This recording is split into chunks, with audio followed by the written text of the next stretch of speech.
आपके व्यक्तित्व के कई और अनछुए पहलू हैं जिनके बारे में बहुत ज़्यादा चर्चा नहीं हुई है। आप एक समाज सेवी भी हैं, आप एक कलाकार हैं, लेकिन आप एक पत्नी भी हैं, एक माँ भी हैं और एक सशक्त महिला हैं जिसने अपने हुनर और अपनी कला से अपने लिए एक वैश्विक मंच पर जगह बनाई। ये जो सफर आप आज देखती हैं सफलता के बाद, तो कैसा नजर आता है? सारी बात की बात यही है कि मुझे बस ये लगता है कि मैं एक बहुत मामूली सी औरत हूँ, and the beauty to enjoy being a woman, I think that surpasses all pleasures and all joys of pride of being a woman. And rest, I think everything has followed. Being who I am, being the person I am. आपने पूरी यात्रा पूछी, बहुत पुरानी यात्रा है, कई वर्षों की। आज चलते हुए ये लगता है जैसे कई जन्म जीत लिए हो, कई जन्म जी लिए हो, और कई चित्र उसमें, कई छवियां याद आती हैं। सबसे पहले माता पिता का एक ऐसी परवरिश याद आती है जहाँ कभी भी कोई फर्क नहीं था लड़का लड़की में। और मैं हमेशा एक बात, किस्सा याद करती हूँ और बताती हूँ कि जब मेरा जन्म हुआ कन्नौज में, तो पिताजी जब वहाँ पर पहुँचे, वो कानपुर में पोस्टेड थे, तो और मैं पैदा हो गई तो उन्हें पता चला, तब वो वहाँ से वहाँ पहुँचे। तो आते ही उन्होंने अपनी सास यानी मेरी नानी से कहा कि अम्मा तुमने बंदूकें छुड़वाई कि नहीं।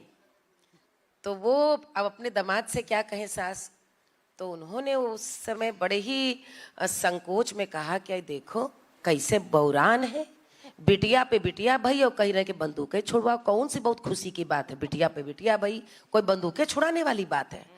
यानी कि उस समय का जो परिवेश था कि मेरे से बड़ी बहन थी, तो बेटी पे बेटी हुई है, तो कौन सा सेलिब्रेशन करने का तो कोई इसमें ज़रूरत नहीं कि बंदूकें छुड़वाई जाए। और मेरे पिताजी ने कहा कि मैं डॉक्टर हूँ और ज़िला अस्पताल यानी सरकारी सेवा में हूँ, और मेरा अपना अनुभव रहा है कि अम्मा मरीज भर्ती रहता है तो पिता की सेवा बगल में बैठी बेटी ही करती है, भले बच्चे के इम्तहान छोड़ करके आई हो, लड़का मनी ऑर्डर भेजता है लेकिन सेवा बगल में बैठी बेटी ही करती है। तो ऐसी सोच के साथ मेरा जन्म, मेरी परवरिश हुई।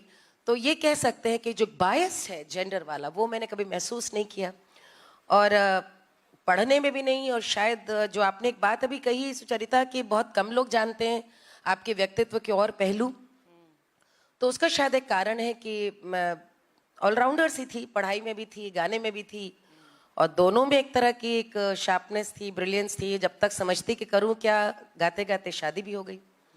और उसके बाद चूंकि ये सफ़र मैंने तय सोच लिया था मन में कि मेरी एक्सप्रेशन जो भी होगा, मेरा मकसद, मेरे पूरे अध्ययन, मेरी पूरी शिक्षा, मेरी पूरी समझ का जो अंजाम होना चाहिए, वो कहीं ना कहीं समाज को कुछ सकारात्मक बड़ा देने का होना चाहिए, समय को, विचार को बदलने वाला होना चाहिए, किसी के लिए कुछ अच्छा कर सकने वाला होना चाहिए। ये मेरे हमेशा दिमाग में था। डॉक्टर पिता की बेटी थी, और फिर जैसा बताते हैं कि एंटरटेनमेंट तो है गाना, लेकिन I chose to saw beyond it. और कहीं ना कहीं जो अपने हमारे लिव्ड एक्सपीरियंसेस हैं, हमारे पूर्वजों के जो ट्रेडिशंस हैं, जो बॉन्डिंग है, कल्चरल इथॉस है पूरे इंडियन इकोसिस्टम का, लाइफ सिस्टम का, वो कैसे हमारे मातृशक्ति ने, कैसे हमारे दादियों ने गानों के ज़रिए, लोक कथाओं के ज़रिए, फोक थिएटर के ज़रिए, लोकाचार के ज़रिए कैसे उसको बचा के रखा, नई जनरेशन को सिखाया। आई डोंट दैट रोल कि I have to carry forward this, I have to talk about it. Beautifully put Malini ji. और जो लोग नहीं जानते, हालांकि आपने अभी जिक्र किया कि मालिनी जी का जन्म कन्नौज में हुआ, इत्र का शहर कहा जाता है, और वहाँ पर जन्मी मालिनी जी ने फिर अपने संगीत की जो खुशबू है वो पूरे देश में बिखेर दी। मालिनी जी, मुझे लगता है कि ये जो लोग छोटे शहरों से एक बड़े शहर की तरफ देखते हैं और फिर बड़े शहर से एक ग्लोबल फुटप्रिंट की तरफ देखते हैं, मैं उनके लिए आपसे पूछ रही हूँ, क्योंकि आपकी जो ये पूरा सफ़र रहा है ये बहुत प्रेरणा भरा रहा है। तो उनके लिए बताइए कि संगीत में एक इतना बड़ा अपने लिए नाम करना, और मुझे पता है कि हिंदुस्तान के हर घर में हुनर है, तो उसको आगे ले जाने के लिए आप क्या बताएंगी? देखिए, पहली बात तो ये छोटा शहर, बड़ा शहर, ग्लोबलाइजेशन और ये सारी चीज़ें, मुझे लगता है ये आजकल की भाषा व्याकरण का और आजकल के जेनजी जिसे कहते हैं, मुझे लगता है उनके वार्तालाप का एक बहुत अविभाज्य अंग है। हमारे यहाँ तो शुरू से कहा गया है अहम ब्रह्मास्मि, आप जो हैं, आप स्वयं अपने आप में सर्वशक्तिमान हैं, आप ही ब्रह्म हैं। और मुझे लगता है जिसने छोटे शहर, छोटे कस्बों में जिया नहीं, वो भारत को समझेगा कैसे, जानेगा कैसे? वो जान ही नहीं सकता। जिसने भारत के खेत नहीं देखे, गलियां नहीं देखी, जिसने वो संघर्ष नहीं देखा, वो पूरी भारत की उस पूरी मानस यात्रा को भी नहीं समझ सकता। दुर्भाग्यवश आज सुचरिता, हमें ऐसा लगता है कि सफलता की जो कीर्तिमान है वो बड़े शहरों में ही सिर्फ बैठ कर के गढ़े जा रहे हैं। इससे बिल्कुल विपरीत मुझे लगता है सफलता का परचम हर वो बेटी, हर वो नागरिक लिख रहा है जो अपने दम पर अपनी किस्मत जहां पर है वहां बैठ के लिख रहा है। मेरा तो सिर्फ पैदाइश नहीं, पालन पोषण भी छोटे शहरों में हुआ। पिताजी की तैनाती छोटे छोटे शहरों में होती रहती थी और मुझे आज लगता है मैं वो होती ही नहीं जो मैं बनी यदि मेरा मिर्ज़ापुर में, गोरखपुर में पालन पोषण नहीं हुआ होता। और जब विवाह हुआ तो भी मैं मानती हूँ कि आज की तारीख में वो भी बचपने का ही दौर था।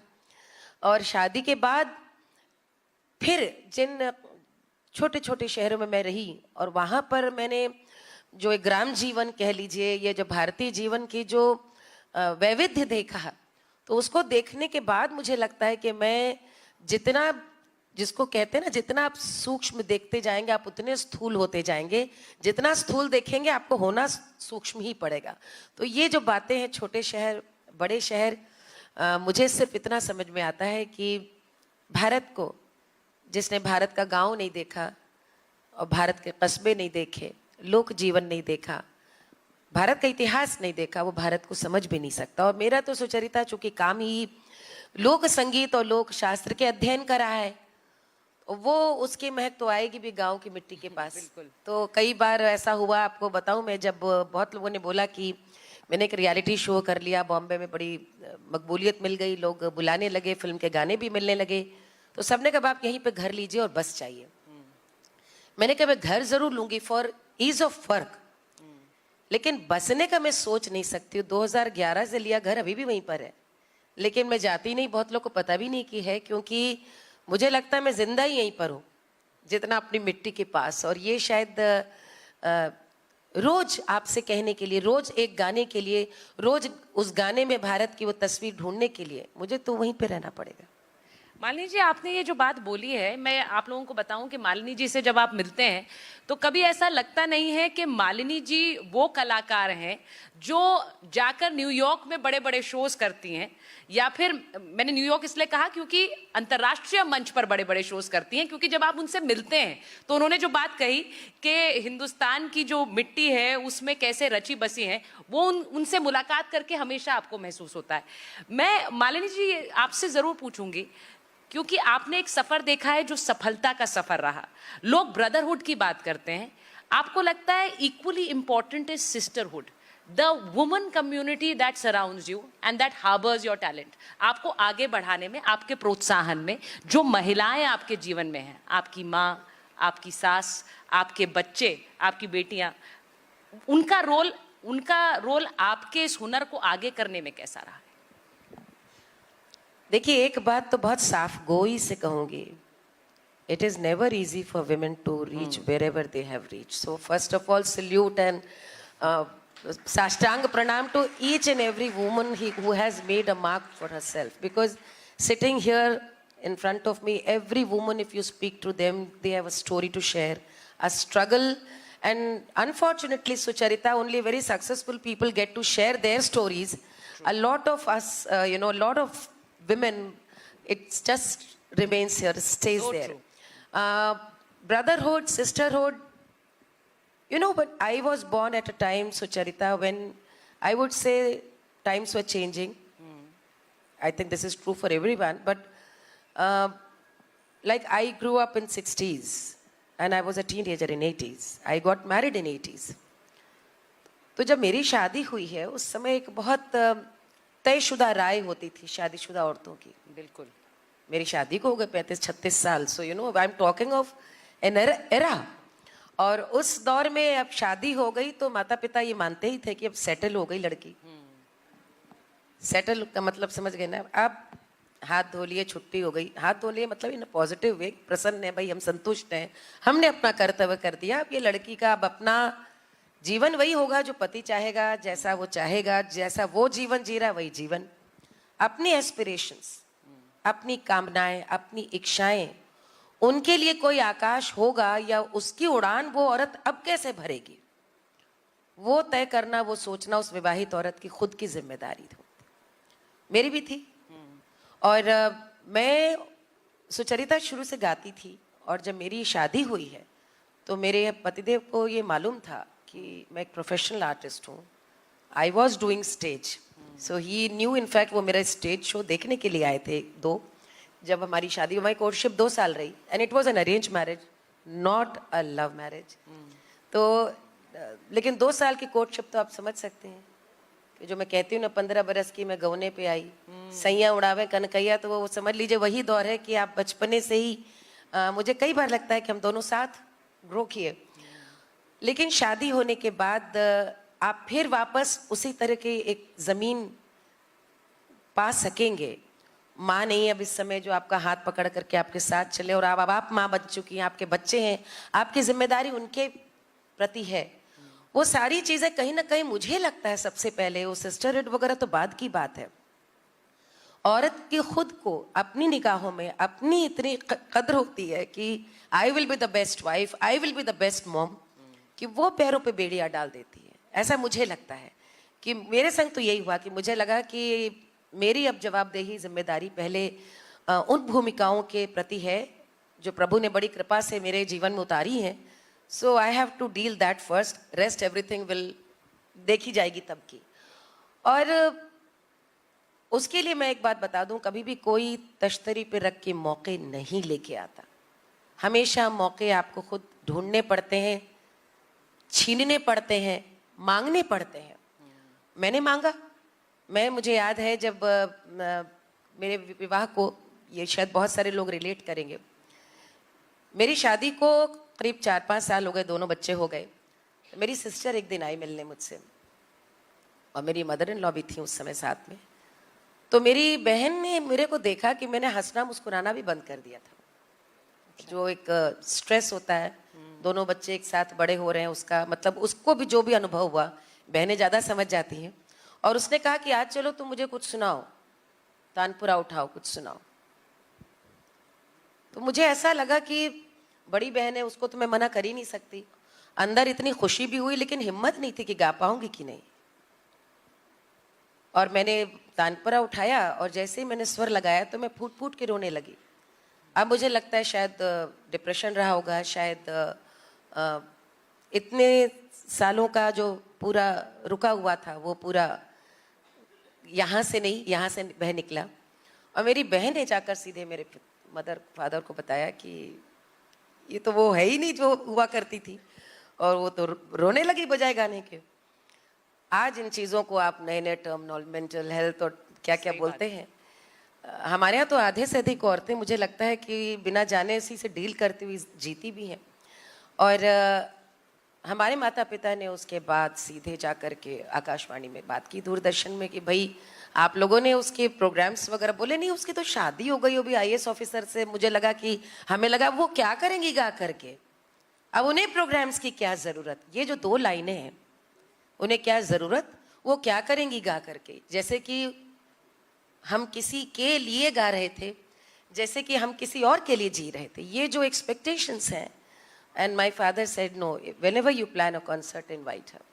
तो मैं गई, और 5-6 साल बाद मैंने उनको मिल करके आई, स्टेशन डायरेक्टर को. एंड आई सेड कि दूरदर्शन की कॉन्सर्ट थी, कि I will be very happy to be a part of it. तो मैंने मांगा, और मांग करके फिर मैंने जब गाया, गाने के बाद फिर से अच्छा लोगों को लगा कि अच्छा नहीं, अब ये गाएंगी. ऐसा नहीं है कि ये टिपिकल हाउसवाइफ हो करके नहीं गाएंगी, लेकिन ऐसे ऑफ एंड ऑन होते थे. आमतौर पे एक राय बन चुकी थी कि इनकी शादी हो गई है, वो भी IAS ऑफिसर है, जो कि उत्तर प्रदेश में बहुत बड़ा अफसर, उस जमाने में तो बहुत ही ज़्यादा 90s में माना जाता था. तो अब ये बहुत अनअप्रोचेबल है, इनसे अब बात भी कैसे करें, इन तक पहुंचे, मोबाइल का दौर भी नहीं था, तो आधे लोग डरते भी थे हस्बैंड से, कैसे जाकर बोले कि आपकी वाइफ को गाने के लिए बुलाना है। So it was all multiple factors. तो मुझे ये समझ में आया कि ये यात्रा मुझे खुद ही तय करनी है। तो मैं खुद, याद है मुझे सांस्कृतिक केंद्र खुद चल के गई और मैंने बताया दिस इज़ माय बायोडेटा और मुझे गाना है, आप क्या प्रोग्राम हो। तो मुझे पहला प्रोग्राम प्रतापगढ़ में मिला, मुझे याद है। तो एक तो मुझे लगता है आजकल जैसे लोगों को लगता है कि सिफारिश हो या कहीं किसी से मांगने हम स्वाभिमान में कैसे जाएं, मुझे लगता है कि कोई आपके लिए रास्ता बनाता नहीं, रास्ता तो आपको खुद ही झाड़ झंकाड़ काट कूट करके सारी औरतों को खुद बनाना पड़ता है। कभी भी कोई, मैं नहीं मानती कि बहुत खूबसूरत, ये डिनाइल में जी रही हैं जो भी औरतें यदि कहती हैं, क्योंकि और एक बात, उसका एक पहलू और भी है सुचरिता, ये एक बड़ी अजीब साइकोलॉजी है कि जब औरत अच्छा भी करने लगे या वो काम कर रही है या अपने आकाश छू रही है, तो उसमें उस स्त्री की उतनी योग्यता नहीं, बल्कि यही माना जाता है कि उसका परिवार बहुत अच्छा होगा तभी वो निकल पाई, उसकी सास बहुत अच्छी होगी, उसका हस्बैंड बहुत अच्छा होगा। So there is nothing good about us, it has to be the other way around कि people around her are so good. वो एक, हम उस सफलता के पीछे एक कारण ढूंढते हैं, ये कैसे सफल हुई, नहीं नहीं नहीं, कोई बात तो है, हमारे संग लाइफ अच्छी नहीं थी, इनके संग इनकी देखो सास अच्छी है, इनके पेरेंट्स भी अच्छे थे, इन्हें देखो गुरु अच्छा मिला, इनको देखिए इनके हस्बैंड भी अच्छे मिले। आई हैव रियलाइज्ड सफलता जब मिलने लगती है यस, तो बहुत सारे लोग उस सफलता को पचाते नहीं, और यदि महिला सफल हो रही है तो सबसे पहले उसके पीछे की गलियों में झांकेंगे, किन कारणों से सफल हो रही है, उसमें किस प्रकार से कोई ना कोई कारण ढूंढे। It makes people so uncomfortable to accept a woman is successful. I have seen this, and today I can speak about it frankly. But do you think that is changing, Malini ji? It is changing. But when I'm talking to you, I'm talking about a long mindset Exactly, of that a is why 40 I year of asked. journey, मैं जब गा रही थी तो 80s में मुझे याद है कि हमारी मदर हमको जब प्रोग्राम में एक बार बॉम्बे लेकर गई, म्यूजिक इंडिया का कॉन्टेस्ट था, तो माँ लेकर के गई, तो हमारी एक रिश्ते की मौसी थी, तो मेरी माँ का घर का नाम था निम्मा, तो उन्होंने कहा कि निम्मा अब तुम इनको लखनऊ छोड़ मुंबई लेके चली गई, इनको स्टेज कराना है क्या, ये स्टेज कराना है। ये सुनते सुनते हुए तो मैं बड़ी हुई हूँ, जवान हुई हूँ कि स्टेज कराना है, यानी कि 80s में तो वही एक इस रूप में देखा जाता था। देखिए महिलाएं आज कोई भी करियर लें, आकाश भी अब सीमा नहीं है। आपकी अपनी एवी में देख रही थी, फाइटर पायलट से लेकर के वेदर बताने वालों से लेकर के, लेकिन एंटरटेनमेंट फील्ड आज भी एक ऐसी फील्ड है जहां पे स्त्रियों का सम्मान और स्त्रियों की गरिमा, आज भी लोग, उनकी देखने की दृष्टि कैसी है ये उस पर निर्भर करता है बहुत कुछ। मतलब वो टीचर हो, वो ब्यूरोक्रेसी में निकल जाए, वो MBA कर रही है, सब ठीक है। Oh, she's an artist because once she's on stage, she's exposed to lakhs and thousands of people. वो ताली बजा सकते हैं, वो फब्ती कस सकते हैं, they can judge you and they can pass comments on you because ultimately when you are on stage, you are a product. आप मंच पे एक आप अभिव्यक्ति हैं एक, तो आप जब अभिव्यक्त कर रहे हैं और उसमें जज करने वाले पुरुष भी हैं, स्त्रियां भी हैं, और इसीलिए मुझे तो अब लगता है कहीं ना कहीं, I think I will not hesitate in saying कि जब मैं पारंपरिक लोकगीतों को लेकर के सामने आई तो मेरी बहुत बड़ी फैन फॉलोइंग स्त्रियों की थी, दादियों की थी, बुआओं की थी, माँओं की थी, कि ये सब हम लोग घर में गाते थे और इतना अंडररेटेड इग्नोर्ड था। घर के ही लड़के मजाक उड़ाते थे, क्या ढोलक लेकर शुरू हो जाती हो, लेकिन अब हमें बहुत अच्छा लगता है आप गाती हैं, कि अब उन गानों का हम लोगों को सेंस समझ में आता है। तो व्हाट आई सिंग सुचरिता आज भी है, आज भी है। मुझे लगता है यहाँ जितनी भी महिलाएं हैं, जरा एक बार बता दीजिए मालिनी जी को कि आप उनको कितना पसंद करती हैं। So whatever I sing is celebration of womanhood only. एक भी गाना ऐसा नहीं है, वो आप रेलिया बेरन पिया को लिए जाए रहे तो it is about resilience of women in waiting, longing women who are waiting in the villages. पति चला गया है गांव परदेश कमाई के लिए, और जो प्रतीक्षा में है ये एक स्त्री की कहानी है, ये सब सारी स्त्रियों की कहानी। सैया मिले लड़कैया उन सारी स्त्रियों की कहानियां who are still managing with their husbands and they know that what भावर पड़ते ही किस तरह से लड़की जो है। मैंने आज आपसे कहा था कि आज जो बातचीत है वो आपके संगीत से इतर है। आज संगीत पर बात नहीं है, क्योंकि मालिनी जी का एक वक्त जो एक पहचान है वो संगीत की है।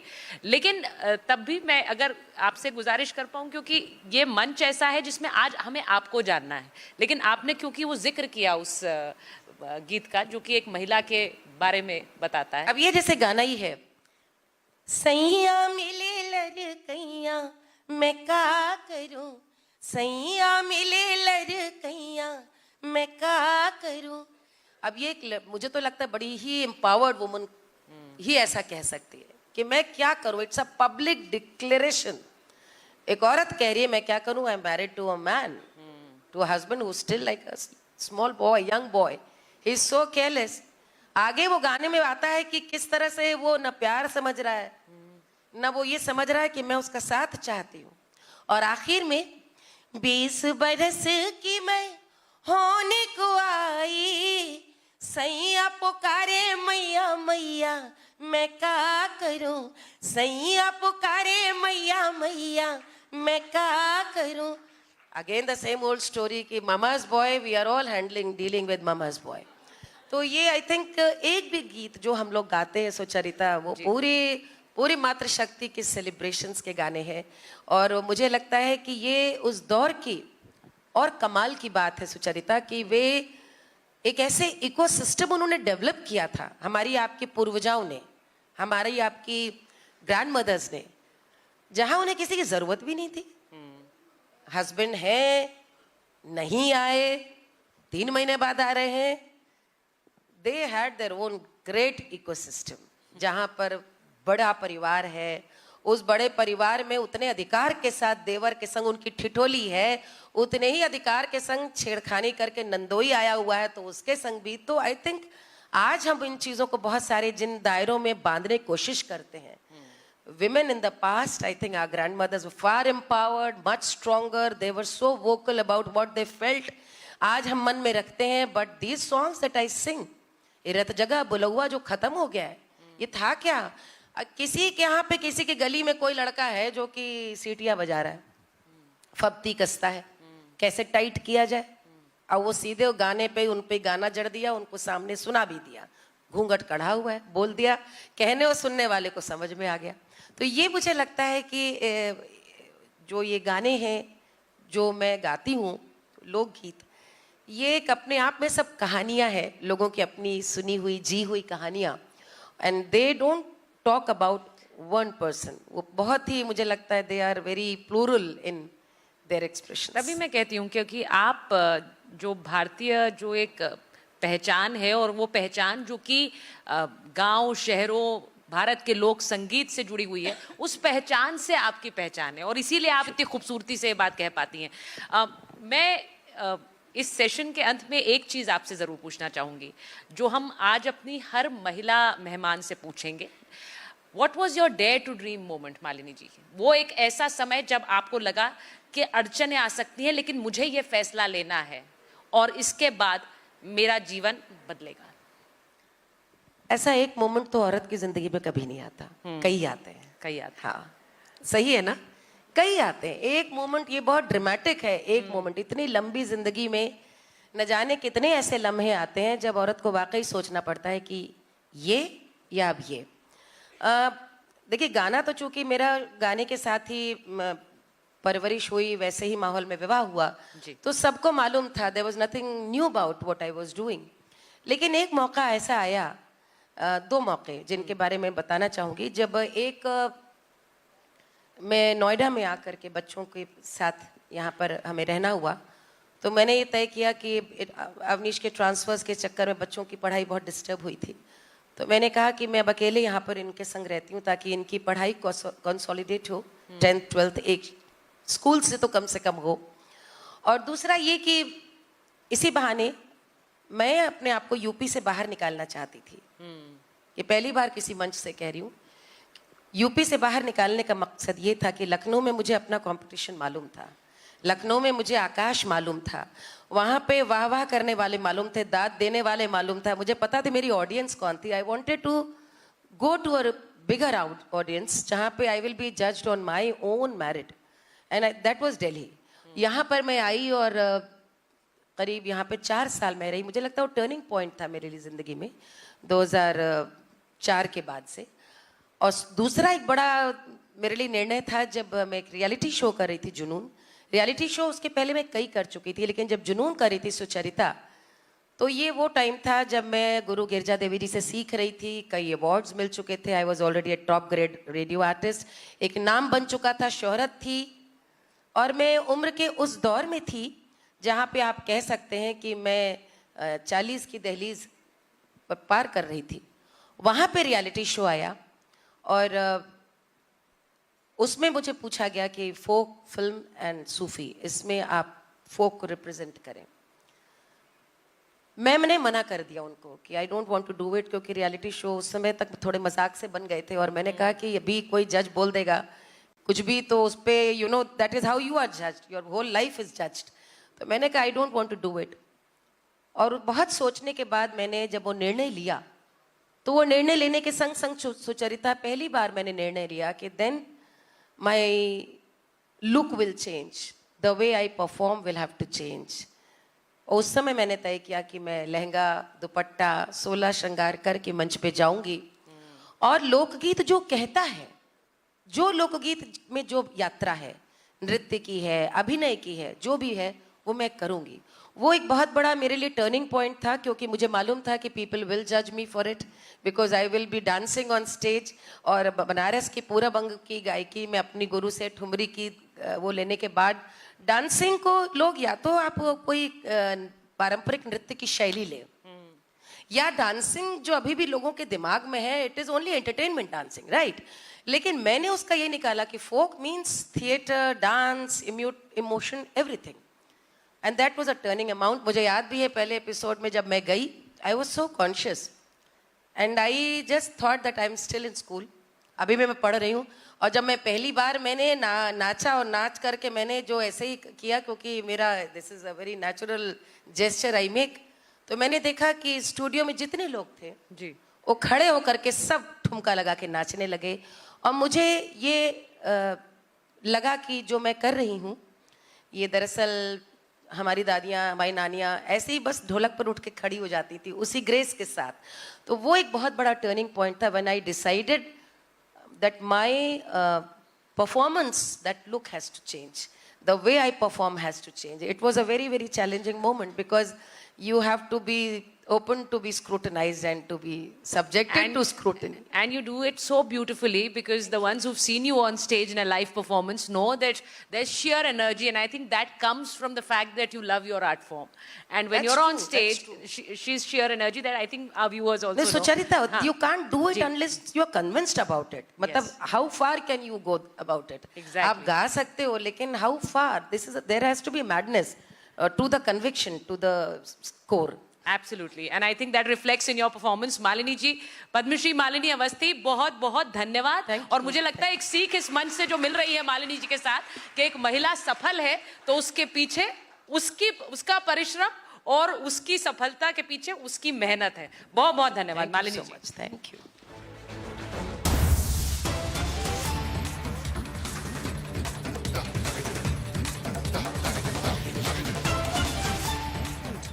In 22-23. So I want this to be laid on the table for clarity, so when members raise the issue, this is something which I would request them to take cognizance of. Similarly, sir, women labor force participation has risen from 37% to 37%. Women labor force participation has risen to 37% in 2023. It is a substantial increase from 23.3% recorded in 2017-18. So in a matter of 5 years, that is where we have gone. And it's also a surge. It is a surge of 13.7% points during the last 5 years.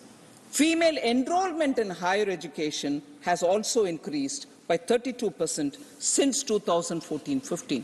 So there are facts which all of us should take cognizance of, even as we talk of our Indian economy. There's more work to be done, I grant that, but there are significant progresses being made. We need to take cognizance of it, sir.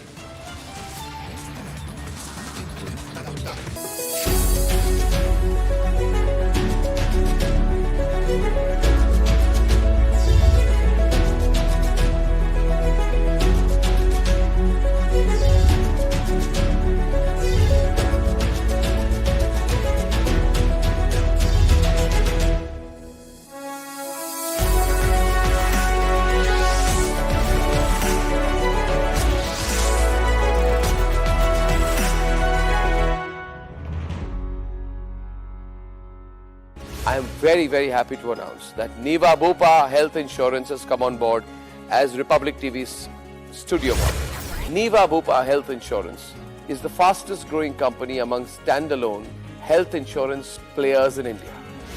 It has also provided health insurance coverage to 1.1 crore people in India and settled over 15 lakh claims, processing one claim every 60 seconds. So we are delighted to be partnering with them.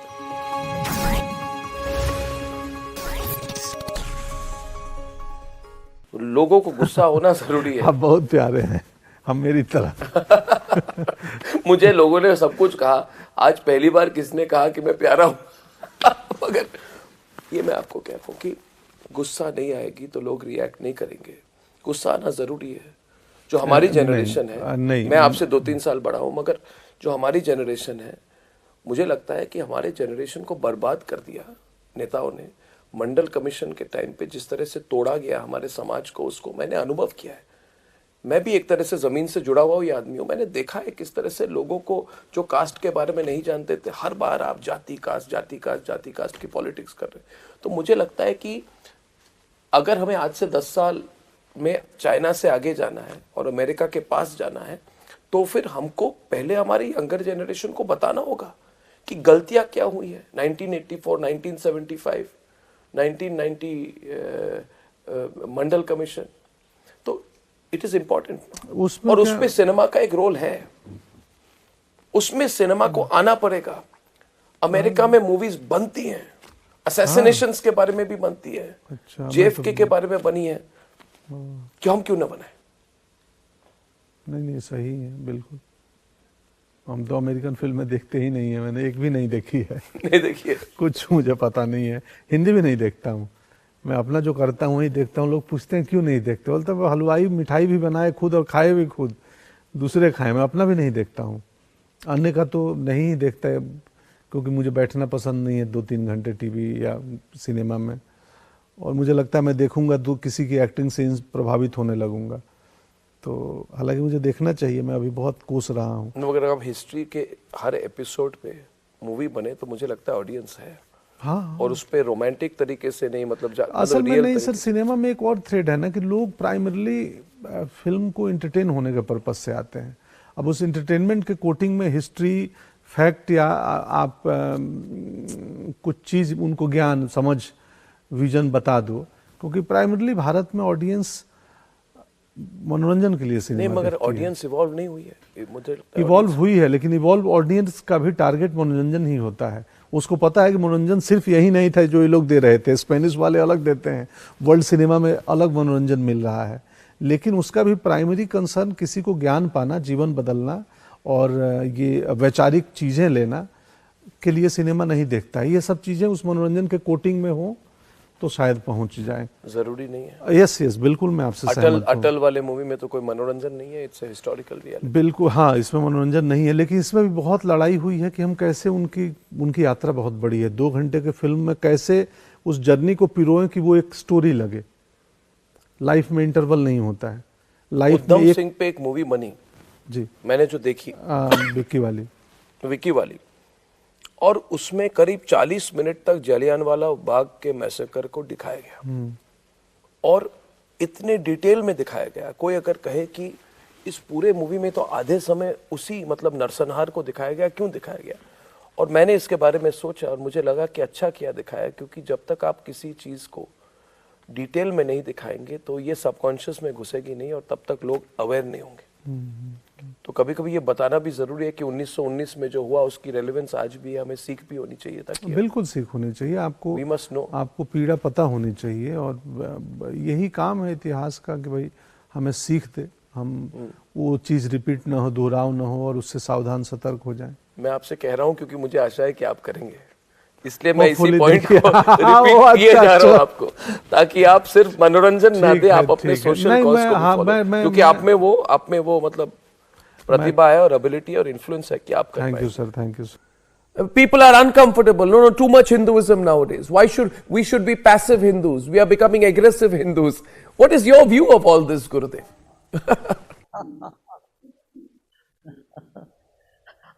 I know there are many such misconceptions. I give the right for people to be in ignorance because they just don't want to see the truth. They don't want to see the light. They are dwindling. Their numbers are minuscule today. They should go to the ground level and just look at what people want. People are today very proud of being who they are, what they are. That was not the case before. Someone who crosses the boundaries of India will even change their names. That's not happening today. You see, the revivalism, when something good is being revived, why to shy away from that? Be part of the revivalism. It's a flood that is happening today of upliftment of the whole nation, and you should just be part of that. See, when you say development, development doesn't only mean making roads and building houses, it also development of the civilization, the culture, the values that we uphold. And today the world is welcoming our values, these values.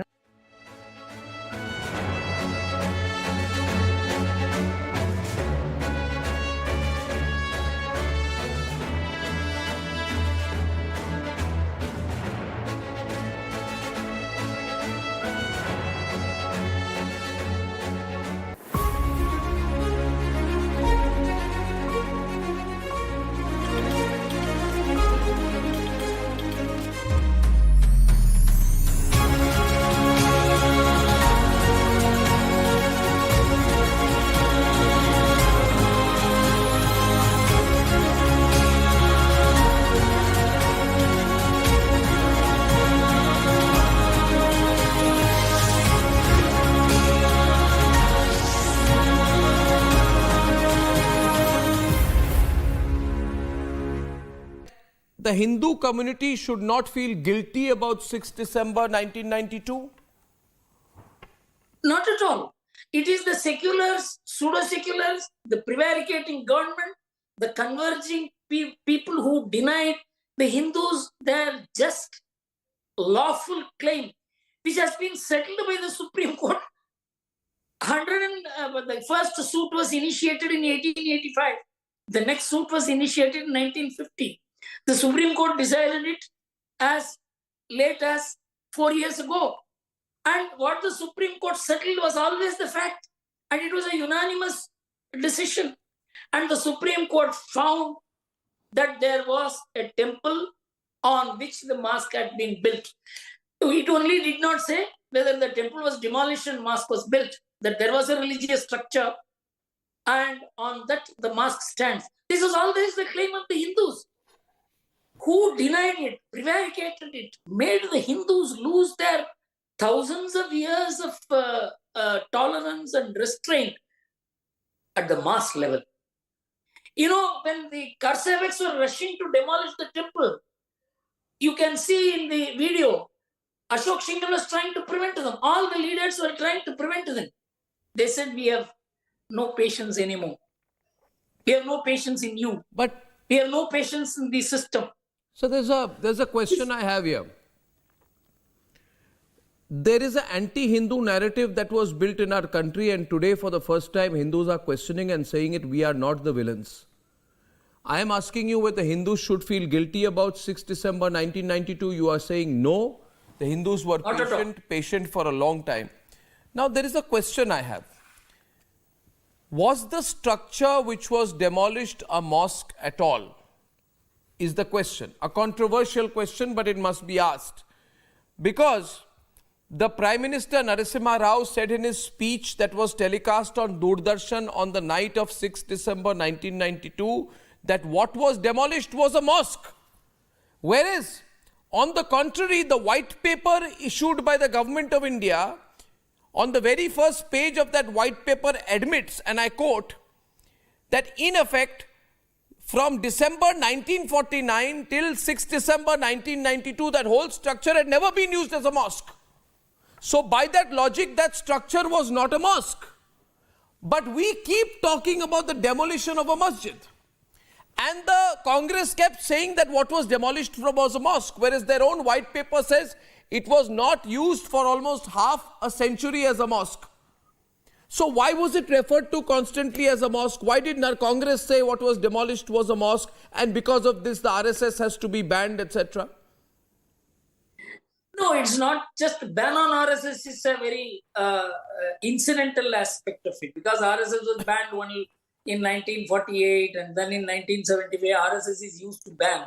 And the ban has had no impact at all on the RSS because the RSS is rooted in the basic values and truth of India, whether you accept it or not. Otherwise, an organization cannot withstand this kind of might of great leaders and political forces and the entire politics converging against them. There is a spirit. So, RSS ban is a very small part of the whole thing. But what is important is that the attempt to turn the disputed structure into a mosque is to demonize the Hindus, not only in India, not only in Muslim mind, not only in the secular people, truly secular people mind, but all over the world. Once and for all, the Hindus must be shown to be the first persons in modern world to demolish a religious structure of another religious group. This was the idea. This is a conspiracy. Yeah. से आपने जितनी achieve की है life में, नहीं बहुत grounded, मुझे लगता है हमेशा ये जरूरी होता है कि आदमी ग्राउंडेड रहे. आप कैसे अपने आप को ग्राउंडेड रखते हैं? जरूरत से ज्यादा ग्राउंडेड हूँ. तो जितनी चाहिए उससे अधिक. मैं माँ बाबूजी गांव में ही रहते हैं. मैं हर चौथे महीने अपने गांव जाता हूँ और मैं जैसे घर पहुँचता हूँ शूटिंग ख़त्म करके, मैं सिनेमा का आदमी नहीं रहता हूँ. मैं घर का एक साधारण मेंबर रहता हूँ. और क्या बताऊँ, मेरी ग्राउंडेड की अब मार्केटिंग भी होने लगी है. आजकल सहज होना, सरल होना भी बहुत, ऑर्डिनरी होना एक्स्ट्रा ऑर्डिनरी हो गया है. अब मैं कई बार मुझे ही सब Provision and people are not buying it, people are buying it at that price. To that extent, the prices are cooling down. Bharat Dal, 60 rupee per kg for 1 kg pack or 55 rupees per kg for 30 kgs bag. And in that, 2.97 lakh metric tons as of 31st January 2024 have already been sold in the market. Bharat Rice, only launched a few days ago, gives rice at 29 rupees per kg. Onion is being sold at 25 rupees per kg, and even onion, as of 3rd February 2024, 3.9 lakh metric tons. Honorable members, now it is 6 p.m. The Business Advisory Committee has already recommended that the House may sit beyond 6 p.m. to transact the business listed for the day. Therefore, the time of the House is extended beyond 6 p.m. till the disposal of the business listed for today. Honorable Finance Minister. So similarly, tur is being imported, urad is being imported, just so they have been made free category for import so that our market does not fall short of pulses. And this extension of free category is now available till 31st March 2025. So any trader can import and supply to the market. Similarly, tur dal, 8.79 lakh metric tons has already been imported in the year 2023, 0.38 lakh million tons in the month of January 2024 itself till January 20th, and they are mainly being imported from Mozambique, Myanmar, Tanzania, Sudan, and Malawi. We also import but small quantities from Kenya and Nigeria. Now, India also imported masoor dal so that the prices will come down. 15.14 lakh metric tons of masoor from different countries, sir, Australia, Canada, and Russia, in the year 2023, and 0.84 lakh million tons in the month of January 2024 have been imported. Similarly, urad has also been imported. So for the steps that the government has taken to contain inflation and give essential goods at affordable price is through various different means. By branded products which are marketed through NAFED and other mother dairy-like stores, or by open market operations, by releasing grains which are in the buffer stock, or allowing imports to come into this country so that prices can be contained. Sir, on the transfer to states, again, Honorable Member A.D. Singh, Shantanu Sen, and Sri Girirajan, I don't know if they are here, but the reply, I just want to be sure. Devolution, as is recommended by the Finance Commission, is 100% followed by us. There is no way that any violation has happened. I have followed it to the last word. I repeat, whatever was recommended by the Finance Commission has already been given as per time, and it will be given so till the time of the Finance Commission. In BE 24-25, sir, total resources being transferred to states, including devolution to the state share, devolution of the state share from the taxable pool, grants and loans, releases under the centrally sponsored schemes, are all put together expected to be 22,264 crore, which shows an increase of 4,13,848 crore over the actuals of 22-23. This is a 47%. This is 47% of the budget of 24-25. So payments are happening to the states in time, and there is no due held back.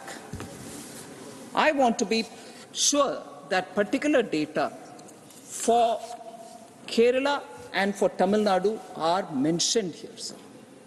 Tax devolution between 2004 and 14 in crores for Kerala was 46,303 crores.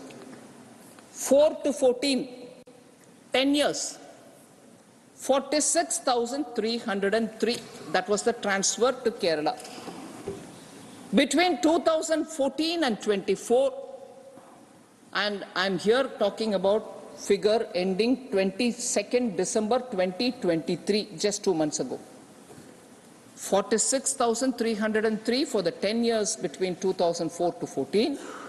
2014 to 24, only up to December 2023, 1,50,140 crores. Kerala. The percentage change is 224% increase. That is tax devolution, sir. Grants and aid. And this is open for anyone to see. Transfer are all there. Reserve Bank is monitoring, and publicly Government of Kerala can release the figure. Is this received or not? So I'm not just giving a number which cannot be verified. It's been received. Grants and aid from Government of India, 2004 to 14, 25,629.7 crores. 10 years between 2004 and 14. 2014 to 24, Prime Minister Modi, Government NDA, grants and aid from Government of India to Kerala compared to 25,000 something in these 10 years, 1,43,117 crores. So, compared to 10 years of UPA, 9 years of NDA, 458% increase, or 5.58 times increase. So that's aid, grants and aid. Sir, release under the special assistance to states for capital expenditure, which we commenced from 2020-21, because of post-COVID, as I said, we are also having capital expenditure funding given to states, 50-year interest-free. 2020-2021, the first year when we started post-COVID, 82 crores. 21-22, and this, no Finance Commission has asked me to do. Finance Commission has not said, you have to give money to the states for capital expenditure. No. Because the recovery of the economy and sustaining the growth of the economy was very high priority, and Prime Minister's guidance to me was, you should give money for the states to do their own projects. And therefore, the first year was 82 crores to Kerala. The second year, 21-22, was 239 crores. 22-23 is 1,903 crores. So, all this has been released. Kerala received all this. In addition, rupees 18,087 crore have also been provided as additional borrowing to the state in 2020-21 in view of the pandemic. So, this is absolutely clear that there's no reduction for Kerala. I want to humbly submit. Now I move to Tamil Nadu, sir. Tax devolution, 10 years, 2004 to 14, 94,977 crores. 2014 to 24, 2,77,444 crores. I don't know if any member from Tamil Nadu is here.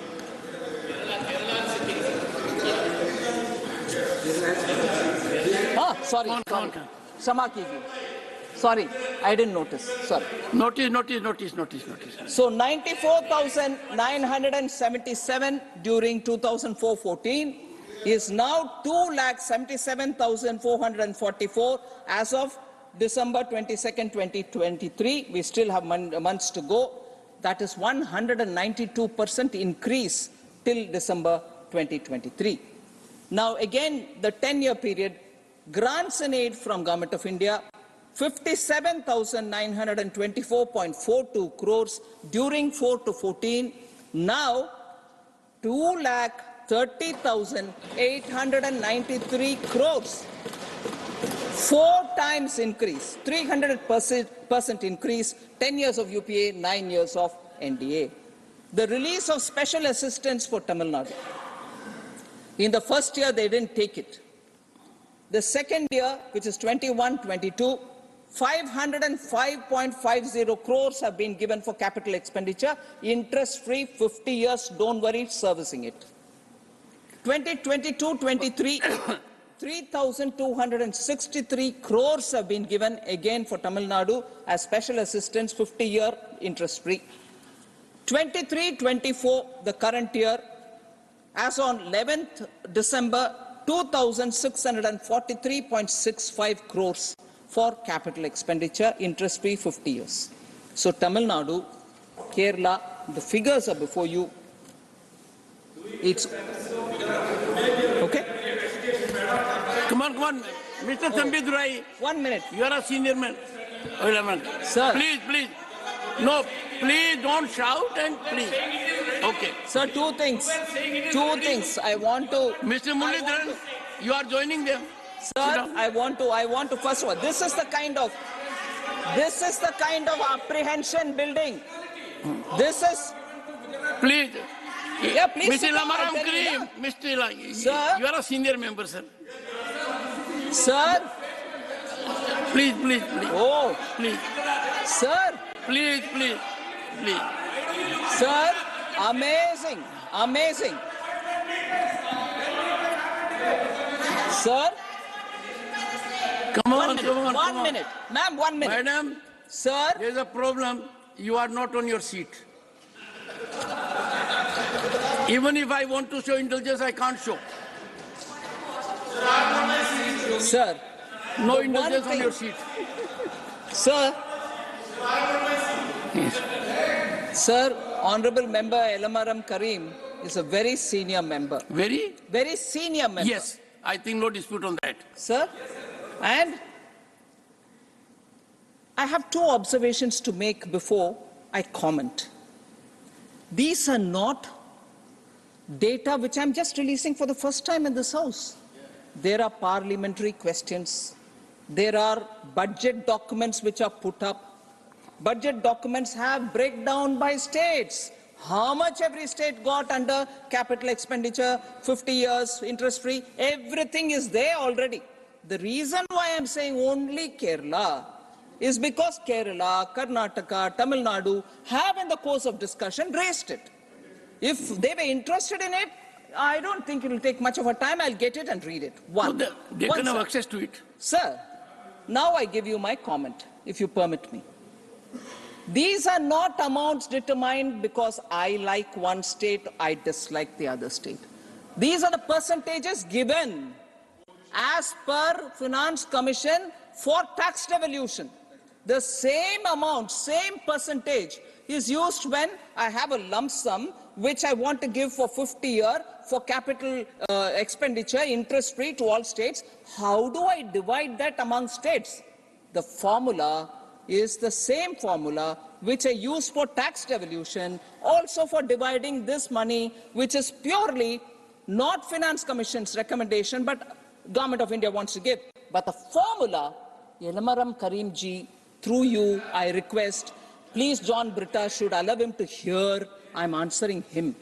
So kindly, sir, Elamaram Karim ji should kindly appreciate, it is not my whims and fancies. Honorable Finance Minister, have you ever invited Ilamaram Karim for a cup of coffee? No, sir. Is there any risk element in it? Sir, I didn't invite, but I was very happy to receive him several times in my room with chai or coffee if they chose, whatever they choose. Karim has, honorable member has come and met me several times. So now that you are slightly indicating, I'll invite him for a coffee as well. Mr. Karim is cream of the house. Oh. So, I want to dispel this myth, sir. Oh, my state is receiving less, that state is receiving more. I have no role to play in that. It is a number determined by the Finance Commission, which is for tax devolution. The same formula we have taken for something which is not under Finance Commission, which we want to give to the states, but there also we don't want any subjective element. The formulation is as given by the Finance Commission. So why would Kerala get something different from what it gets under the tax devolution, even on this? So comparing Gujarat, please, it's available in public domain. Go see it. Or I can always send it to honorable member. It is the formulation. I have 100 rupees, I have 1,000 rupees, I have 50,000 crores. The formulation is one, given by the Finance Commission. Sir, honorable member Randeep Surjewala ji had quite a few issues on agriculture. I am sure the Agriculture Ministry will be able to give him detailed point-by-point answers, but somewhat some of the questions which he raised, I would want to address it as much as I can. I admit here that maybe some issues I may not be in a position this very minute to answer him. I will request the Minister, Agriculture, to respond to him, because those are issues which are very important and we need to answer it. First question, sir. I was surprised that this was raised, but I will answer it. PM Kisan Samman Nidhi. Why is the number originally 12 point some crores? Why was an answer given by the Finance Ministry saying it is 9.5 crores? My number understanding in Hindi, in English, may be a bit distorted, but I'm approximately saying the number that he said. But idea being, you started with 12 crores. One of the parliament replies said 9.2 crore, 9.5 crore, essay something. And then there was also this thing about now you're actually paying only 8 point some crores. Essentially, it's trying to say you started with 12, but you're not giving 12. Quite a few has dropped out. In fact, I was carefully listening to him.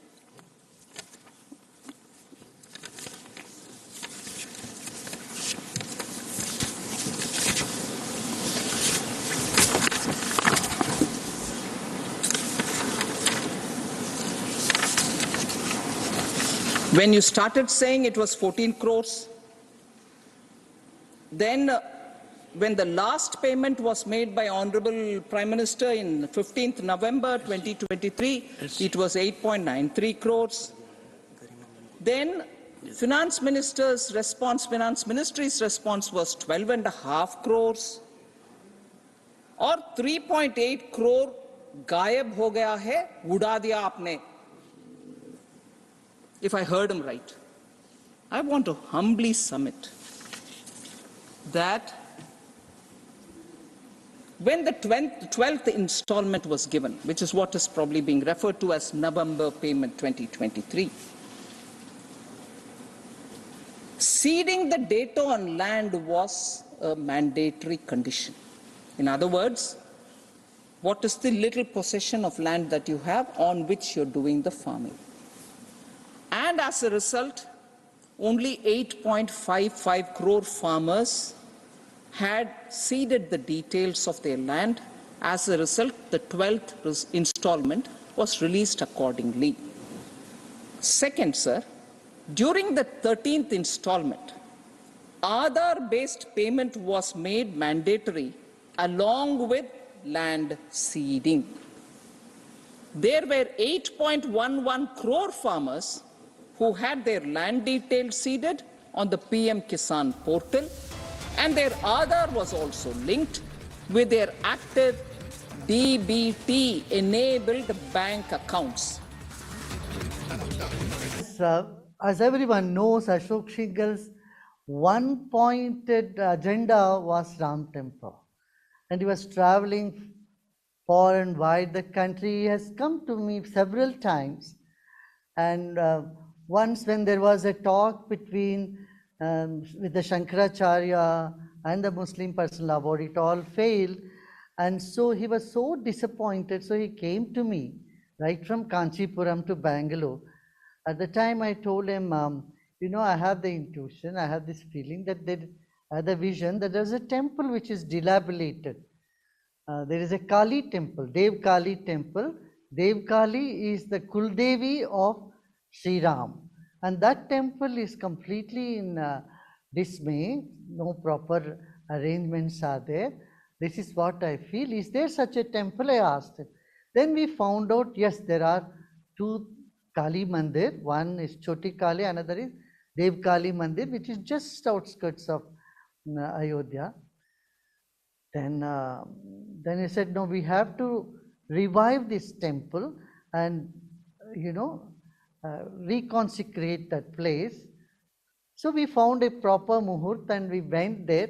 Ashok Singalji was also present, and several people from Delhi, Mahesh Gupta ji was also there with me. And we had all the 4 Vedic Pandits go there and we reconsecrated the temple. There was a pond right in front of it, which had become just a garbage dump. And that pond was clean and fresh water was brought in there. And Nitya Gopal Das ji, who was there, was leading the Ram Janambhoomi. He was also present. So with all the presence of all the saints and some imams also, everybody was present. We had a satsang that evening and we prayed that this thing should happen. Then again I had a premonition, this will happen only after 14 years. So Ashok Singalji was pressurizing me, was telling me, see, you know Vajpayee ji, you pressurize him. We don't mind even if the government goes, but Ram, he should bring a resolution and Ram temple must be built. There was no talk between Ashok ji and Vajpayee ji at that time. There was a lot of tension between them. So then I assured him, no, you keep going, it will happen. Then we had satsang at Ashokji's house also, the later in Lucknow that next day. And that's it. And the temple, after the temple, there is no, after that temple consecration, there has been no bloodshed, no violence, no, any mishap in the whole of Ayodhya. If you go through the history, and what I'm saying is, for everything gross, there is a subtle reason, subtle cause. And we need to look into the subtle. And that's the way, the job, work of all the gurus. They look into the subtle karan, a reason behind when something is not happening.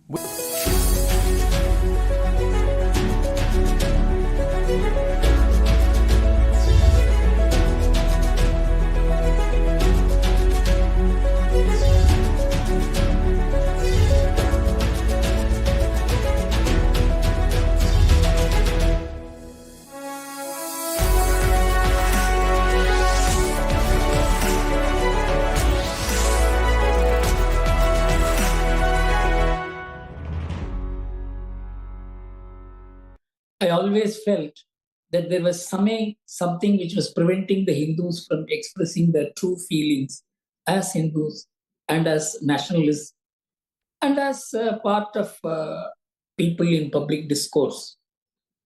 I had the fortune of being associated with the Ramjan Bobu movement from the word go. It started in 1983, but there is a background to it. It is not that this movement originated on the basis of Hindu-Muslim relationship in post-independence India, but it happened long back. All this came out in the course of the exchange of documents between Hindus and Muslims as to how the Ram Janmabhoomi movement evolved from the 18th century, early part of the 18th century. And the British had recorded it.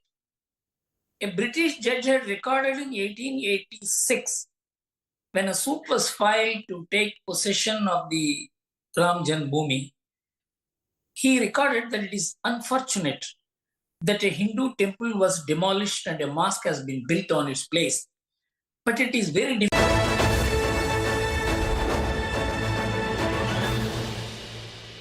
Which really deals with gender equality. So gender equality itself has become the forefront. And the transition that I find is not only in law, what I find is that we change the narrative. The narrative has become that today, yesterday we talked about women's rights. It was treated as a side subject. Put it in a pigeonhole and keep it there. Don't come out in the forefront for it. People would not come, maybe men would not come, maybe an audience wouldn't be there supporting the system. But today you are. All of us are supporting that movement, and it's come to that forefront of the narrative. So that is one of the greatest things that's happened. Fine, we have not been able to achieve the absolute ceiling or break even the glass ceiling further. But we've come somewhere.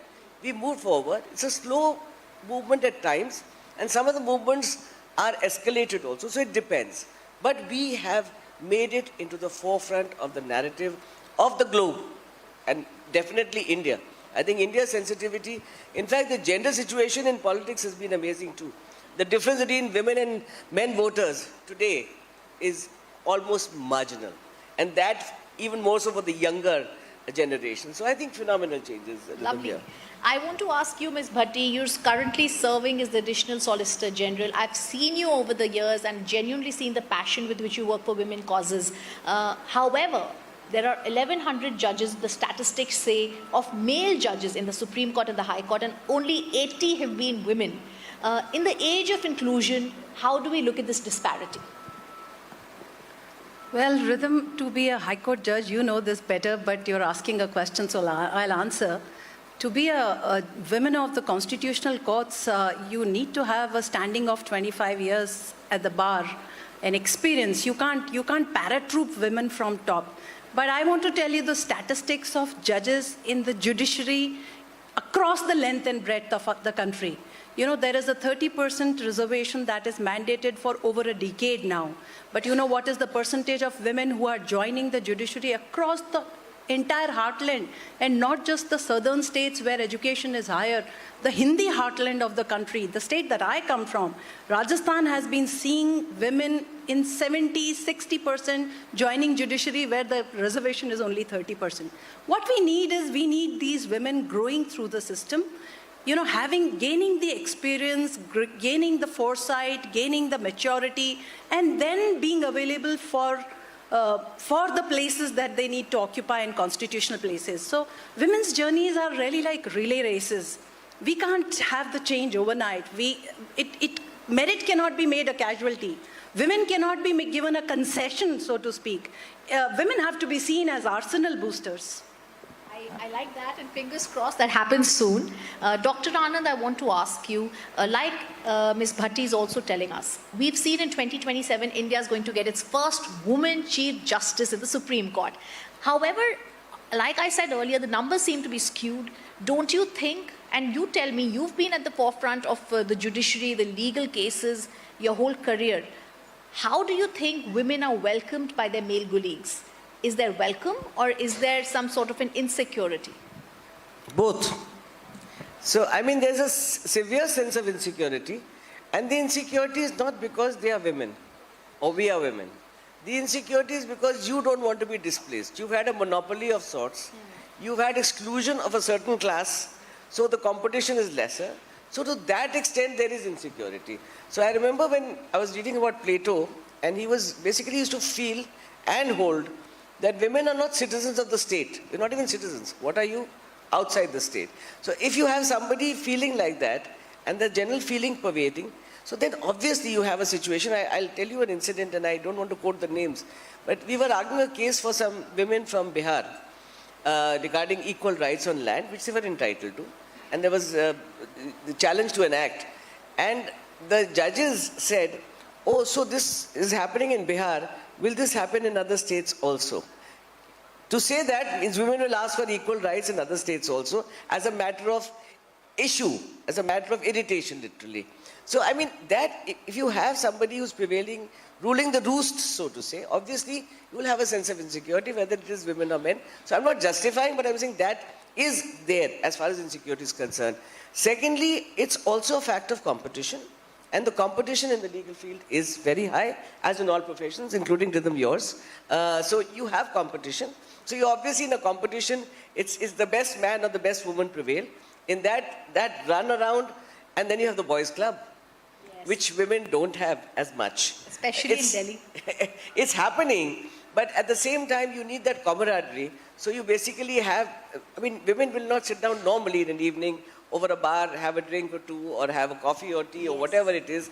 So you'll be devoted to home and time. But one thing that has made a lot of difference, and very nicely so, is digitalization. I think the factor of working online for women across border, this is not true for law, this is true for a lot of fields, yes, yes, that we can actually work from home. The work-life balance is simpler in a way, more complicated for the woman, no doubt, but women always have it tough. You work triple time to be half as good as a man. So it's like 6 times difference approximately, this is my view. But that's what we are, for the time being, it is there. In due course of time, maybe we have more responsibility, maybe we are more responsible. Either way it goes, the competition is there on the field, and yes, it is, you have to fight for not only survival, but fight to be at the top. I somewhere agree, and I wanted to ask Ms. Bhatti, because I've also heard you say the same. As a homemaker, as a mother, one is told to make a choice between being a lawyer, being a successful lawyer, and also choosing and being a homemaker. How do you look at that? And I also want to add to what Dr. Anand said. You were in the forefront of the Permanent Commission for Women being given in the army.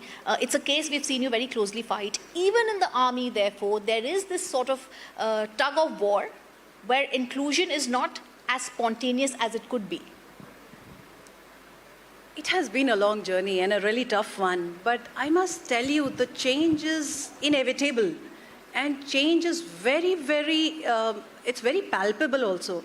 So struggle that, women, incredible women before us had, ma'am was the second additional Solicitor General ever as a woman to be on this post, and I'm following her as a fourth one. So, the journey of women ahead of us has been tougher. the journey of young women behind us who are walking the same path is a little bit easier. And I want to tell you with my own example, you know, in the first 5 years of my profession, clients would come to my office and say, "Ye ladki kya kar legi? Is ladki se nahi hoga." And, you know, 4 years back when I became an additional Solicitor General, I had to give up my private clients, and they told me, "Why don't you suggest a woman lawyer? Because we find that women lawyers are more sincere and more dedicated to their work." I think that change was incredible. And today, many of us, so we had to make that choice between either having a family till our generation. If you want to have a career, then you know you can't expect to have a family, and if you want to have a family, be a family woman. But today, I see a lot of younger women lawyers having family, walking with grace, their counterparts, you know, their spouses, their partners actually helping out with raising the next generation. So Justice RBG, the famous Ruth Bader Ginsburg, had famously said that the real change will really happen when men become equal stakeholders in raising the next generation. You know, one thing I must say, for men in any field, they just need to be meritorious. For women, you need to be meritorious, and you need to have strong support system at home, because at home is where it really counts. And what the trouble is, most young girls get their wings clipped at home. So if you clip your daughter's wings at home, if you clip her, you know, if you put her dreams into a box and you don't allow her to take a flight, she can't go out in the society and take that flight. She can't be a contributor to the nation. She can't be nation building tomorrow. You've clipped her wings already. If you become the wind beneath her wings, then she can go out and take that flight and take the nation to new heights. That's wonderful to hear. Therefore, the question I ask you, and I'm going to start with Dr. Anand, you've had so many achievements in your career, ma'am. What has been your dare to dream moment? I dream every day.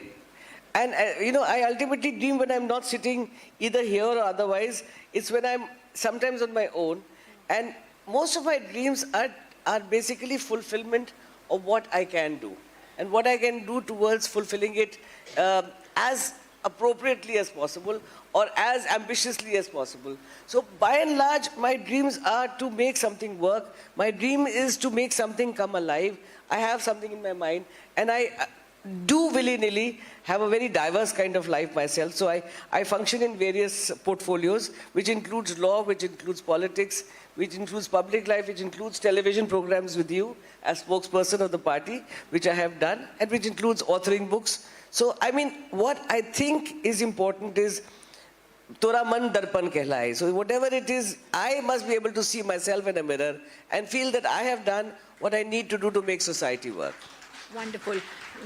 Ms. Bhatti, I ask you the same question. You've now reached a stage where, like you said, we all know one of the fourth Additional Solicitor General, a huge position. What has been your dare to dream moment? I don't know. I just take each day with honesty and dedication that I can, and I think I feel that I'm really blessed, and it's incredibly lucky to be in a place where I can see these changes happen. I experience them every day, and I think the flight that our nation is taking with equal participation of both the wings, men and women, I think that's incredible. I'm just really lucky to be part of this. Sure. I also want to ask you, Dr. Anand, you were recently chairing a roundtable held by the UK government for the global fight against child abuse, against rape and sexual assault. How do you see Indian law books working further towards the safety and security of women and its children? Honestly speaking, as I said before, and I'd be repeating myself to some extent, I think we are geared full-time into that sphere. In fact, when the transitions happened towards looking at women welfare, the first aspect that was looked in and which continues to be addressed is women's security and saving women from assault, principally, firstly, in the physical arena. So I think to that extent, our laws starting from 83, which started with things like 498A, IPC. First, women could be beaten, no problem, particularly from their husbands. It's part of life. but it became a criminal offense in 1983. And then from there on it continued. You had developments in law, you had the the Workplace Act in 2013. You have recently, as I said, further laws. You have the UCC coming in Uttarakhand. So the whole movement in that direction has been tremendous. What, unfortunately, as I said, what you only need to do is give it support. Give it support to the extent you give, for example, compensation, you give support in terms of engaging these women or the children, whatever it might be. And for us, it was a serious concern. And in a sense, you see this across the world.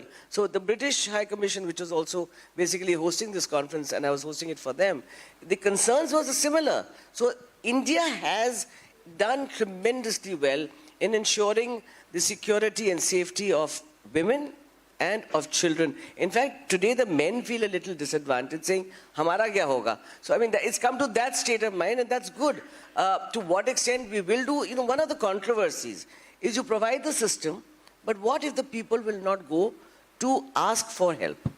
If they don't go to the courts, they don't go to the police, what do? So what do we have, for example, today in the new laws? You have e-filing. You can file from wherever you are. In fact, we were just talking to the UK High Commission. Even if you've been assaulted in India, and you go away to UK, the system the way it is, possibly we can engage it into filing a case even from UK as far as India is concerned. And look at that kind of development that happens. That is truly an answer to the sensitivity of gender and children. And I think it's become a priority as far as the nation is concerned. Absolutely. As I thank my wonderful panel today, all of us women in the audience, the men in the audience also will be voting for the fact that the judiciary, the legal profession should become more of a female bastion as well. I thank you both for giving us time, especially on a court day. We shall also have the felicitation ceremony, so Isha's here.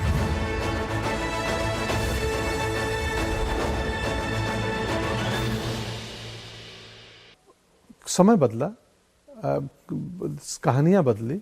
अब मैं जब जिस दुनिया से आता हूँ, मैं कभी सर एक दिन भी मैंने प्रिटेंड होने की और किसी और कॉम्प्लेक्स में नहीं पड़ा कि नहीं यार मुझे ये आनी चाहिए। मुझे लगा मैं जो हूँ वही हूँ और मैं इसी तरीके से रहूँगा और मैं इसको बहुत ही प्राइड और प्राउड के साथ प्रेजेंट करूँगा।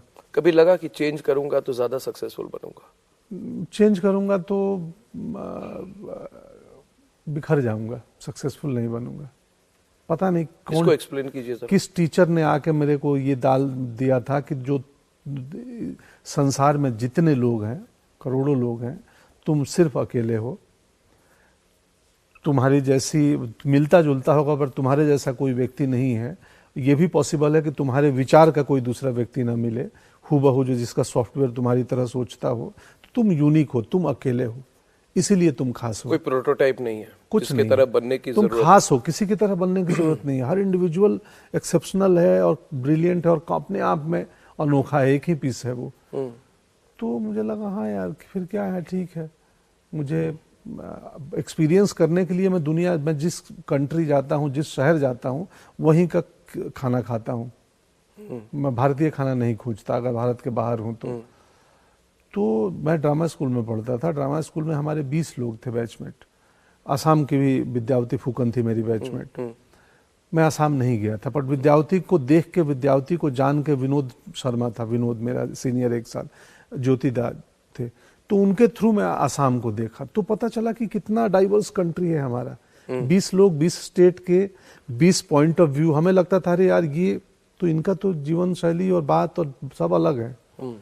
तो इसने पर्सपेक्टिव हमारा बड़ा किया। मैं भी एक साधारण से गांव से आया हुआ व्यक्ति हूँ, बहुत प्रवचन करता हूँ, ये बातें कहता हूँ, मैं भी बोर हो जाता हूँ अपनी ही बातों से कि क्या जरूरत है इतना प्रवचन करने का। बट पता नहीं आपकी बातें कुछ ऐसी हो गई कि मैं इस रूप पे आ गया। नहीं, प्रवचन की बात नहीं, ये लाइफ एक्सपीरियंस की बात है। जिस इशू में मैं आ रहा हूँ आपके साथ कि मैं बस, मुझे लगता है कि if we are to be a super power, अगर हमको if we are to be one of the greatest countries in the world, which we are, तो सिर्फ आर्थिक तरीके से नहीं होगा। Not only economic, not only defense, it has to be cultural. It has to be self-pride. Do you agree with that?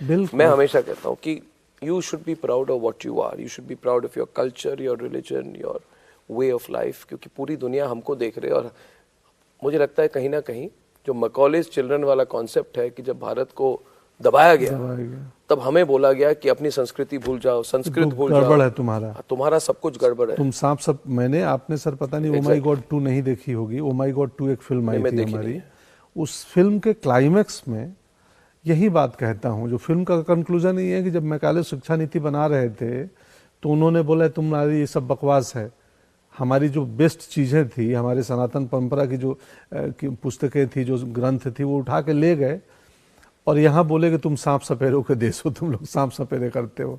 Film इसी पे खत्म करती है ओ माई गॉड 2, स्टीरियोटाइप बना दी। हाँ कि नहीं, अरे people are uncomfortable. No, too much Hinduism nowadays. Why should we be passive Hindus? We are becoming aggressive Hindus.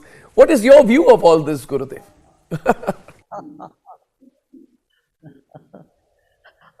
I know there are many such misconceptions. I give the right for people to be in ignorance because they just don't want to see the truth. They don't want to see the light. They are dwindling. Their numbers are minuscule today. They should go to the ground level and just look at what people want. People are today very proud of being who they are, what they are. That was not the case before. Someone who crosses the boundaries of India will even change their names. That's not happening today. You see, the revivalism, when something good is being revived, why to shy away from that? Be part of the revivalism. It's a flood that is happening today of upliftment of the whole nation, and you should just be part of that. See, when you say development doesn't only mean making roads and building houses, it also development of the civilization, the culture, the values that we uphold. And today the world is welcoming our values, these values. If you closely watch the developed countries, the struggle they are going through today is appalling, and we don't want those ills of the society come into our society as well. 1 in every 3 person is getting depressed. And they're all turning towards yoga, they are all turning towards chanting, which was a taboo before. 42 years back when I started Art of Living, yoga was a taboo. Not everybody wants to even think about it in the world. But today, I tell you, 1/4 of the population, maybe now 1/3 of the population, world's population, are practicing meditation, yoga, chanting, and all this. So people now should wake up to this reality and not just shy away from or feel so entrenched in the old colonial mindset. I think so. I think people should be comfortable with who they are. And Hindus are becoming comfortable with who they are and their essence.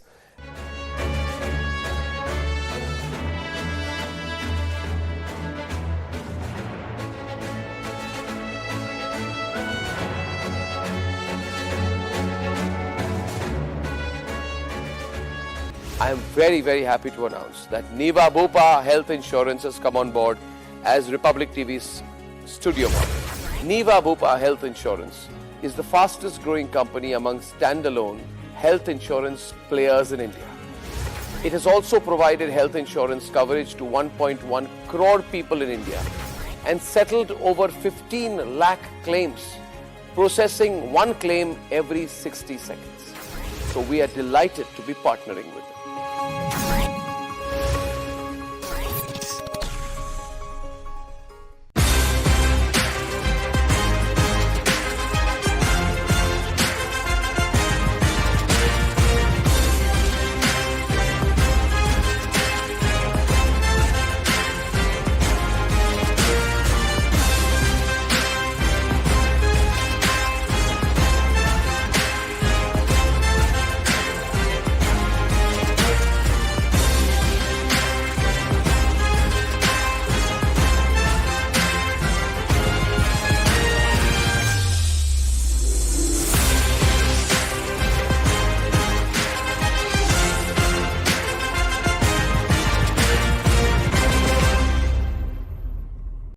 लोगों को गुस्सा होना जरूरी है। आप बहुत प्यारे हैं, हम मेरी तरह।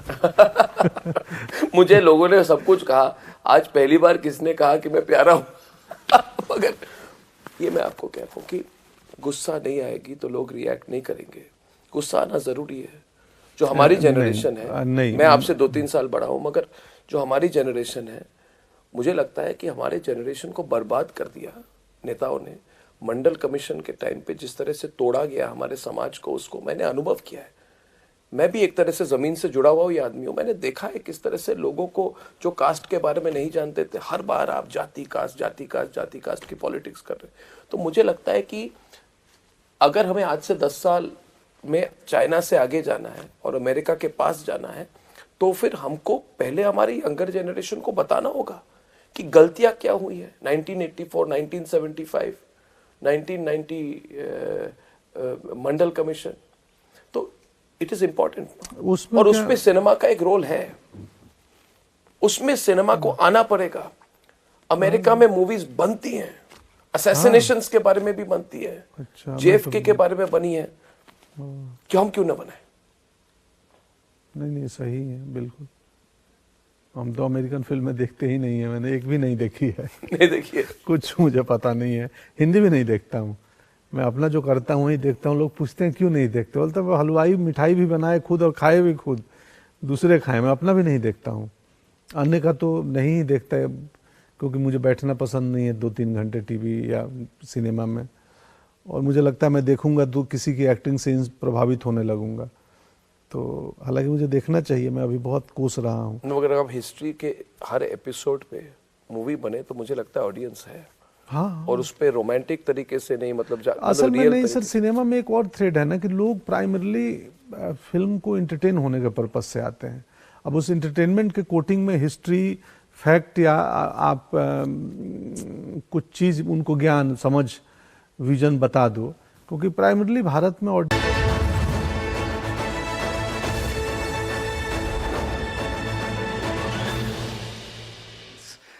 in a less intimidating manner. Very welcome. Thank you so much, ma'am, again for coming. Yeah. And how many of you had those goosebump moments when we had our Chandrayaan landing on the moon? And you know, she is someone who was integral, or has been integral to not just Chandrayaan, in fact, ma'am, right? Many other of our projects which ISRO has spearheaded in the last couple of years. Yeah. I'm handling all the interplanetary missions and the low Earth orbit missions, and I'm also the project director for the Aditya L1 mission, which sets up the first country's solar observatory. So let's begin with that only, because I remember when the Aditya L1 was launched, you said it's a dream come true. Yeah. So why did you say that it's a dream come true?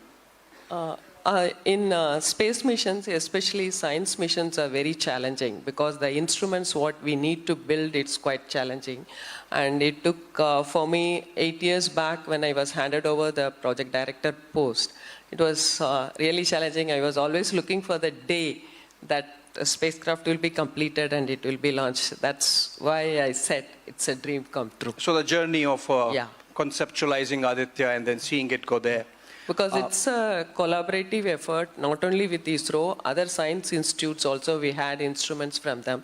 So working with them and making them build the instrument and deliver to us, that's a lot of people management is very, very important in those aspects. So it was, that's why I said dream come true. Right, okay, so the success part of it. So let's keep the science for later. Let's go back to the beginning and what really inspired you to pick up science and when you started, like class 11, class 12, did you think in terms of being part of ISRO, being part of Chandrayaan, or was it one step at a time? You were interested in maths. How your interest in science and maths began essentially? It's all because of my father. He's a graduate in mathematics in those days of 30s, 40s, and he's a voracious reader too. So he developed the interest of science in us, in all his children. So, and I felt naturally I had, what is that?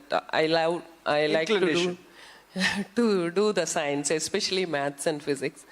As later, during my school days, I remember why I was so happy to do maths and physics is because we don't need to study a lot. If you understand the logics behind it, it will be always easy. How many of you agree with that?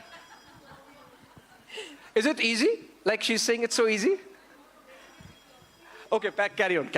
Yeah.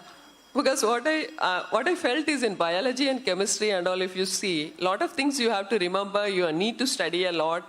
Even in medicine, if you take, you need to study a lot. But here in the maths and physics, I always felt that if you understand the logics behind it and how the fundamentals behind it, it's easy to build over it, and you need not study a lot. That's what my feeling I had in my school days, and I developed interest in maths and physics, and it's that goes to my father, who inculcated in me the interest, and also he used to tell a lot of stories about the Nobel laureates and things like that, especially about Marie Curie. He used to tell me a lot that how when she was pregnant also she was so much the thorium she was to generate the radium in it, and a lot of stories he used to tell that inspired me, and I took it that way. So basically stories about science, reading about science, and seeing science and maths around you really helped.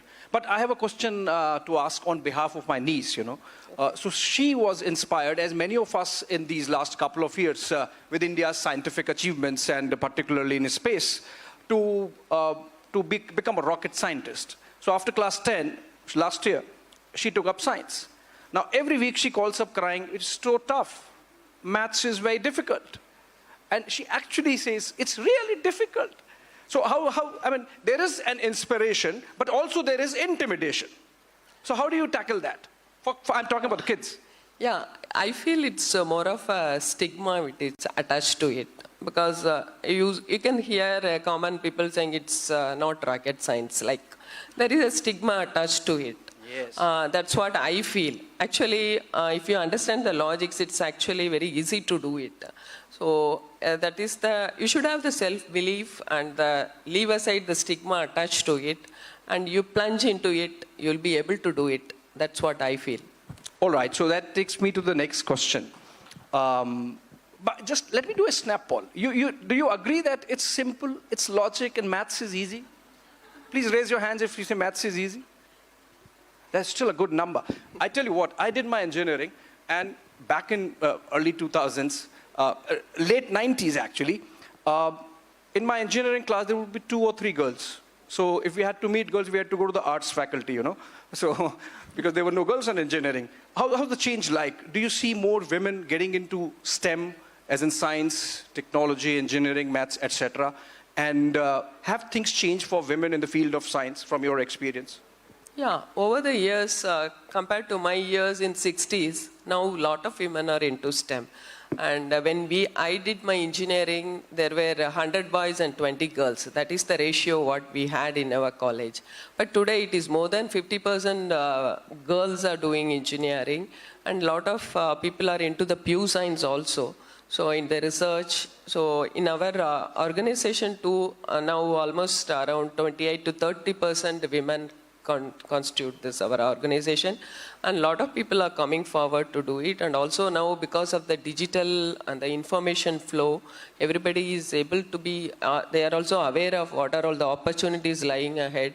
So that is one important thing, because those days, in our days, getting to know the opportunities, what is available itself was a little difficult. But now with the information era, everything is available, and people are also very bold enough to decide. Really, I really admire the younger generation. They have the capability to decide what they want to do in their life, either science, arts, or even a homemaker. They have the guts to decide what they want. They are very clear what they want to do. So that way, a lot of improvement is happening, and it is going to improve further. Okay, so let's come back to your ISRO journey. Like, you've been there for long, 30, 35 years.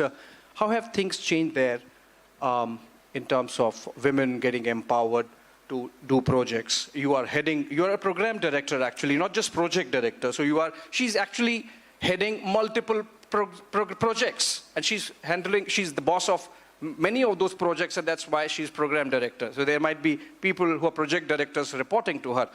how have things changed in ISRO over the last few years for women, and by extension for women in the larger scientific establishment in India? If you say in ISRO, actually, since my joining, I never felt any discrimination or a glass ceiling there.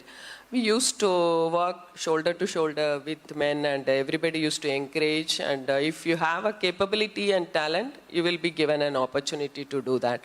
That's what the policy in ISRO. But earlier days, the number of women in the field itself is less. So hence the total number of women in that field is less, in ISRO is less. But now more and more women are going into that field, and they are also joining ISRO. So it's steadily improving. You can see much more women participation in the coming years. Yeah. So we have seen, for example, you are the program director, of course, and then Chandrayaan 2, for example, M. Vanitha, she was the project director, and her deputy was Ritu Srivastava, I believe. So a lot of women, the Nari Shakti, visible in ISRO. Prime Minister, in fact, feted the team. I believe he interacted with you, right? Yeah. Any moment you would, any aspect of that interaction you would recall and would want to share with everyone when you interacted with the Prime Minister after Chandrayaan 3? Because the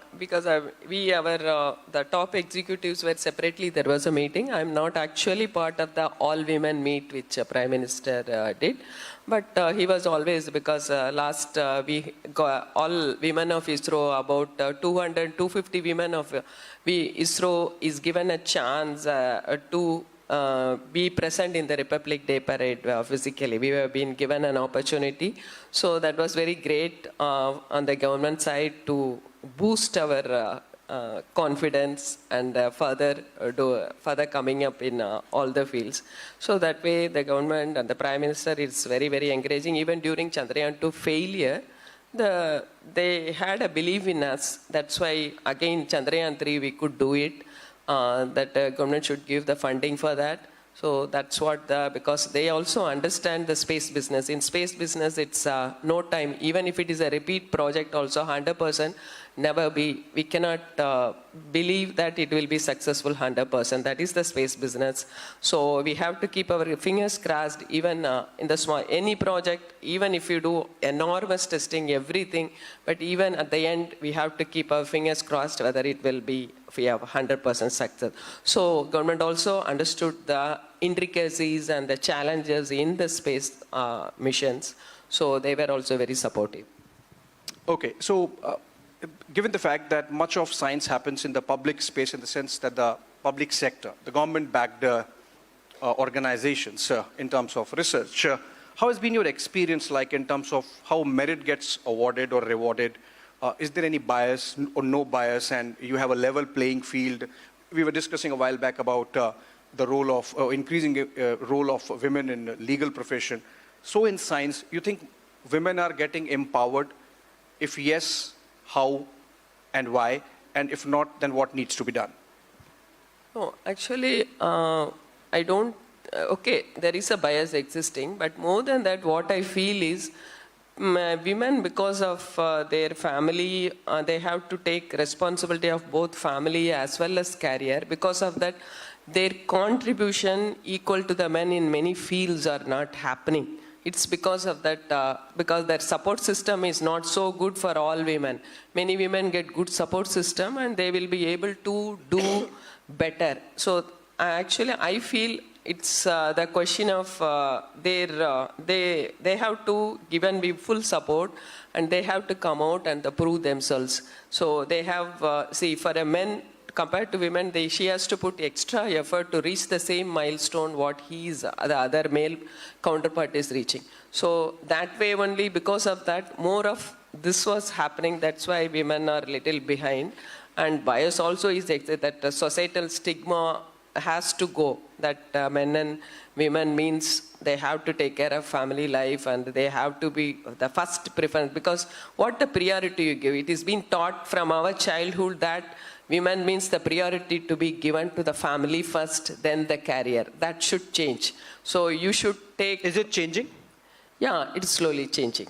It is changing because you also should feel that that women, most of the women, we have a guilty feeling that we have not contributed much to the family because of the career. So that type of guilty feeling, that's all because of the societal stigma. So that has to go slowly, and that is slowly going, but it takes time to completely change that stigma to go. And you are also a human, you have your own aspirations, you have personal career, so that has to come out.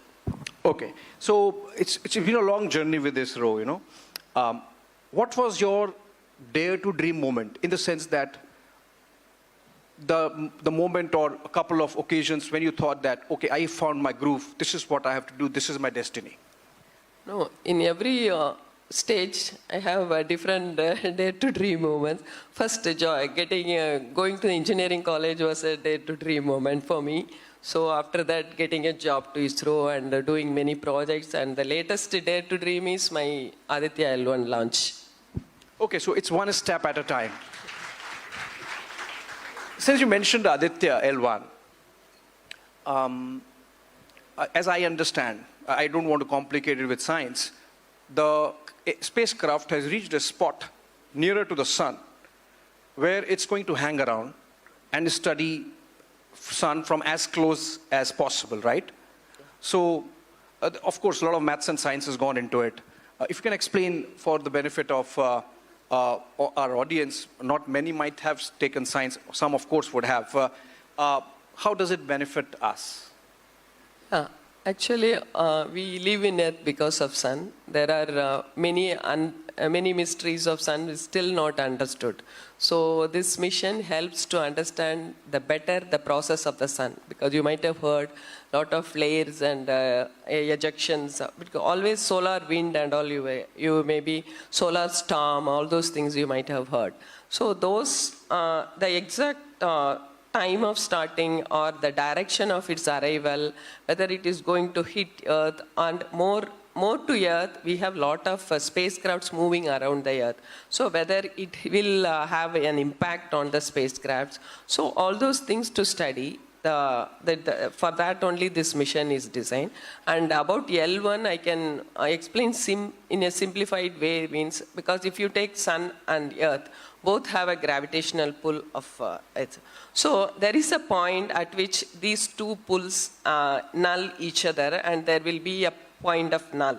So that is called the Lagrange, because it is by mathematician Lagrangian who invented these points. Yeah. So that point is it is not very closer to the sun.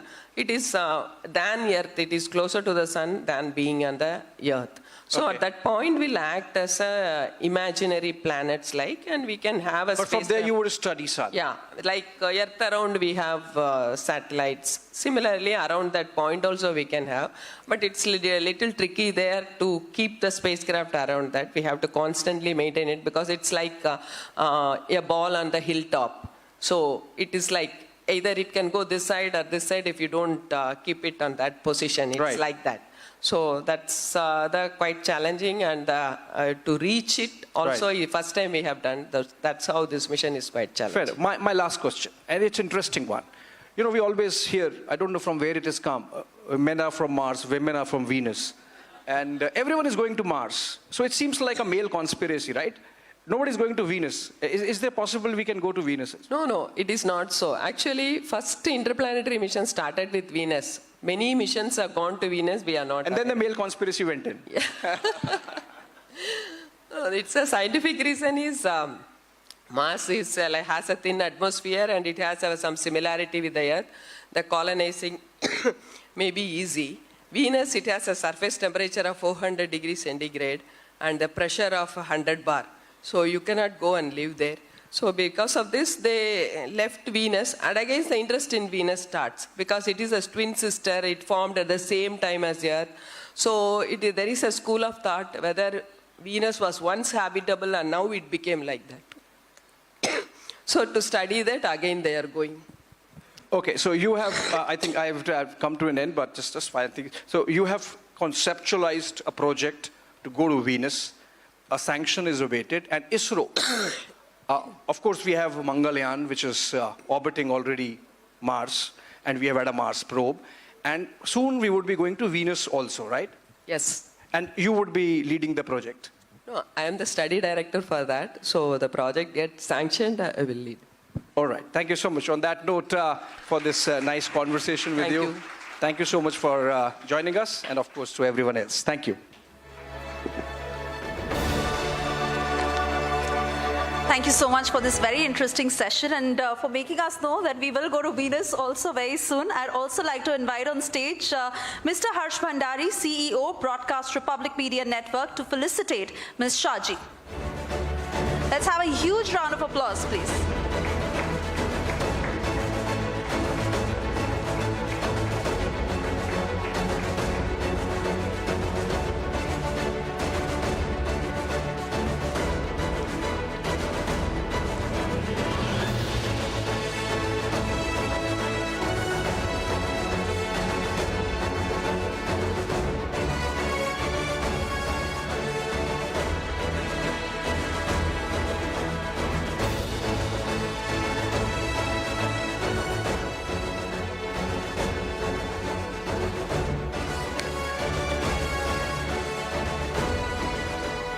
Good evening again, everyone. Staying with the theme of the legal landscape now, we move to our keynote address. Equality means the law should be equal for all. Equality means no dissections, no parallel system of justice. Through India's rich history and legal movements, India has always strived for equal threads, taking us through the threads of the legal tapestry and India's hard-fought journey to achieve equality. Please put your hands together to welcome on the stage the very accomplished senior advocate Madhavi Diwan, who made history as the third woman and the youngest ever to hold the position of the Additional Solicitor General of the Supreme Court. For me personally, having seen her in the courts, I think she's been at the forefront of fighting for the abolition of triple talaq, and her clarity in thought and purpose with which she drafted the government affidavits won us over. She also therefore has now gone down in the India's history books, the contributions to Indian women and gender justice. Let's welcome Madhavi Diwan.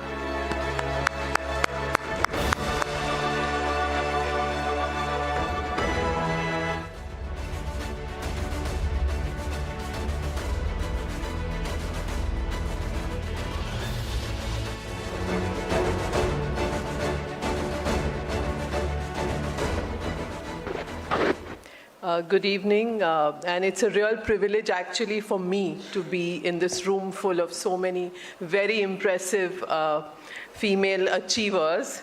And usually I'm certainly not nervous in court, but but I think the levels of your achievement are just very, very impressive. So real privilege for me.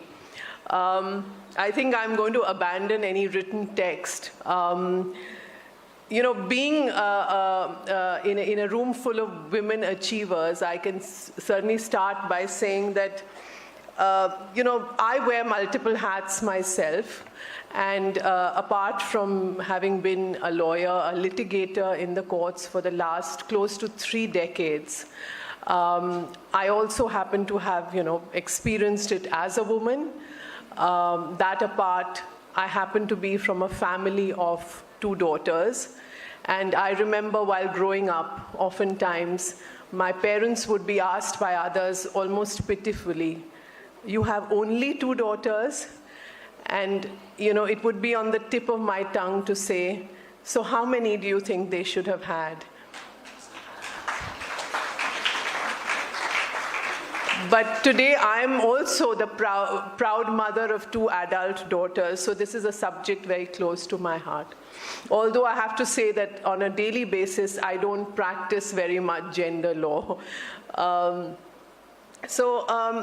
You know, the digital age is, of course, a huge game changer for women in so many ways, particularly from, you know, in our part of the world, where very often women out there, women in remoter areas, women in small towns, oftentimes we are so bogged down with either domestic responsibilities or childcare responsibilities, or simply because of social constraints, women are not encouraged to step out of the house. And for women in that position, I think the digital age is a huge liberator because it is an avenue for phenomenal social engagement. It's a window to the world, to an education, to skill creation. It's a means for political participation and, of course, for economic independence, financial independence, economic empowerment. So there are these phenomenal advantages that the digital age, and as I shall mention even in my own profession, it can be a real game changer. Well, and I feel that we haven't even been able to scratch the surface yet.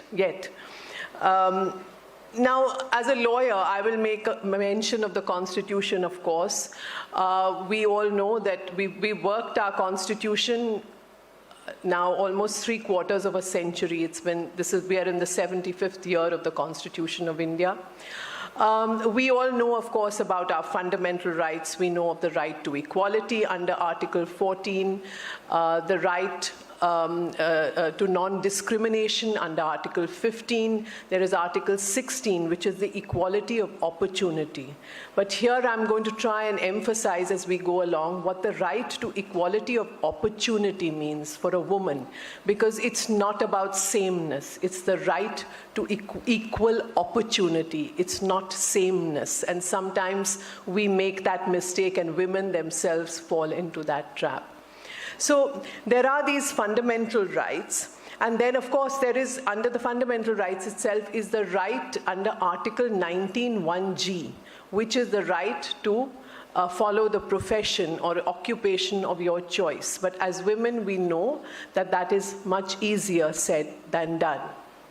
But what I find really fascinating about our Constitution is one part, which is in Part 4, which are what is called the directive principles of state policy. Unlike fundamental rights, directive principles are not enforceable in a court of law.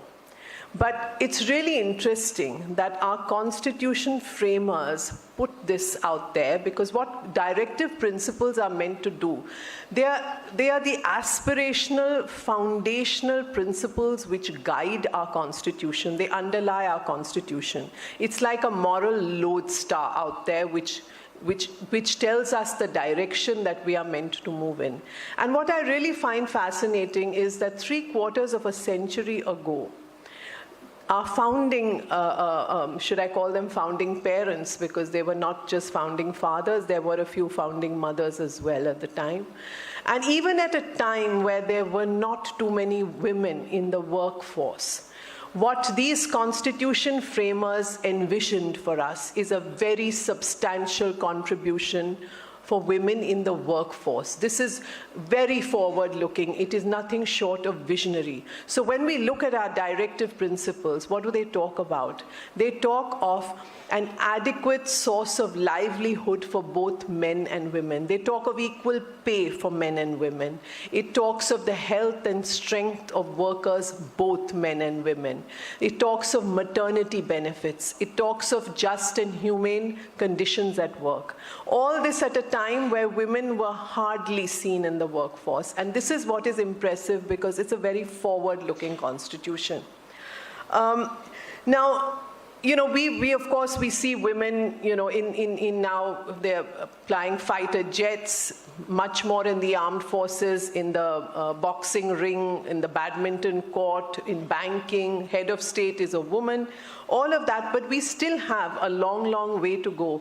And it is to be seen how we're going to harness technology to make that happen. Now, before we examine solutions on how to get more women into the workforce and into, for instance, to be able to stay the course in professions like mine, which are very, very male-centric, we need to perhaps analyze a bit better the kind of barriers that women face typically.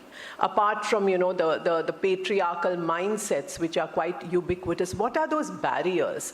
And I think, we're often very queasy about talking about this, but it is important to have this conversation. So you know, at a time of technology, physical prowess or brawn is not necessarily an advantage, and that's a good thing for us. But so what is it that can keep us back? How is a woman's trajectory going to be different from a man's? What sets her apart? And therefore, how do we address those problems?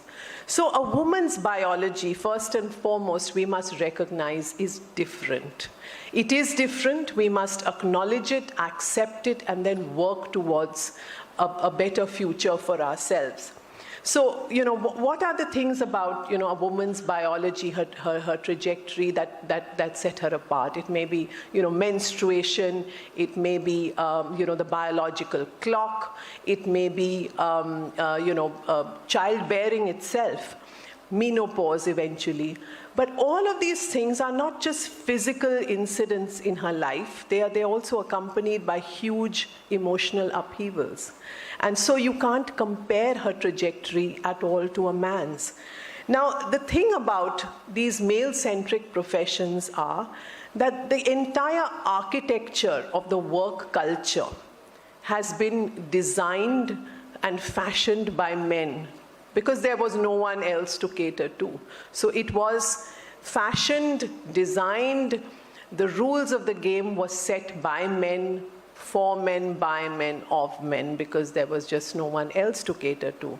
And particularly in my profession, when you look at the kind of working hours, long working hours, reading well into the night, all this could happen because I suppose men could take it for granted that they had a spouse at home who was taking care of the family. So therefore, it made it possible. So when women enter this arena, what tends to happen is we are fighting our own biology. And that makes it so much harder. So instead of trying to change the rules of the game to fit into our biology, we are fighting ourselves to fit into somebody else's, you know, the ready rules of the game. So this is very, very problematic. Now, you know, how is it that, you know, we've seen, for instance, during the pandemic, we've learned some lessons from there. And for instance, in my profession, we saw how virtual courts were set up, and they're very effective. They function even today, but there was a time when we were only functioning on virtual courts. And what I saw was that there were a lot of very young women who were able to continue to argue in court in the virtual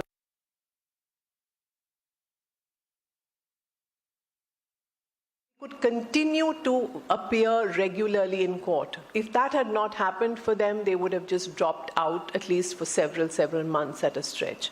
So that technology made it possible for them to stay the course. What I also heard from them was that they were able to manage their day much more efficiently because they were able to do their work, their paperwork between those court cases. If they had been in the courts physically, what would have happened is they would have been hanging around waiting for their cases, not so efficient with their time and their paperwork. So what I heard from some of them is that, look, we were able to have our evenings free because we had used our time much more efficiently in the day. Now, this is not really possible on a regular physical court working day. So, you know, how technology can really help women to plan their work days is something to really learn from. Now, it's famously said that a woman's biological clock is always on a collision course with her career trajectory. And this is quite true. Now, it's interesting that you know, some big multinational corporations have supported women to postponing maternity by helping them freeze their eggs. Now, I find this quite interesting. It's one thing for a woman to choose to postpone maternity because that's what she wants for herself. But if it is linked with career progression, I think that's very problematic because you are compelling a woman to battle her own biology. And I think that is, at a certain level, it can be exploitative. So instead of these large corporations being able to tweak the rules of the game, to change something which is custom made for women to now custom make it for women, you are forcing them to mess with perhaps biological clocks to be able to get that career progression. That is very problematic. And I think that with technology, with the assistance of technology, we should be, compelling a change that change the rules of the game for us. Now, for instance, when a woman, say, takes 5 or 6 years off work because she is nurturing a child, in our kind of profession, you end up being punished for it. It's very difficult to pick up the threads again and get back over there at the same pace. Now, if there is a retirement age, say for example, there's a typical age when you become a judge. It's the same for men and women. Should it be? I ask myself, if a woman has taken time off to nurture a child, and mind you, when she does that, she's serving herself and her family, but she's also, it's a social role she is playing because it's the next generation you're talking about. And if she's emotionally nurturing a next generation, I think she should be rewarded for it, not punished for it.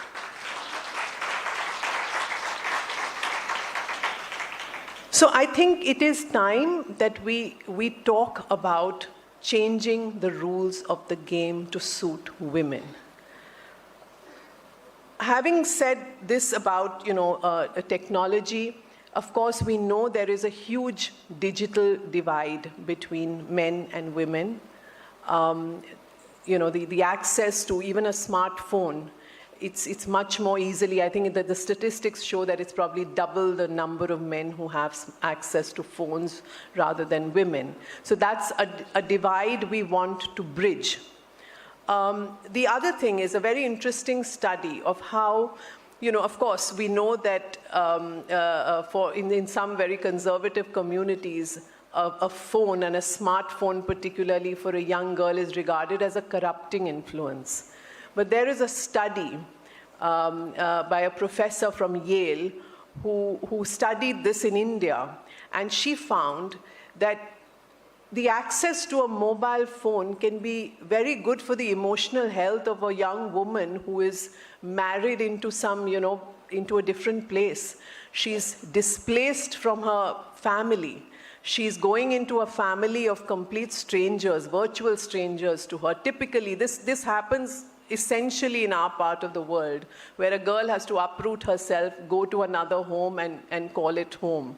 So it is the mobile phone and the smartphone which helps her in that adjustment.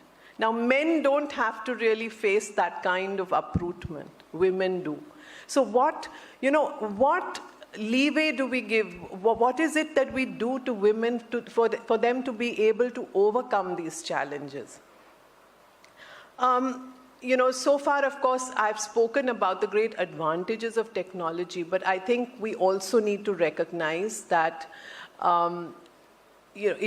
technology, the kind of incivility, for instance, that we see on the social media is something which is it can be particularly harmful for women, because never before is, I think, that the kind of gendered onslaught that you have on social media. So, of course, men also face trolling, but it's a very different kind of trolling. When it comes to, say, women, the kind of, the threats of violence, the threats of rape, the stalking, the abuse that takes place, the revenge porn, all of this are very serious issues, and the law, while our rules are in place, it's very difficult to implement the law. That is what we have observed, and that is something we must recognize. And when these onslaughts take place against women, it's a very gendered, sexualized attack on a woman. It's on her personhood. That's not the way it works for a man. So basically what happens is she's shamed into silence.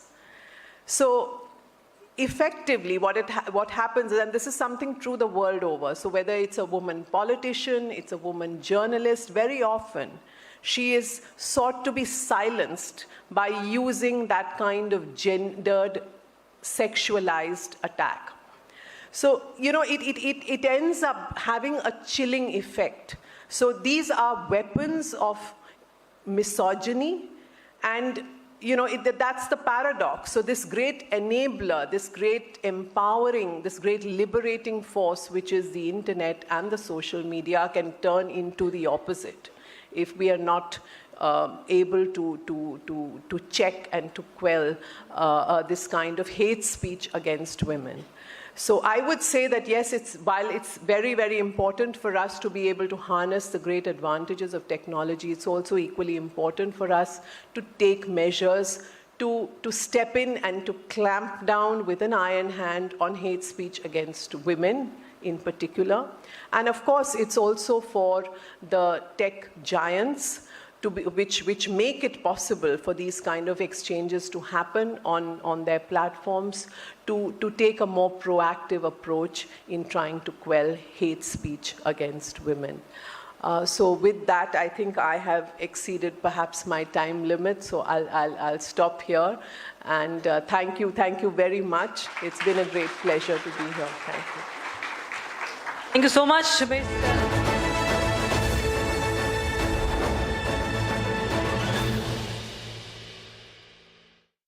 In the global employability rankings by Times Higher Education UK, only the following 6 institutions from India are ranked amongst the top 230 in the world for having the most employable graduates. IIT Delhi, IISc Bangalore, IIT Bombay, IIM Ahmedabad, IIT Kharagpur and Amity University.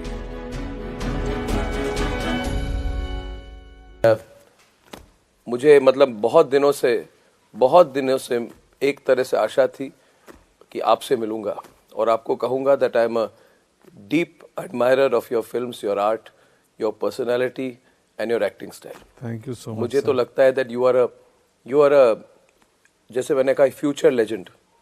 मतलब आपने पूरे जो हमारी एक तरह से performing arts और cinema industry, OTT की डायरेक्शन आपने चेंज कर दी है और आपके सफलता के कारण आज बहुत ऐसे टैलेंट सामने आए हैं पिछले 5-6 साल में जो शायद पहले रिकॉग्नाइज नहीं होते.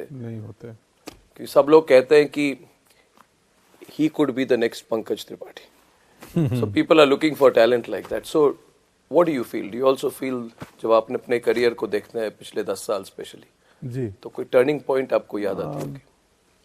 यस, टर्निंग पॉइंट मेरे ख्याल से पहले तो थैंक यू, आपने इतना अच्छा इंट्रोडक्शन दिया और मैं आपको पास से देखना चाहता था. मेरी इच्छा थी क्योंकि मैं टीवी में देखा था तो मुझे लगा था कि देखूं, और इस इंटरव्यू के पहले मैं 5 मिनट मिला हूं आपसे, तो मुझे वो व्यक्ति नहीं मिला जो टीवी में दिखा था. तो खैर यस, OTT आने के बाद से खास करके मेरे कैरियर में बदलाव हुआ. जब इंडिया में 16-17 में OTT आ रहा था, एक फिल्म आई थी न्यूटन, जिसके लिए नेशनल अवार्ड मिला मुझे पहली बार.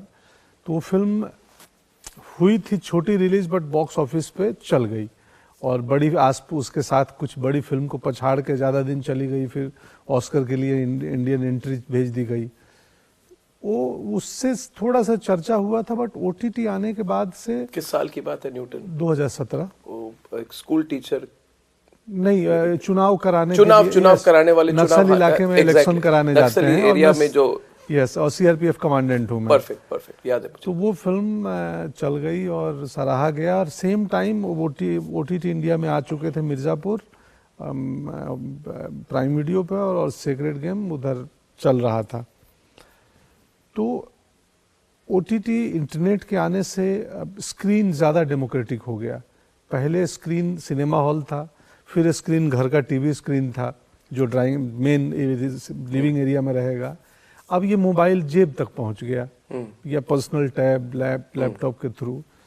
तो मुझे लगता है कि तो ज़्यादा लोग हम लोगों को देखने लगे. ऑडियंस बढ़ गई क्योंकि हमारी फिल्में 200 सिनेमा घरों में रिलीज होती है. अब चुनाव में खड़े कर दो एक आदमी को और बोलो कि तुम्हारा बूथ पूरे इंडिया में 200 बनाएंगे.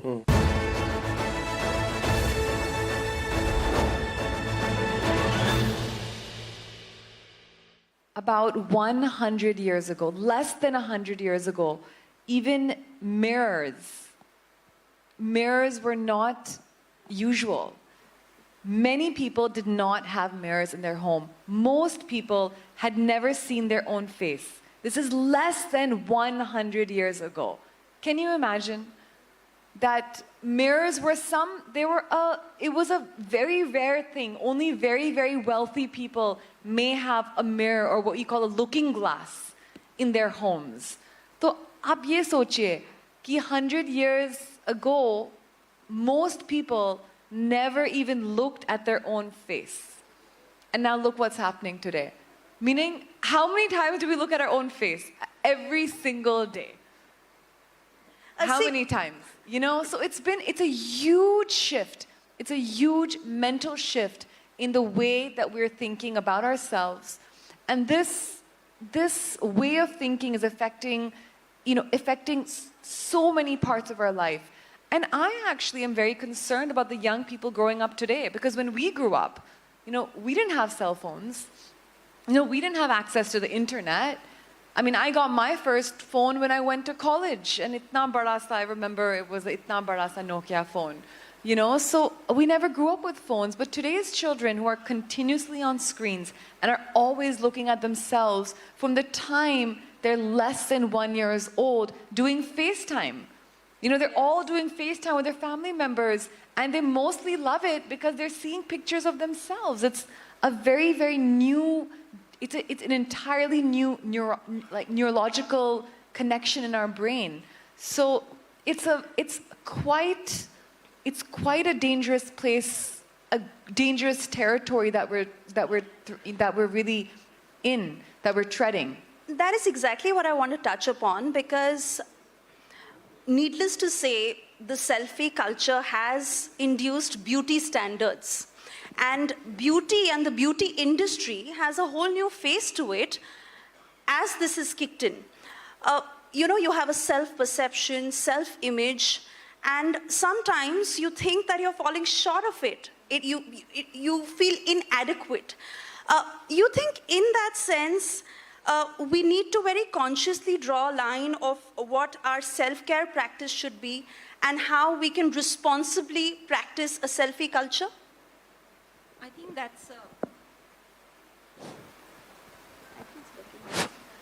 think that's a very important question today. The reason is that on one side you have people who are more conscious, and they are made more conscious because every time you post a picture, the first reaction is, how is she looking? How is he looking? When you meet somebody, and especially at least in India, the first thing, either they will say you have lost weight or you have gained weight. So imagine the amount of pressure a selfie would put, because now you are sharing with thousands and thousands of people who are judging you. So first is the mental pressure which I see amongst society, and it's faced more by women than men, because subconsciously women have been told that looking good is important for your acceptance. And that is a tragedy, because most women as young girls, when they grow up in a wedding, the girl is said she's pretty and the boy is said he's successful. And that's a tragedy, because a lot of women have worked hard in their professions and yet they are measured for how they look. Now, the point number 2 is the quick fix. Now, what happens when you try to quick fix rather than having a sustained practice of loving your body, loving yourself, taking care of yourself is, so what I see is that first is women despise themselves because of their bodies, subconsciously. And that's a tragedy again. Because when you despise yourself, you open the doors for surgeries. You open the doors for all kinds of surgeries, which could be from physical correction, cosmetic correction, which you don't need. You're absolutely fine.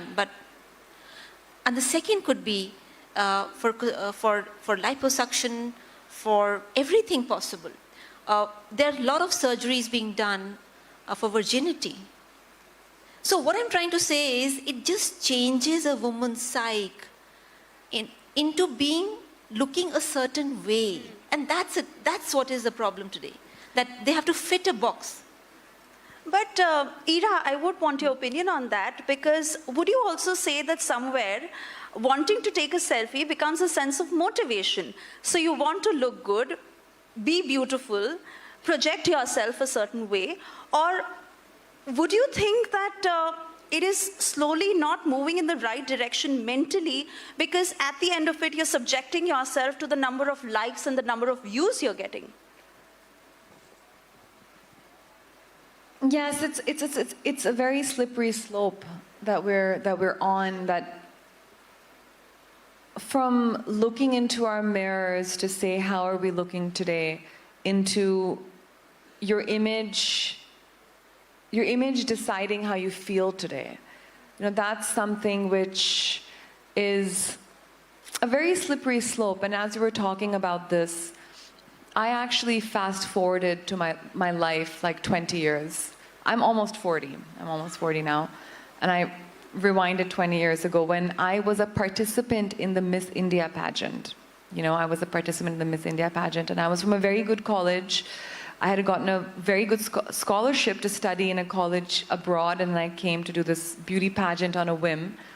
And I walked out of this pageant because I couldn't even at that age, the thought of being judged for the way that I looked was something I couldn't handle. You know, I just couldn't, that wasn't something that sat right. And I actually ended up writing a book about that pageant, which became really a bestseller and kickstarted my career as a writer, and which then further went on to a deeper consciousness about wellness and teaching yoga, and that becoming something that I wanted to give to this world. But it's also the passage of time. You know, for me at that age, thinking that this was the way that I looked would define me, into that journey that this had nothing to do with who I was. And then as you age, you realize even more how fleeting the way that you look is, and how it really doesn't matter. But what's more important is the state of your own mind. And that's what my yoga journey led me to, that it's not the state of my face, it's not the state of my career. Ultimately, what's making me happy is the state of my mind. And if the state of your mind is correct, then no matter what happens to you in life, you know, your life will always remain balanced. Like no matter जो भी आपकी ज़िंदगी में हो रहा है, अगर आपकी स्थिरता मन की रहती है, तो आप कुछ भी कर सकते हैं. You know, and then that's slowly how things progressed. So it really is a journey, but it took me, you know, it started for me much later because we weren't exposed to so much, but I now see that things are happening at a much younger age. So that actually makes our job, you know, very important, that we have to start spreading that awareness, you know, much more so, that it's not the state of your face, it's not the state of your body, it's the state of your mind which will ultimately make you a successful human being. It's not how much money you make, it's not how much fame you get. And it's interesting because now I'm in Mumbai and I teach and I interact with some of the most famous people, you know, in Bollywood, and I understand that it doesn't matter how you look, it's ultimately the state of your mind. And wo log itni fitness, physical level pe, itna fame, itna paisa, but the mind is not still, and that can still lead to a very unhappy person, you know, which will then lead to that unhappiness can then manifest into many conscious and subconscious disease. So that's how the trajectory goes. So it's just, you know, educating now on nutrition, which is really the first pillar of health, and then moving forward becomes very important. And for practitioners like you, you're out there, you're putting out the message on nutrition, on yoga. So much emphasis is laid on me time, connecting with yourself, taking a walk in the woods, meditating. Would you, in equal force, put out the message of taking a digital detox every now and then? Yes. So let's talk about what the mind is.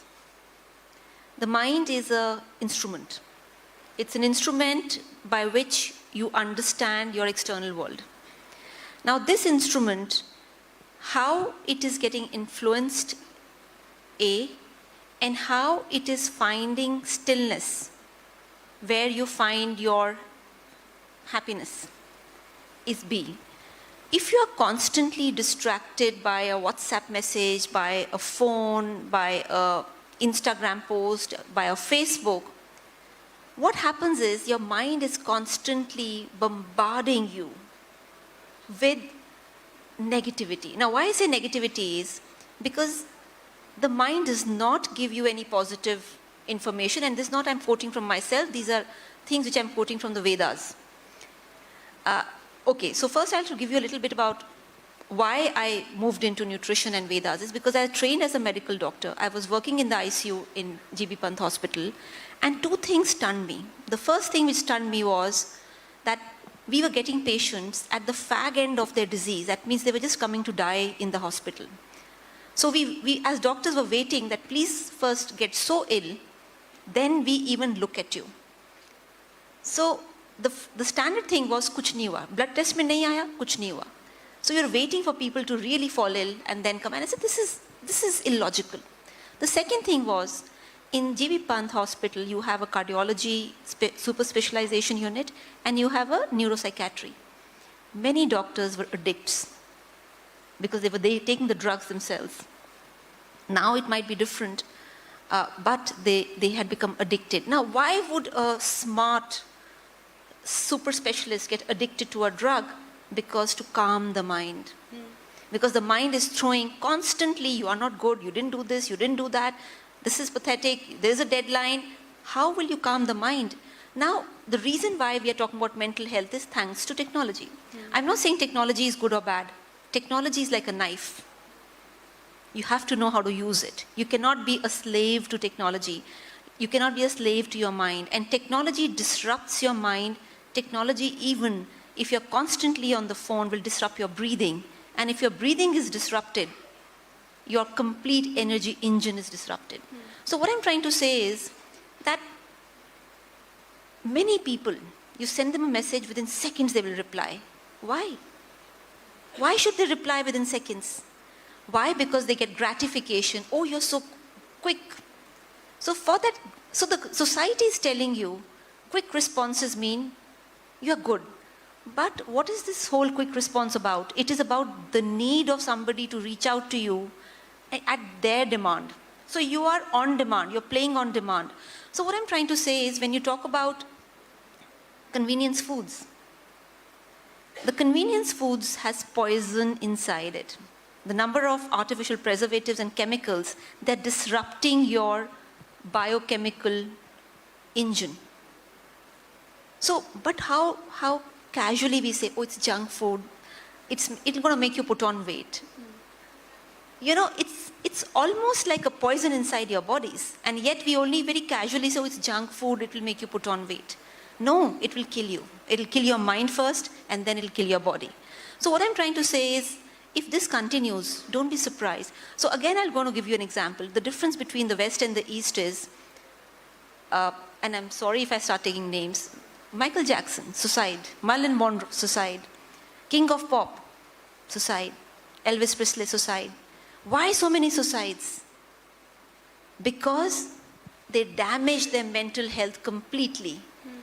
My fear is the same thing will come to India, and you will see people at the prime of their career committing suicide, which is their mind gone wrong. Yeah. All right. But, you know, Ira, social media, Instagram, at one end we talk about the gap between carefully edited pictures and what the reality is.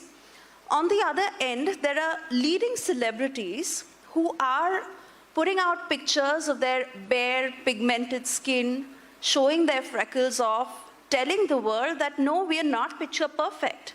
So, in that sense, do you see a sense of ownership that women are now taking about what our bodies are? It's not about fat or thin, it's not about fair or dark, and that is helping correct the mindset. 100%. I think even Fair and Lovely changed their name, right? they changed their name into something else. Yes, yes. See, even they changed their name, right? That cream which everyone knows about, Fair and Lovely, even they've had to do it. So I think there's a very positive movement, a very positive, body positive movement, which is also spreading. It's an underlying current, because when you see things escalated at such a level, there has to be a reverse action. You know, there has to be a reverse action. That is happening. Their counterculture is happening, where women are, you know, whether it's skin color, whether it's body positivity, whether it's self-care and self-love, all of these movements are definitely beginning. And also wellness movement. There really is a very strong wellness movement. Even with yoga, I remember when I started, you know, there was Baba Ramdev, and then there was me, and that was it. You know, that was kind of the parallel. And I remember I guess I'm not allowed to say channel names maybe on this channel, but there was a national channel that I was doing a show on, and they used to say ki agar aap please, you know, sleeveless mat pehniye because ye yoga hai. So I was like, okay. I said, but it's more comfortable, and people can see what I'm doing, and they see the shape of the body that I'm making, so they can follow me. I said, no. But I used to say कि बाबा रामदेव तो लंगोट में करते हैं, आप उनको थोड़ी ना कुछ बोल रहे हैं. You know, it's only sort of this is not fair. So I feel like even then, you know, we've come very far away from then when I started to now, and there's so much more acceptance, because there's more acceptance of women's bodies. There's more acceptance of women's bodies, of what they're wearing, and it first begins with ourselves, then it moves to others. And that's how it really happened. And I really remember all of this. And now I said, my gosh, would any of this really matter now? You know, so I'm definitely seeing all of this entire movement. I think it's very positive. It's a hugely positive movement, but it needs to, because there's so much happening on one side with the selfie culture. You know, there's even something now called, I forget, there was a terminology, right? When people were actually, like, there was so many deaths being caused by selfies because people were always taking selfies, and like there was accidents, right? There was a specific name to this sort of death because people were taking selfies. So it's very much, it's addictive to the brain, and actually there's science behind it. It's dopamine. You know, every time we're on social media, every time we're seeing Instagram posts, it's a little bit of dopamine in the brain which is released. So your brain becomes addicted to this. You know, scrolling is a neurological addiction. It's like caffeine, it's like nicotine, it's like a drug. It's like a very, very, very tiny dose of a drug that we take it over and over again, becomes addictive. So you'll see it. It's become such a natural habit. We got to reach for our phones because we need that dopamine hit. We need to see what's happening on our phones. You know, it draws our attention. It's like watching an action-packed movie. You know, when you're watching an action movie, why are we so glued to the screen? We're like, wow, what's going on? It's because there's so much action that it's a dopamine hit.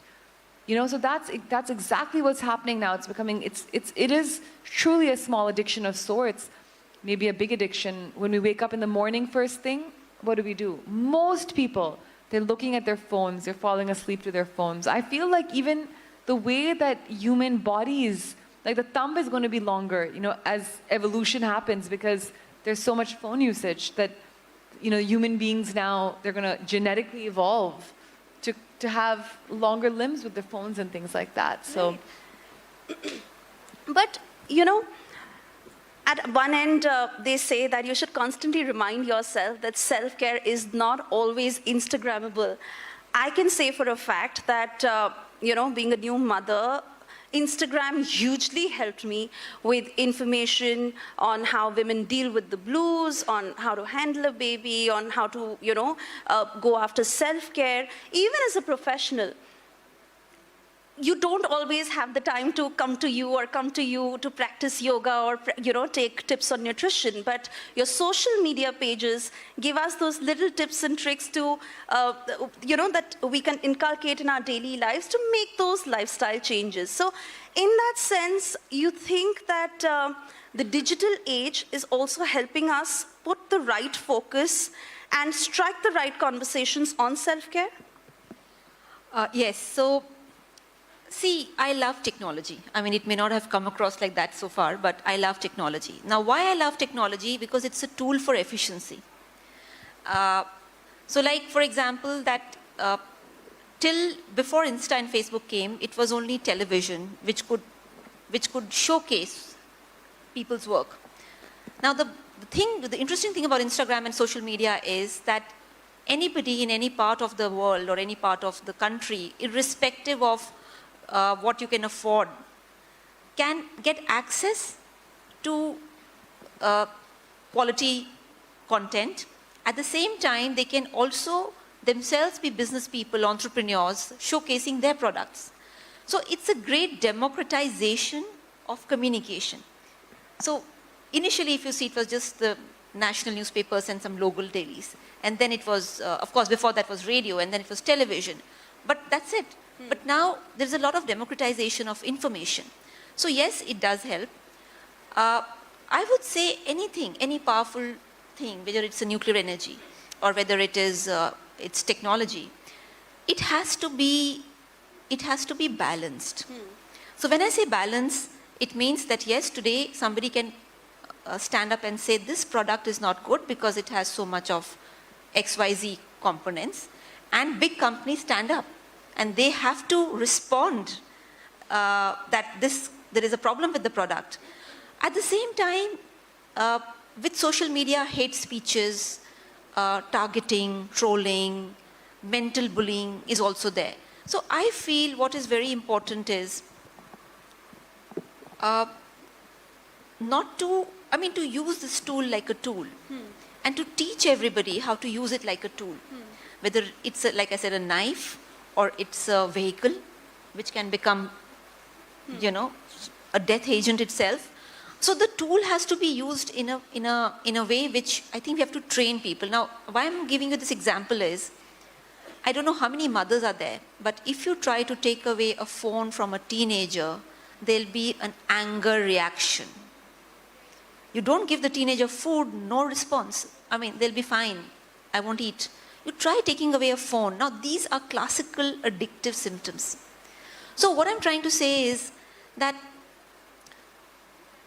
somewhere I think we have to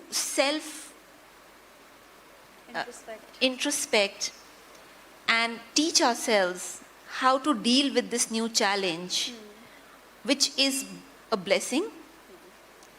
But every blessing has a side which needs to be monitored and learned. So I think that, of course, before I finish, I want to tell you, of all the blessings for women, technology is the biggest one. Technology has given so much power to women in their hands, it's unbeatable. So I think that's one of the biggest positives I see in technology. And as we are on the verge of wrapping this conversation, I want to ask you both, what was your dare to dream moment? What moment? Dare to dream moment. Dare to dream moment. Shikaji, why don't you start the dare to dream moment? I think dare to dream moment, okay, there were several of them. But the day I felt that I felt gratitude and I felt responsible for whatever I've got was the day, and it's a long story, but I was invited by the Prime Minister, Mr. Vajpayee, to advise him. That day I asked myself that it's obviously not my talent. There is a higher force which is helping me. And if that higher force is helping me, I need to be more conscientious and more committed and more introspective about whatever I'm doing. So, till a certain age, and there are a lot of youngsters I see, it's all about making your parents proud. Then it's about fulfilling your own dreams, that, okay, I want this, I want this, I want this. But a stage comes when you realize that a talent or anything you get is a gift from the universe. So, thank you. So that was my first time when I actually dared to dream big and decided I will work in this field and make sure nutrition becomes the first call or first port of call for healthcare. And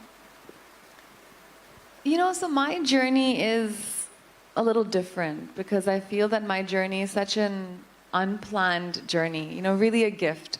A spiritual journey is truly a gift. It's a blessing. And it's a tough journey. It's possibly the toughest journey, but it really comes as a blessing. So I remember my teacher had told me that for 10 years after I'd become, he's like, you should not look at yoga as a source to earn any money. You should improve your skills and increase your depth of knowledge before you start using this as a tool to earn an income or support your life. I said, okay, ab teacher ne bola hai. In yoga, we have great respect for our teachers and our gurus. So I did this, and I remember I would have free classes in the park. You know, in Lodi Garden, I would have free classes, or pehli class ki, to only one person came, and that person was my mom. And mom bhi walk pe chale gayi. She said ki haan chalo class hai, chalo main bhi walk ke liye ja rahi thi. You know, and I just sat there. I said, are yaar ye kya ho raha hai? And then 10 years later, just blessing after blessing, maybe all the people that I just taught for free, and thode se log start hue mom ke baad in Lodi Garden. It was called Yoga Sunday. We used to gather in Lodi Garden, and jisko bhi aake yoga karna tha, hum log karte the.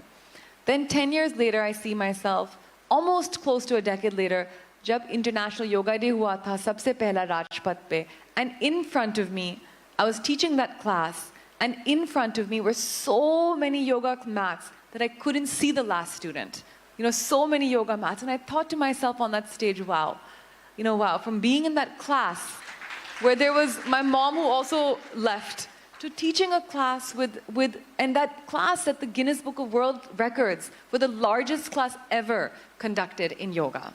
You know, so that moment made me realize that sometimes so much of our life is not in our control. Who would have imagined?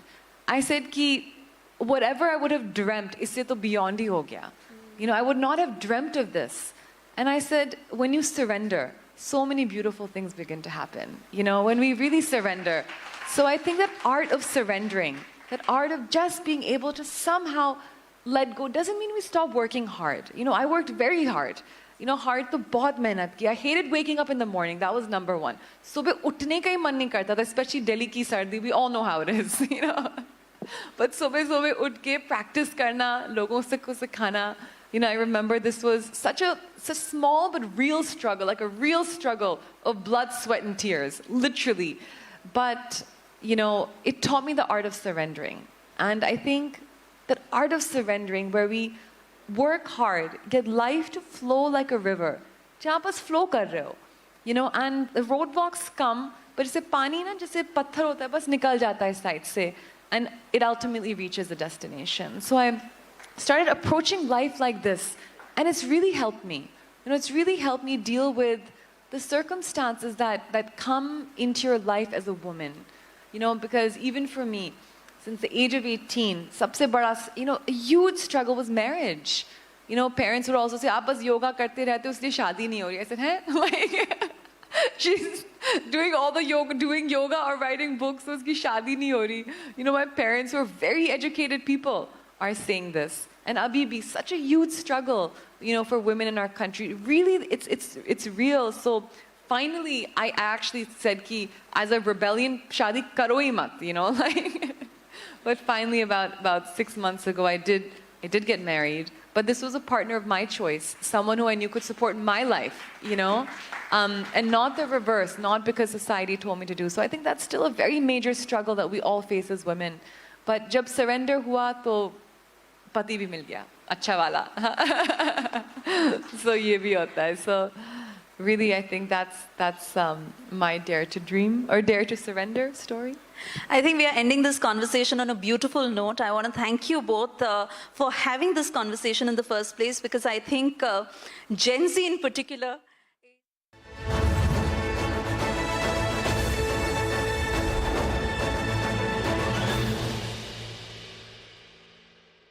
I think it's the best time that has been chosen and we cannot stop anymore. The temple construction will keep happening. It may take several more months to finish, or maybe years. But what is now available, what is ready, we should just go on. That's Gurudev, my are the opinion. Muslims a part of this celebration? You know, we are just days away from the Pran Pratishtha of the Bhavya Ram Mandir. And I remember that in 2018, we were covering very closely what you were doing. And I must say today to all the viewers that it's not just the court verdict. It's also, viewers, we must understand there was a setting, there was a mood setting which happened, and the process of reconciliation happened before the court order, when Gurudev Sri Sri Ravi Shankar sat with all the representatives of both the sides. I remember he had sat and he even told, there were 12 trunks which were given full of documents to the Chief Justice of India at that point of time. Gurudev was part of the negotiation which went on with both sides. Gurudev, at that time you had said that India will turn into another Syria if this dispute is not resolved. I remember you also said that we can't make Lord Ram to be born in another place, while you were saying why the Hindus should be given the site. My direct question to you is, one, have Muslims actually accepted the reality? B, what is your sense of the Muslim community? Are they truly part of this celebration, or is there a feeling of angst inside them about the Ram temple today? As far as I know, today there is very good feelings even among the Muslims. I don't see there is any such bickering. When I went and met about 1,200 imams and other religious leaders throughout the country during the mediation time, I tell you, except 2 or 3, everyone was willing to be part of this. Everyone was willing for a peaceful and happy settlement. Nobody wants to carry this on further anymore. Their only concern was, it should not become a precedence for 3,000 other mosques. So that was their concern and worry. And a second thing was that except just a couple of lawyers and a few people, most of them were willing to come to the settlement. And many of them have written, they're given in writing that they are ready to be part of peaceful settlement. But what is this? In fact, Arnab, that nobody wanted 5 acres. Muslims never even asked for 5 acres of land. It is our suggestion to give them so that everyone feels good about it, to feel good fact.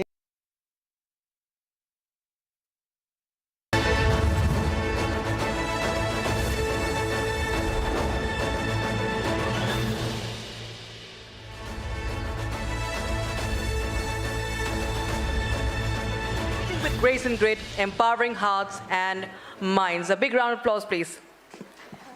Thank you very much. Let's also welcome Professor Kulkarni. We've seen her several times, always gracious, always warm. But today on a very serious, on a very career-oriented note, Professor Kulkarni, as I welcome you to Republic TV's India Women Summit, you have also got these lovely incidents that happened during the 26/11 attack in Mumbai. I would like you to share that with us, and also how grit and grace, like she was mentioning, has actually shaped you, and also how the incident that we will be talking about shaped you as a woman leader. Yeah, Rhythm, you are starting with the incident of 26/11, and as we all know, it was a very unfortunate day in the life of India. When Mumbai was attacked by terrorists, 5 very prestigious locations. So I was with my husband Ajay in the Taj Mahal Hotel. And, we went to meet a German friend. She is a member of European Parliament, German lady.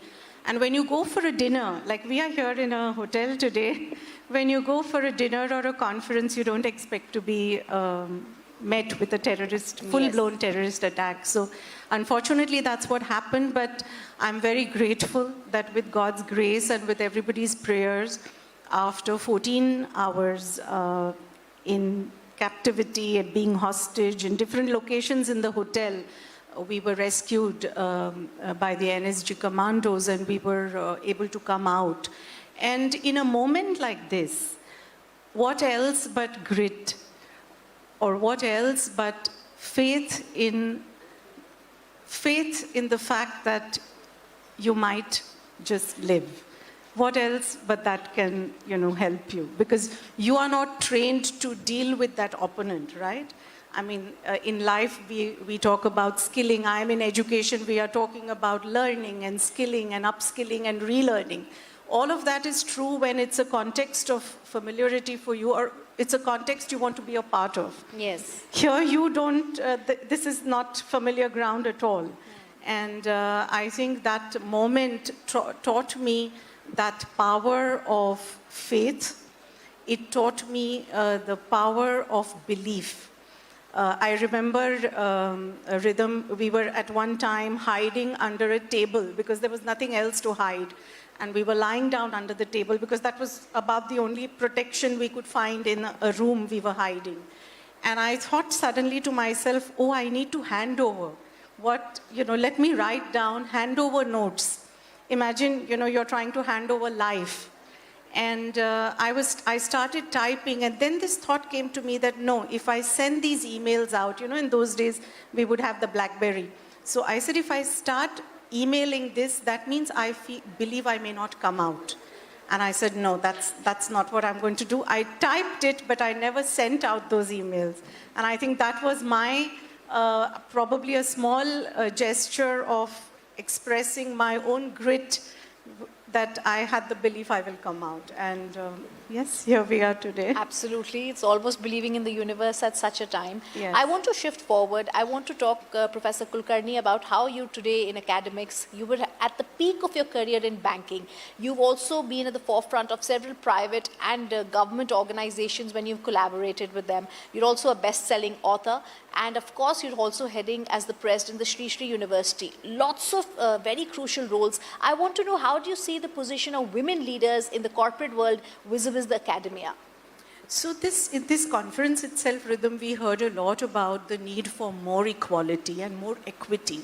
And if you look around, even in the corporate world, whether it's whichever part of the world you look at, there is still a lot more to be done. You look at Fortune 500 companies, less than 10% are women CEOs.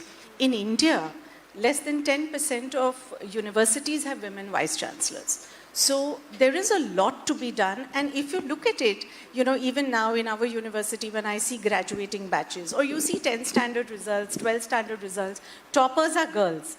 When you see the workforce, at junior levels, there is a good amount of balance. 50-50, 40-60, like that. But as you keep growing senior, that is where the balance turns adversely in women's favor. In fact, when I look at my own LinkedIn network, so many exceptional friends, women friends I had in my growing up years, today are not in the positions they need to be. So I think there is a lot more we need to do. But I want to give a positive spin to it, Rhythm. Because if you get into the thought of, oh, it is not equal, it is not good enough, then it can be disempowering. But what I feel is that there are external reasons why this happens. It could be your industry, it could be a company policy, it could be a non-enabling environment, whatever may be the case. We heard points on bias, prejudice even before. But what I want to say to everybody who is here is that let's keep the external environment aside for a moment. Let's look at what within us we can fix. And there is a lot we can. I teach a class on breakthrough leadership, and in that we realize that there are so many things as women which we let become self-limiting for ourselves. The imposter syndrome, for example, affects women more than men. Do you know, Rhythm, that if there is, for example, a job posting, even in your own organization, if a man feels he's even 50% ready, he will apply for it. But a woman will apply for it only if she feels she's 80 or 90% ready. Amazing. So we put so much pressure on ourselves, our own self-limiting beliefs. I think if we start focusing on what is in our control, and there is a lot which is in our control, I think there is no limit to what we can achieve. So we have come a long way in equality and in women representation, but I think there is a long way to go as well. But I think it's a lovely thought. Yes. I also want to ask you, you're heading the very prestigious Shri Shri University. It has over 11 schools. There are also over 10,000 students in them. How do you think women, Professor Kulkarni, can be helped at the grassroots level, even keeping in mind their health and hygiene? How can we take this forward? Yeah, women have an extremely vital role to play. We are all sitting here, mothers, aunts, sisters, friends, and the nurturing of women starts at home. Our mother is our first teacher. So the role women can play today is exceptional. You look at our entire G20 presidency. We had the vertical on W20, the Women 20. We had a vertical on G20 Empower.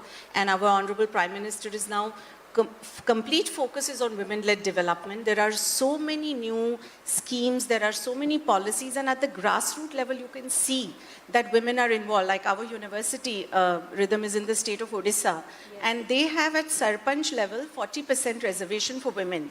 So I want to tell you, we were doing a leadership program for women Sarpanch leaders, and these gutsy women, smart women coming from small little villages around our university. And I remember I was traveling out of India that time, and I joined online for the program. And you know what these women asked me? कि दीदी आप जिस country में हो, उस country में आपने हमारे बारे में लोगों को क्या सिखाया? कि हम इधर कितनी अच्छी leadership करते हैं, कि हम इधर कितना अच्छा काम करते हैं अपने villages में. Such confidence and such belief in the ability to do. So I think from the grassroots level today in our country, like in Art of Living Rhythm, we are teaching, we run about 1,200 free schools in India. About 90,000 children get free education, and 48% of them are girls. And most of these are first generation learners. And these girls, nobody in there, I mean, they are first generation literates. And some of these villages are in remote parts of India. And to give education and to seek education, these girls are actually keeping aside their farming jobs and taking the decision to come to school, the family is supporting it. So you are actually educating a whole generation when you educate a woman. So it's a huge role. I would stay with that thought, but I also want to move to your successful career, Professor Kulkarni, as a banker. Of course, you left it, but now we've just seen the interim budget. I want to know your thoughts on what's been happening there, and also how we can contribute to sectors such as education. Yeah, so this was an interim budget, and it is a forward-looking budget. There has been a lot of political commentary on what the length of the speech meant and what exactly came in that. I won't get into that. But I think what is important for us to believe, we are sitting here in India, is that we are really at a cusp of a huge future ahead. And so many people are now coming back to India. So many women are coming back to India. You know, we have an incubator in our university. We have incubated about 132 startups in the last 3 years. And about 40% of these startups are incubated by women. And these are not women who live in Delhi and Bombay or Calcutta, Bangalore. These are women who live in small little towns, you know, of Odisha, of other states of India. And the confidence they have that they can start an enterprise, they can grow it, they will find a market for it, and they will be able to make it into a successful enterprise is so high right now in our country. I have not seen that in any other part of the world that I've been, you know, had the chance to travel to. So I think for entrepreneurs, it's a great time to be in India. For technology, we are, you know, look at the numbers. Now the Eiffel Tower is going to take payments with UPI. So what we are achieving as a country because of the scale we have and because of the focus on infrastructure and development is huge. And I think as women, we should claim our fair share of participation in it. In fact, Puja Gurudev Shri Ravi Shankar ji always says that women have a big role to play. See, if you look at our Indian tradition, Durga, Lakshmi, Saraswati, all three major portfolios, defense, finance, and education, all were with women, all are with women. And that is the reality. You know, we don't need to ask for empowerment. We should know that we are empowered. And we right now have, you know, our G20 presidency was an exceptional presidency. Everybody who participated said that we have never seen a country host a G20 presidency at this level. I was part of 5 verticals, the rhythm. We had 50 cities hosting so many meetings. And I remember our Brazil friends who were participating said, we have a tough act to follow. So I think we are in a great time to be in India, and I think the future looks fantastic. And that's what I possibly am going to ask Professor Kulkarni as my last question. You've been a leadership coach, you've been and collaborated with 25 governments, you've been teaching in 50 countries. What is your dare to dream moment for yourself and also for, like you mentioned, the Naya Bharat? Actually, like many of the previous speakers spoke, I've also had many dare to dream moments because, you know, I liked what the earlier speaker spoke about surrender, that when you are on a spiritual path, you realize the power of the ocean. Each of us is a drop, but when we stay as a drop, we feel maybe alone. But when we realize that we are part of the ocean, then there is no limit. Our opportunities are infinite, what you can do is infinite. And I feel that our ancient seers have spoken about Vasudhaiva Kutumbakam. Because of Art of Living, you know, our presence is in 180 countries. For me, wherever we go in the world, we have a family. You know, I have had Rajma Chawal in Seoul and the Kadi Chawal in Sydney, so no problem on that. So I think the dare to dream moment for me has been this recognition of the universality of our being and recognizing that we are here on this planet for a bigger reason. You know, Rhythm, that night on 26/11, all I wanted was to be alive. I thought maybe there's some karmic reason I am here. Maybe I have to break a limb or get injured. I said, no problem, but I want to live. And just the gift of being alive, I think if we recognize that every day, that itself is enough. You know, all that we talk about the challenges of the world today and the problems that we face and the aspirations that are not fulfilled, all of that becomes secondary because just that you're alive is enough. You know, you're saying that and I can hear applause because I was just waiting. You spoke about Professor Kulkarni's surrender, but I think you're also ending on a very positive note of gratitude. As we're thankful for you also for being here and enlightening us, let's also felicitate you, after which we shall continue with these lovely conversations.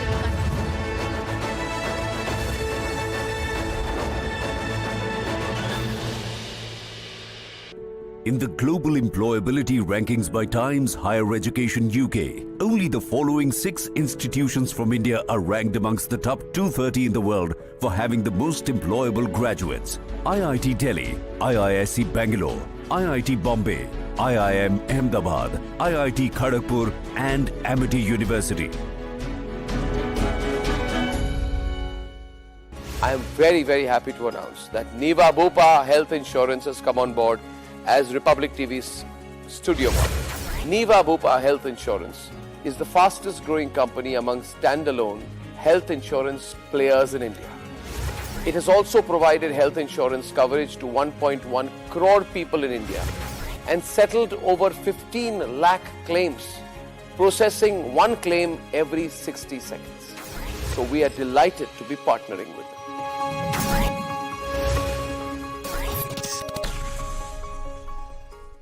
I always felt that there was something which was preventing the Hindus from expressing their true feelings as Hindus and as nationalists and as part of people in public discourse. I had the fortune of being associated with the Ramjan Bobu movement from the word go. It started in 1983, but there is a background to it. It is not that this movement originated on the basis of Hindu-Muslim relationship in post-independence India, but it happened long back. All this came out in the course of the exchange of documents between Hindus and Muslims as to how the Ram Janmabhoomi movement evolved from the 18th century, early part of the 18th century. And the British had recorded it.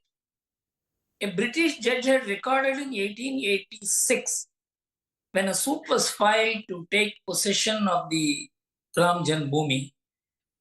He recorded that it is unfortunate that a Hindu temple was demolished and a mosque has been built on its place.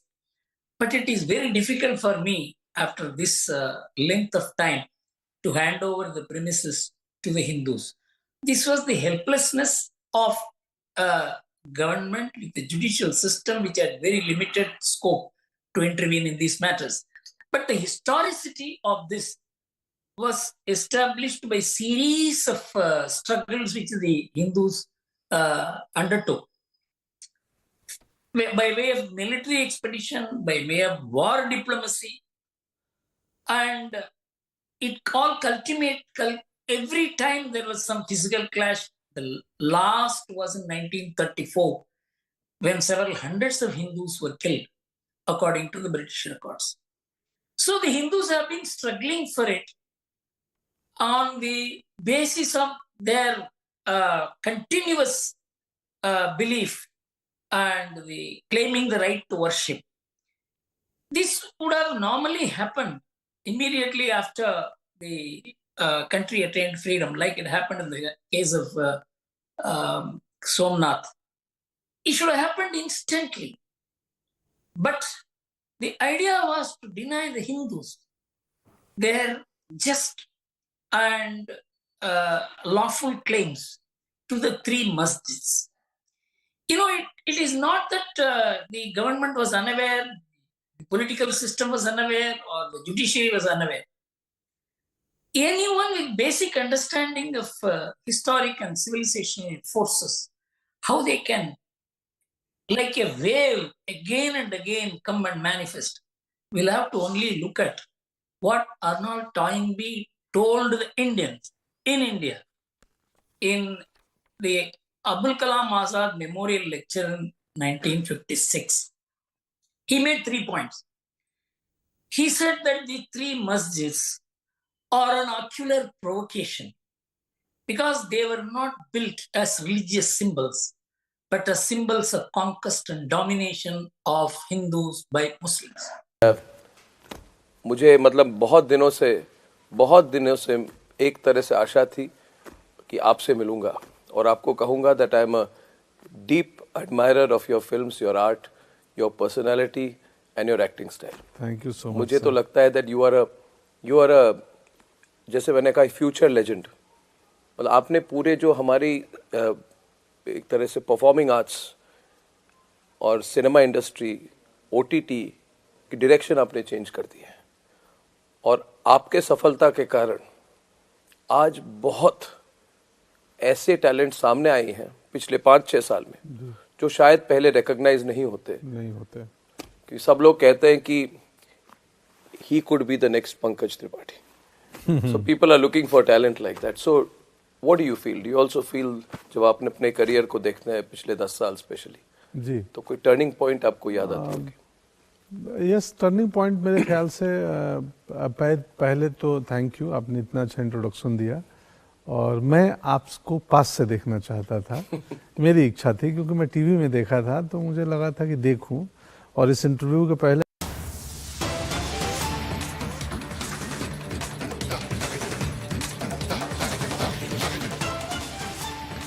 Getting some breaking news now from West Bengal, where people of Sandesh Khale have taken to the streets demanding immediate arrest of Trinamool Congress convener Sheikh Shah Jahan's close aide.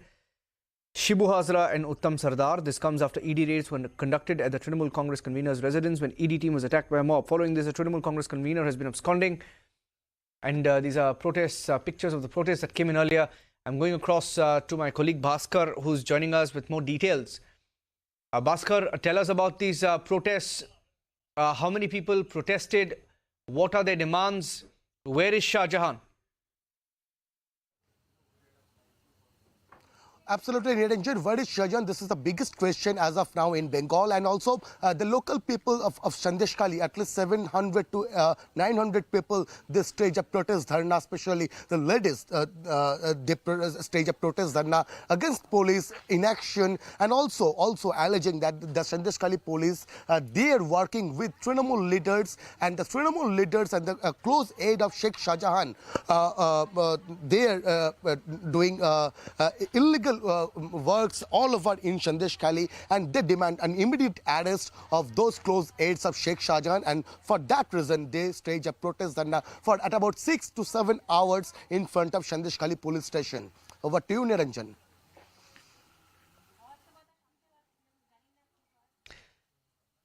Thank you for joining us with those inputs. Taking a short break here on Republic TV. Coming back with more live coverage from the India Women's Summit. Stay tuned.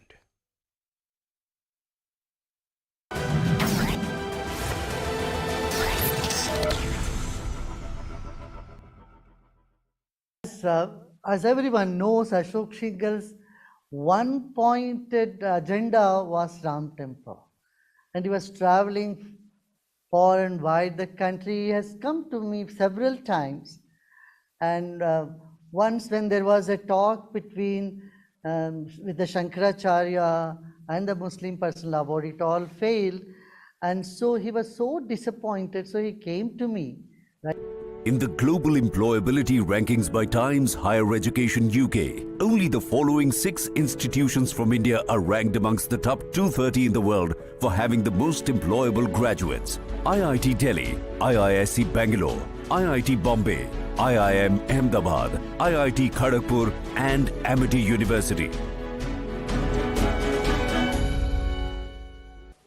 समय बदला, कहानियाँ बदली। अब मैं जब जिस दुनिया से आता हूं, मैं कभी सर एक दिन भी मैंने प्रिटेंड होने की और किसी और कॉम्प्लेक्स में नहीं पड़ा कि नहीं यार मुझे ये आनी चाहिए। मुझे लगा मैं इस जो हूं वही हूं और मैं इसी तरीके से रहूंगा और मैं इसको बहुत ही प्राइड और प्राउड के साथ प्रेजेंट करूंगा। कभी लगा कि चेंज करूंगा तो ज्यादा सक्सेसफुल बनूंगा? चेंज करूंगा तो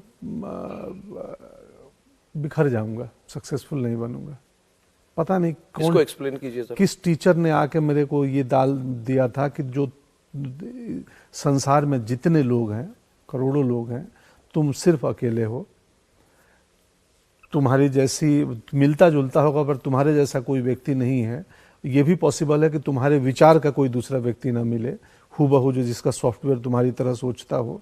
तो तुम यूनिक हो, तुम अकेले हो, इसीलिए तुम खास हो। कोई प्रोटोटाइप नहीं है, कुछ नहीं, तरह बनने की तुम जरूरत, खास हो, किसी की तरह बनने की जरूरत नहीं है। हर इंडिविजुअल एक्सेप्शनल है और ब्रिलियंट है और अपने आप में अनोखा है, एक ही पीस है वो। तो मुझे लगा हाँ यार फिर क्या है, ठीक है। मुझे एक्सपीरियंस करने के लिए मैं दुनिया में जिस कंट्री जाता हूँ, जिस शहर जाता हूँ, वहीं का खाना खाता हूँ। मैं भारतीय खाना नहीं खोजता अगर भारत के बाहर हूँ तो मैं ड्रामा स्कूल में पढ़ता था। ड्रामा स्कूल में हमारे 20 लोग थे बैचमेट। आसाम की भी विद्यावती फूकन थी मेरी बैचमेट। मैं आसाम नहीं गया था, पर विद्यावती को देख के, विद्यावती को जान के, विनोद शर्मा था, विनोद मेरा सीनियर 1 साल, ज्योतिदा थे, तो उनके थ्रू मैं आसाम को देखा तो पता चला कि कितना डाइवर्स कंट्री है हमारा। 20 लोग, 20 स्टेट के 20 पॉइंट ऑफ व्यू। हमें लगता था अरे यार ये तो इनका तो जीवन शैली और बात और सब अलग है। तो इसने पर्सपेक्टिव हमारा बड़ा किया। मैं भी एक साधारण से गांव से आया हुआ व्यक्ति हूँ, बहुत प्रवचन करता हूँ, ये बातें कहता हूँ, मैं भी बोर हो जाता हूँ अपनी ही बातों से कि क्या ज़रूरत है इतना प्रवचन करने का। बट पता नहीं आपकी बातें कुछ ऐसी हो गई कि मैं इस रूप पे आ गया। नहीं, प्रवचन की बात नहीं, ये लाइफ एक्सपीरियंस की बात है। जिस इशू में मैं आ रहा हूँ आपके साथ कि मैं बस, मुझे लगता है कि if we are to be a super power, अगर हमको if we are to be one of the greatest countries in the world, which we are, तो सिर्फ आर्थिक तरीके से नहीं होगा। Not only economic, not only defense, it has to be cultural. Culturally, It has to be बिल्कुल। self-pride. Do you agree with that? बिल्कुल। मैं हमेशा कहता हूँ कि you should be proud of what you are. You should be proud of your culture, your religion, your way of life. क्योंकि पूरी दुनिया हमको देख रही है और मुझे लगता है कहीं ना कहीं जो मैकॉलेज चिल्ड्रन वाला कॉन्सेप्ट है कि जब भारत को दबाया गया तब हमें बोला गया कि अपनी संस्कृति भूल जाओ, संस्कृत भूल जाओ, गड़बड़ है तुम्हारा सब कुछ गड़बड़ है। तुम सांप सब आपने सर पता नहीं ओ माई गॉड 2 नहीं देखी होगी। ओ माई गॉड 2 एक फिल्म आई थी हमारी, उस फिल्म के क्लाइमेक्स में यही बात कहता हूँ। जो फिल्म का कंक्लूजन ये है कि जब मैकाले शिक्षा नीति बना रहे थे तो उन्होंने बोला तुम्हारी ये सब बकवास है, हमारी जो बेस्ट चीज़ें थी, हमारे सनातन परंपरा की जो पुस्तकें थी, जो ग्रंथ थी, वो उठा के ले गए और यहाँ बोले कि तुम सांप सपेरों के देश हो, तुम लोग सांप सपेरे करते हो। फिल्म इसी पे खत्म करती है ओ माई गॉड 2। स्टीरियोटाइप बना दी। हाँ कि नहीं, अरे I think it's the best time that has been chosen, and we cannot stop anymore. The temple construction will keep happening. It may take several more months to finish or maybe years. But what is now available, what is ready, we should just go on. Gurudev, are the Muslims a part of this celebration? You know, we are just days away from the Pran Pratishtha of the Bhavya Ram Mandir.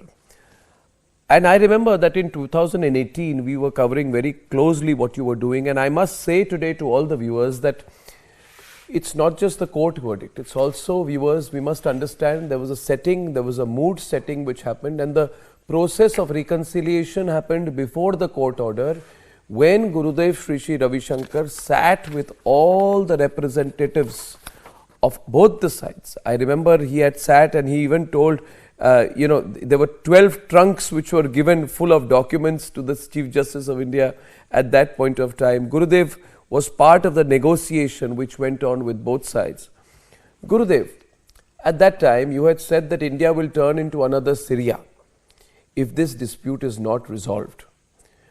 I remember you also said that we can't make Lord Ram to be born in another place, while you were saying why the Hindus should be given the site. My direct question to you is, one,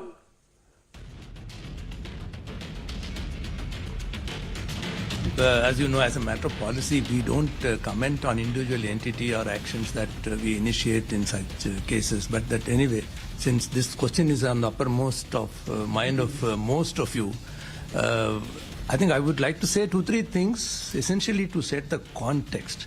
While we don't want to be discussing the individual details here because that will not be proper. In terms of context, as you all know, that this is a supervisory action on a regulated entity for a persistent non-compliance.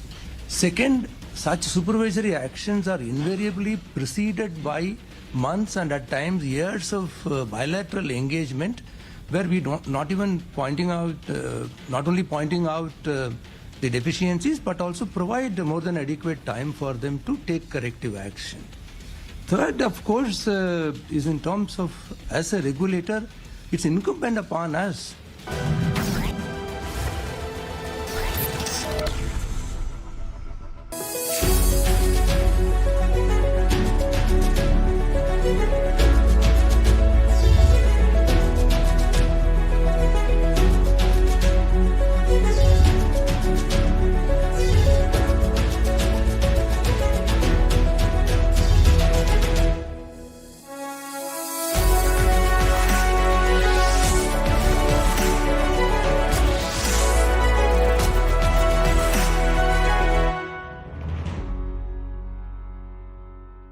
I am very, very happy to announce that Niva Bopa Health Insurance has come on board as Republic TV's studio model. Niva Bopa Health Insurance is the fastest growing company among standalone health insurance players in India. It has also provided health insurance coverage to 1.1 crore people in India and settled over 15 lakh claims, processing one claim every 60 seconds. So we are delighted to be partnering with them.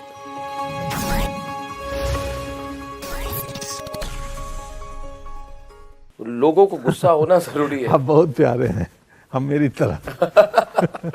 मुझे लोगों ने सब कुछ कहा, आज पहली बार किसने कहा कि मैं प्यारा हूं।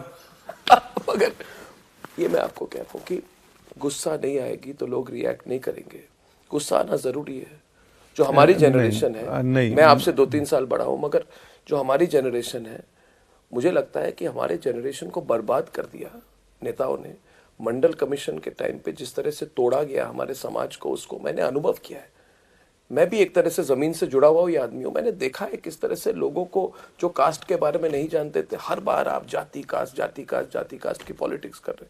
तो मुझे लगता है कि अगर हमें आज से 10 साल में चाइना से आगे जाना है और अमेरिका के पास जाना है, तो फिर हमको पहले हमारी यंगर जनरेशन को बताना होगा कि गलतियां क्या हुई है। 1984, 1975, 1990 मंडल कमीशन, तो इट इज इंपॉर्टेंट।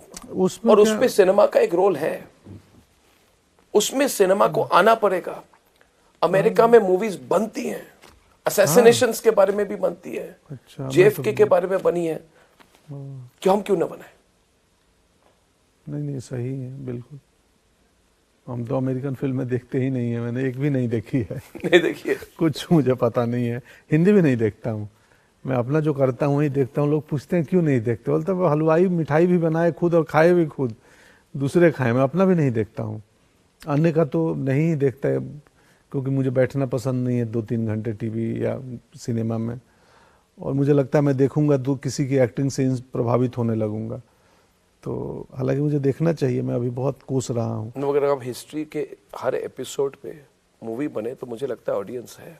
हाँ, और उस पे रोमांटिक तरीके से नहीं, मतलब असल में नहीं सर, सिनेमा में एक और थ्रेड है ना कि लोग प्राइमरली फिल्म को एंटरटेन होने के पर्पज से आते हैं।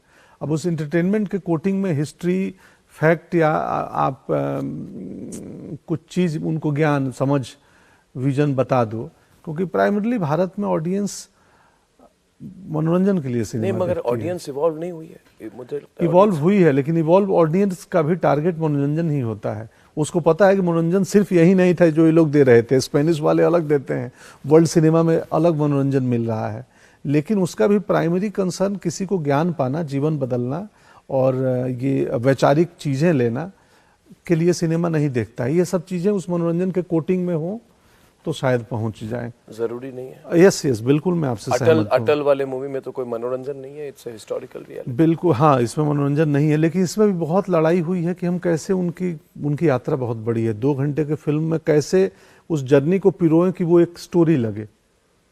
लाइफ में इंटरवल नहीं होता है। लाइफ में सिंह पे एक मूवी बनी जी, मैंने जो देखी, विकी वाली, और उसमें करीब 40 मिनट तक जलियांवाला बाग के मैसेकर को दिखाया गया, और इतने डिटेल में दिखाया गया। कोई अगर कहे कि इस पूरे मूवी में तो आधे समय उसी मतलब नरसंहार को दिखाया गया, क्यों दिखाया गया? और मैंने इसके बारे में सोचा और मुझे लगा कि अच्छा किया दिखाया, क्योंकि जब तक आप किसी चीज को डिटेल में नहीं दिखाएंगे तो ये सबकॉन्शियस में घुसेगी नहीं, और तब तक लोग अवेयर नहीं होंगे। तो कभी कभी ये बताना भी जरूरी है कि 1919 में जो हुआ उसकी रेलेवेंस आज भी है, हमें सीख भी होनी चाहिए। ताकि बिल्कुल सीख होनी चाहिए आपको, वी मस्ट नो, आपको पीड़ा पता होनी चाहिए, और यही काम है इतिहास का कि भाई हमें सीख दे, हम वो चीज रिपीट ना हो, दोहराव ना हो, और उससे सावधान सतर्क हो जाएं। मैं आपसे कह रहा हूँ क्योंकि मुझे आशा है कि आप करेंगे, इसलिए मैं इसी पॉइंट को रिपीट किए जा रहा हूँ आपको, ताकि आप सिर्फ मनोरंजन ना दे, आप अपने सोशल कॉज को भी फॉलो, क्योंकि आप में वो मतलब प्रतिभा है और एबिलिटी और इन्फ्लुएंस है कि आप कर पाएं। Thank you sir, thank you sir. People are uncomfortable. No, too much Hinduism nowadays. Why should we be passive Hindus? We are becoming aggressive Hindus. What is your view of all this, Gurudev?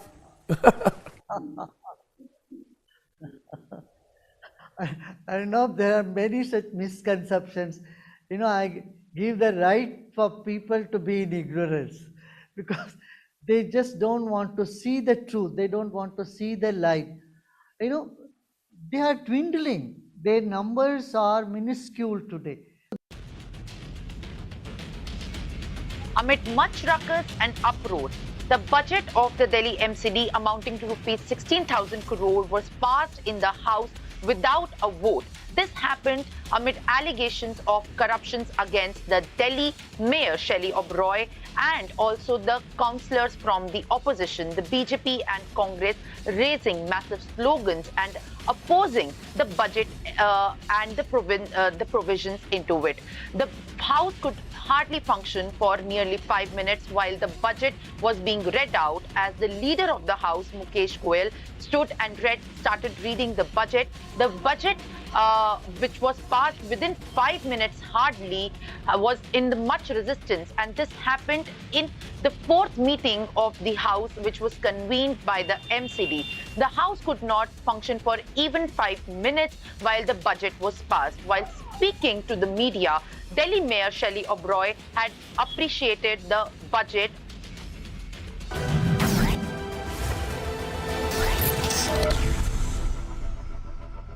In the global employability rankings by Times Higher Education UK, only the following 6 institutions from India are ranked amongst the top 230 in the world for having the most employable graduates: IIT Delhi, IISc Bangalore, IIT Bombay, IIM Ahmedabad, IIT Kharagpur and Amity University.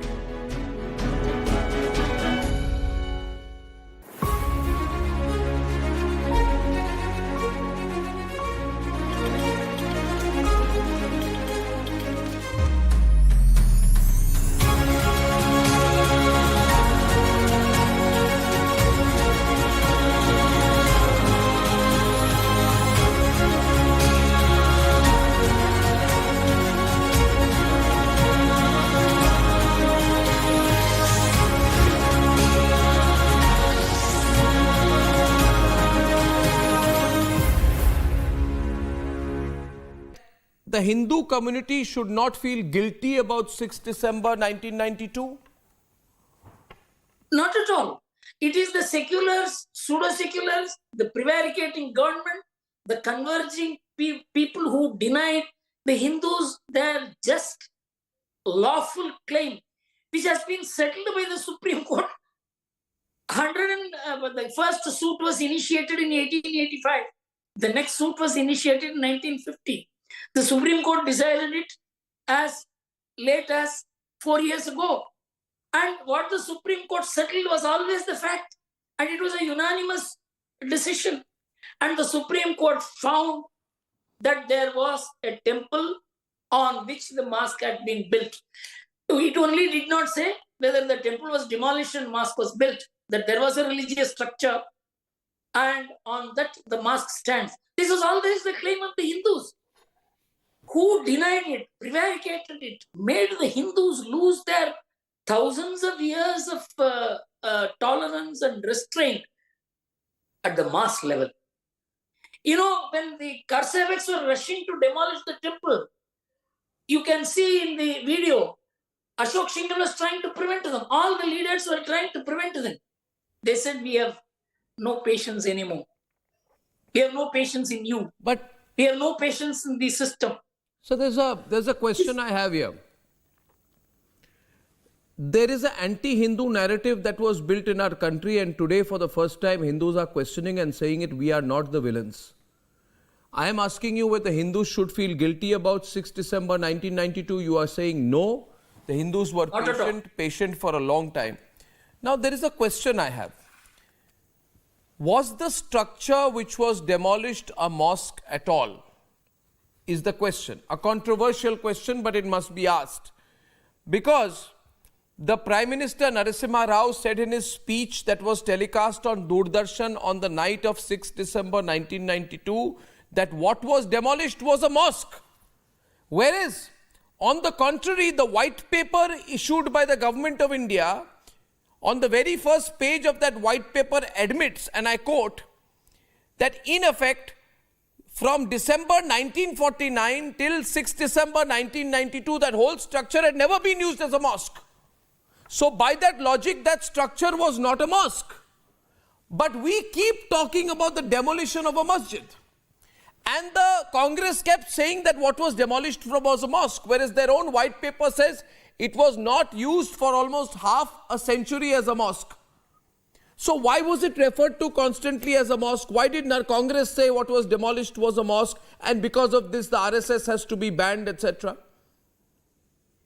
No, it's not just ban on RSS is a very incidental aspect of it, because RSS was banned only in 1948 and then in 1975 RSS is used to ban, and the ban has had no impact at all on the RSS because the RSS is rooted in the basic values and truth of India, whether you accept it or not. Otherwise, an organization cannot withstand this kind of might of great leaders and political forces and the entire politics converging against them.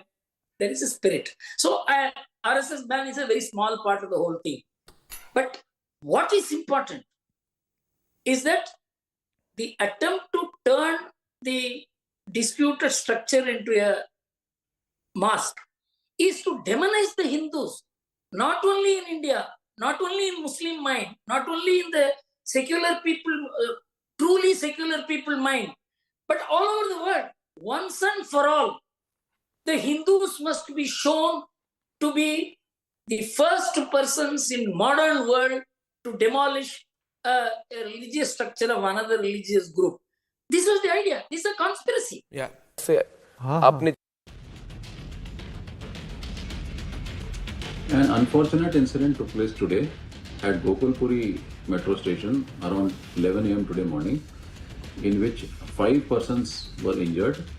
Unfortunately, one of those 5 persons has since expired, and they were all rushed to the nearest hospital. The debris which had fallen as a result of this incident, that was cleared up immediately so that at least traffic movement down below should not be affected.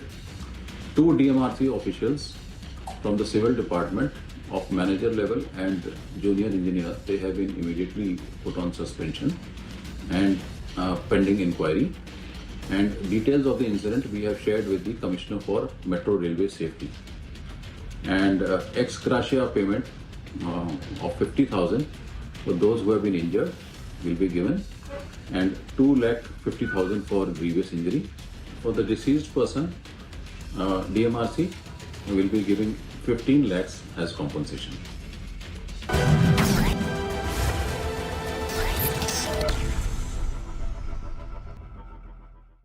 ये life में नहीं बहुत grounded, मुझे लगता है हमेशा ये जरूरी होता है कि आदमी ग्राउंडेड रहे। आप कैसे अपने आप को ग्राउंडेड रखते हैं? जरूरत से ज्यादा ग्राउंडेड हूँ तो जितनी चाहिए उससे अधिक। मैं माँ बाबूजी गांव में ही रहते हैं, मैं हर चौथे महीने अपने गांव जाता हूँ, और मैं जैसे घर पहुँचता हूँ शूटिंग ख़त्म करके, मैं सिनेमा का आदमी नहीं रहता हूँ, मैं घर का एक साधारण मेंबर रहता हूँ। और क्या बताऊँ, मेरी ग्राउंडेड की अब मार्केटिंग भी होने लगी है आजकल। सहज होना, सरल होना भी बहुत, ऑर्डिनरी होना एक्स्ट्रा ऑर्डिनरी हो गया है। अब मैं कई बार मुझे ही शक होता है कि मैं क्या ग्राउंडेड हूँ या कि ग्राउंडेड होने की एक्टिंग कर रहा हूँ, क्योंकि मार्केटिंग बहुत बड़ी हो चुकी है इसकी। हर आदमी बोलता है विनम्र है। एक पिछले दिनों इंटरव्यू कर रहे मैं किसी ने पूछ दिया कि आप भाई आप विनम्र हैं, आपके हम्बल होने का कोई फायदा उठाया याद हो? तो मैंने जवाब दिया कि भाई किसी ने मेरी विनम्रता का फायदा उठाया और मुझे याद हो फिर काहे की विनम्रता। इसके रील्स बन गए, पॉपुलर हो गया। तो मुझे कई बार मैं अपने आप को एक्टिंग के थ्रू एक्सप्लोर करने में लगा हूं कि मैं सच में इतना हम्बल हूं, मैं जजमेंटल हूं या नहीं हूं। जैसे मैं बोला आपसे मिलना चाहता था, यानी मेरे मन, मैं उसी बीच में सोचा कि मेरे मन में इनको लेके कुछ जजमेंटल था क्या, मैं क्यों मिलना चाहता। मैंने सोचा, मैं पूछ रहा हूं कुछ था। नहीं था, मैंने सोचा कि ऐसा क्यों आया मेरे मन में ये थॉट। तो अभिनय एक्टिंग जो है, और मेरी बातों में सर मैं थोड़ा एक्टिंग का छात्र हूँ, एक्टिंग पे बहुत सोचता हूँ, तो कई रैंडम थॉट्स आते हैं तो मैं कहीं और की बात किसी और बात में करने लगता हूँ। ये मेरी समस्या है। क्या बोल रहा था अभी? नहीं वही कह रहे थे अब, मैंने ग्राउंडेड की बात कही ना। हाँ, तो मेरे को भी मालूम नहीं, मुझे लगता है मैं हूँ, और लोगों को लगता है कि मैं बहुत ज्यादा हूँ, और ये सुन के मुझे लगता है मुझे और ज्यादा होना चाहिए। तो फिर लगता है कि क्या मैं एक्टिंग कर रहा हूँ ग्राउंडेड होने का। कि आप मूवी इंडस्ट्री में आपको इस तरह से रहना चाहिए, ऐसी गाड़ी में जाना चाहिए, इसे 100-200 लोगों को साथ में ले जाके, मतलब जो एक होता है ना, एक क्या बोलते हैं उसको अंग्रेजी में कहते हैं पैराफर्नालिया। हाँ, मतलब जी। एक पूरी मुझे पसंद नहीं है।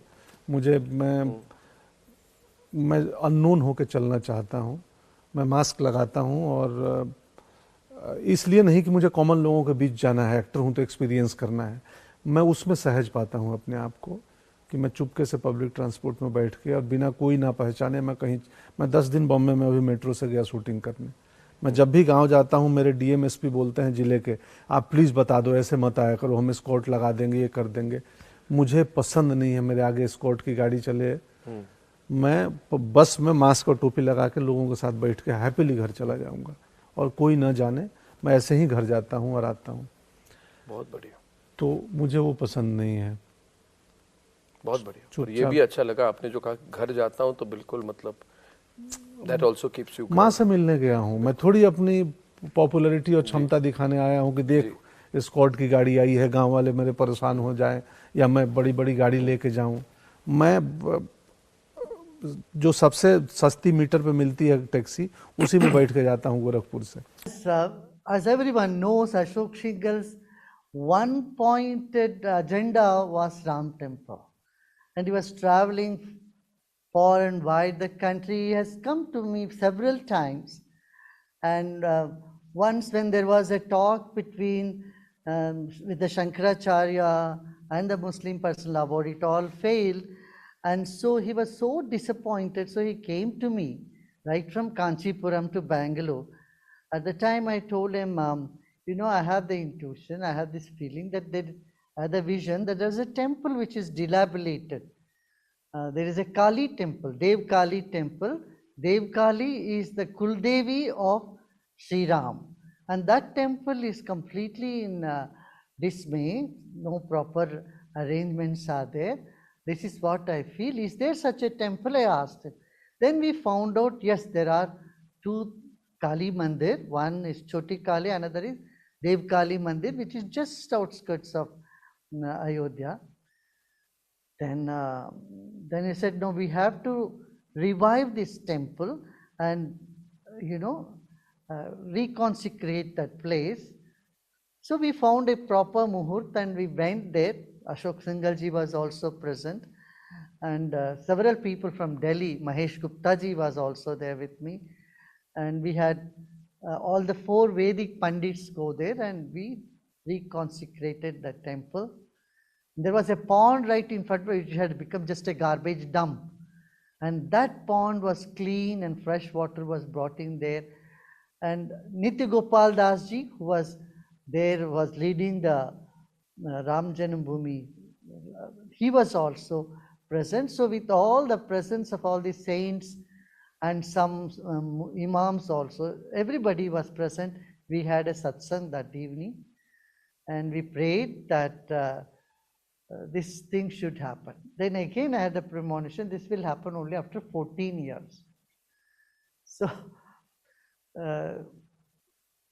Ashok Singhal ji was pressurizing me, was telling me, see, Vajpayee ji, you pressurize him. We don't mind even if the government goes, but he should bring a resolution and Ram temple must be built. There was no talk between Ashok ji and Vajpayee ji at that time. There was a lot of tension between them.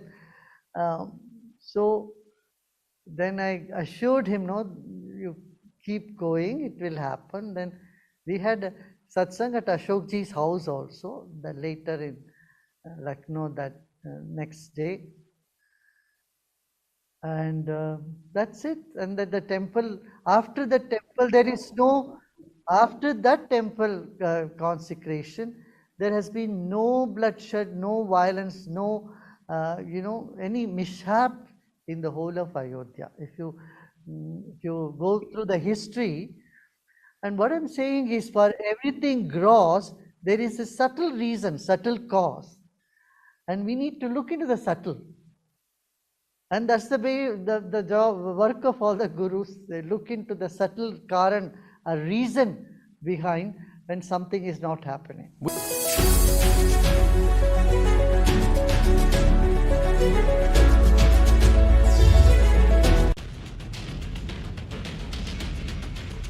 Congress is protesting outside the MC office, and they are having the locks, and in fact they wanted to lock the MC office, and they are demanding the resignation of the newly elected BJP's mayor, just because so far everything has been put on standstill by the Supreme Court. And in fact, if you can see that the entire MC office, the entrance of the MC office has been completely barricaded, and even the Congress protesters are sitting here. Some of them has been already detained, and in fact some of them are still stationed here. They are still protesting, they are still on the roads, they are hitting out the roads, and in fact you can see the visuals as well. They are here, and even they are here, they are raising the slogans against BJP,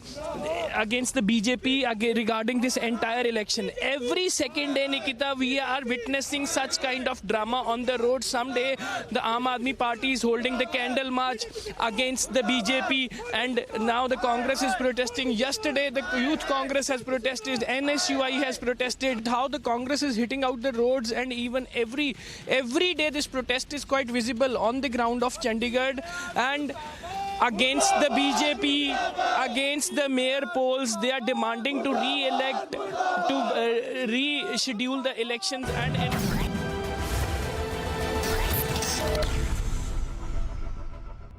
In the global employability rankings by Times Higher Education UK, only the following 6 institutions from India are ranked amongst the top 230 in the world for having the most employable graduates. IIT Delhi, IISc Bangalore, IIT Bombay, IIM Ahmedabad, IIT Kharagpur and Amity University. समय बदला, कहानियां बदली। अब मैं जब जिस दुनिया से आता हूं, मैं कभी सर एक दिन भी मैंने प्रिटेंड होने की और किसी और कॉम्प्लेक्स में नहीं पड़ा कि नहीं यार मुझे ये आनी चाहिए। मुझे लगा मैं जो हूं वही हूं और मैं इसी तरीके से रहूंगा, और मैं इसको बहुत ही प्राइड और प्राउड के साथ प्रेजेंट करूंगा। कभी लगा कि चेंज करूंगा तो ज्यादा सक्सेसफुल बनूंगा? चेंज करूंगा तो बिखर जाऊंगा, सक्सेसफुल नहीं बनूंगा। पता नहीं कौन, इसको एक्सप्लेन कीजिए सर। किस टीचर ने आके मेरे को ये डाल दिया था कि जो संसार में जितने लोग हैं, करोड़ों लोग हैं, तुम सिर्फ अकेले हो। तुम्हारी जैसी मिलता जुलता होगा पर तुम्हारे जैसा कोई व्यक्ति नहीं है। ये भी पॉसिबल है कि तुम्हारे विचार का कोई दूसरा व्यक्ति ना मिले हूबहू, जो जिसका सॉफ्टवेयर तुम्हारी तरह सोचता हो। तो तुम यूनिक हो, तुम अकेले हो, इसीलिए तुम खास हो। कोई प्रोटोटाइप नहीं है, कुछ नहीं, तरह बनने की तुम खास हो, किसी की तरह बनने की जरूरत नहीं है। हर इंडिविजुअल एक्सेप्शनल है और ब्रिलियंट है और अपने आप में अनोखा है, एक ही पीस है वो। तो मुझे लगा हाँ यार फिर क्या है, ठीक है। मुझे एक्सपीरियंस करने के लिए मैं जिस कंट्री जाता हूँ, जिस शहर जाता हूँ, वहीं का खाना खाता हूँ। मैं भारतीय खाना नहीं खोजता अगर भारत के बाहर हूँ तो मैं ड्रामा स्कूल में पढ़ता था। ड्रामा स्कूल में हमारे 20 लोग थे बैचमेट। आसाम की भी विद्यावती फूकन थी मेरी बैचमेट। मैं आसाम नहीं गया था, पर विद्यावती को देख के, विद्यावती को जान के, विनोद शर्मा था, विनोद मेरा सीनियर 1 साल, ज्योतिदा थे, तो उनके थ्रू मैं आसाम को देखा तो पता चला कि कितना डाइवर्स कंट्री है हमारा।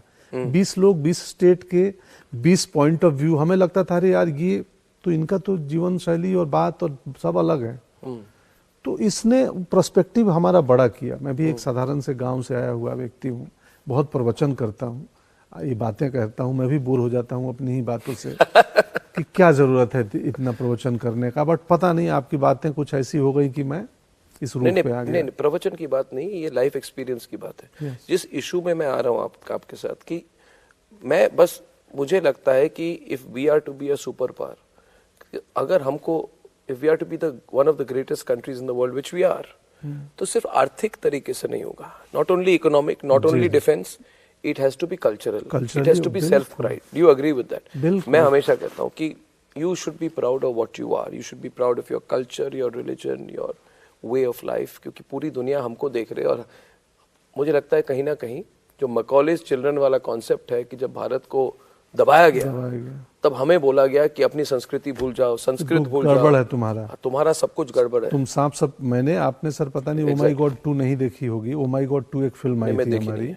उस फिल्म के क्लाइमेक्स में यही बात कहता हूँ। जो फिल्म का कंक्लूजन ये है कि जब मैकाले शिक्षा नीति बना रहे थे तो उन्होंने बोला तुम्हारी ये सब बकवास है, हमारी जो बेस्ट चीज़ें थी, हमारे सनातन परंपरा की जो पुस्तकें थी, जो ग्रंथ थी, वो उठा के ले गए और यहाँ बोले कि तुम सांप सपेरों के देश हो, तुम लोग सांप सपेरे करते हो।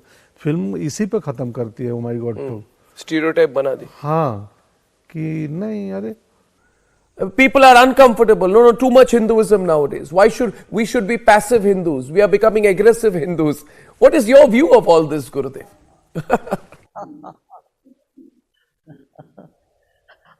I know there are many such misconceptions.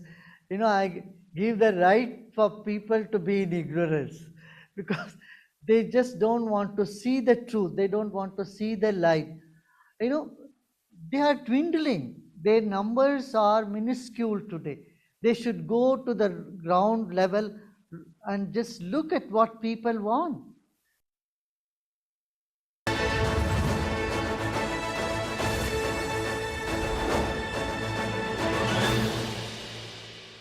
And where Indian women can take this great nation. You name it, she's achieved it, and she continues doing so. At every stage, she's defied the curve. She's scripted history as the youngest union cabinet minister. She's broken glass ceilings in politics, triumphed in areas where dynamic and dynastic politics had taken over. She's emerged victorious.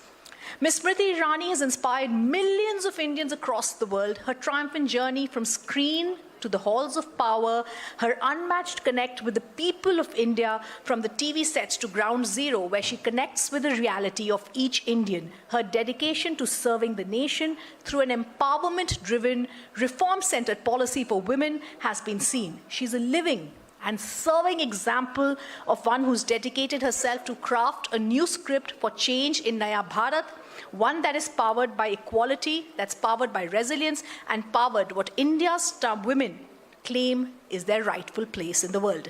Smriti Irani puts the spotlight on Nari Shakti, bold, resilient, and unyielding. Please join me, ladies and gentlemen, in welcoming Union Cabinet Minister for Women and Child Development, purpose, unyielding determination, and Minority Affairs, and Lok Sabha MP from Amethi. हमारी सभ्यता में ये भी मान्यता है कि नव भवन में जब प्रवेश होता है तो पहला पैर घर की लक्ष्मी का होता है. She is unstoppable. मातृशक्ति गवर्नेंस का केंद्र बिंदु होना चाहिए क्योंकि इन्हीं महिलाओं के माध्यम से प्रदेश और देश विकसित हो पाएगा. She has converted adversity to achievement. संविधान की मर्यादा की दृष्टि से देखें तो लक्ष्मी ने संवैधानिक स्वरूप लिया है इस अधिनियम के माध्यम से, जिसके लिए मैं सरकार का, इस सदन का और पीठ का विशेषता आभार व्यक्त करती हूँ. She has taken Nari Shakti from slogan to ground delivery. राष्ट्र सरकार के इस फैसले को स्वीकार करते हुए नारी शक्ति वंदन अधिनियम को समर्थन देती है. Honorable Women and Child Development Minister Smriti Irani unleashes the power within at the Republic India Women's Summit 2024.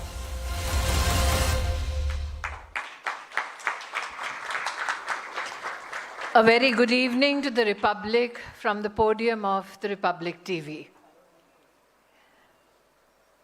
As I look at the bold screen that speaks of women of mettle and women who have achieved much, at the onset, let me pay my salutation to every woman in this august gathering and those of us who know are watching at home. A special tribute to a generation of women before us who have struggled so that women like me have the capacity to stand firmly on our 2 feet and have wings that help our dreams take flight. A salutation to those in my generation who emerged from the shadows and today are at the forefront of what the Prime Minister of India says, the decade of women-led development. And also, my salutations to that young girl child who hopes that she brings not only change and exemplifies gender justice in our country, but also becomes a beacon of hope for all genders and all communities across the world. The torchbearers and the beneficiaries of Vikasit Bharat, to that girl child, to that young lady, my pranams this evening from the Republic. As I speak to you, ladies and a smattering of gentlemen, I am cognizant of the fact that today in the Parliament of India was presented a white paper that told the black story of a decade lost. A decade where we could have fructified our ambitions, our aspirations. A decade where dreams came to die. A decade where, irrespective of our region, our religion, we strived hoping that we will be delivered on the precipice of development. From that decade that was lost to now a decade under the leadership of Prime Minister Modi that has steadfastly taken us to a path where our resilience, our fortitude, our innovative and entrepreneurial spirit can define not only a future for us, but also one for global good. As I just glanced at the white paper that was presented today, what stupefied me was the fact that this country waited while in a decade that was lost under the UPA, led by the Congress party, hidden in their rhetoric was 3.8 lakh crores of bad financial assets. That in the decade that was lost opportunities, 14 social and rural sector ministries had a budget of 95,000 crores that was left unspent. That 6.4% of our national budget was left unspent, that too in segments that needed it the most.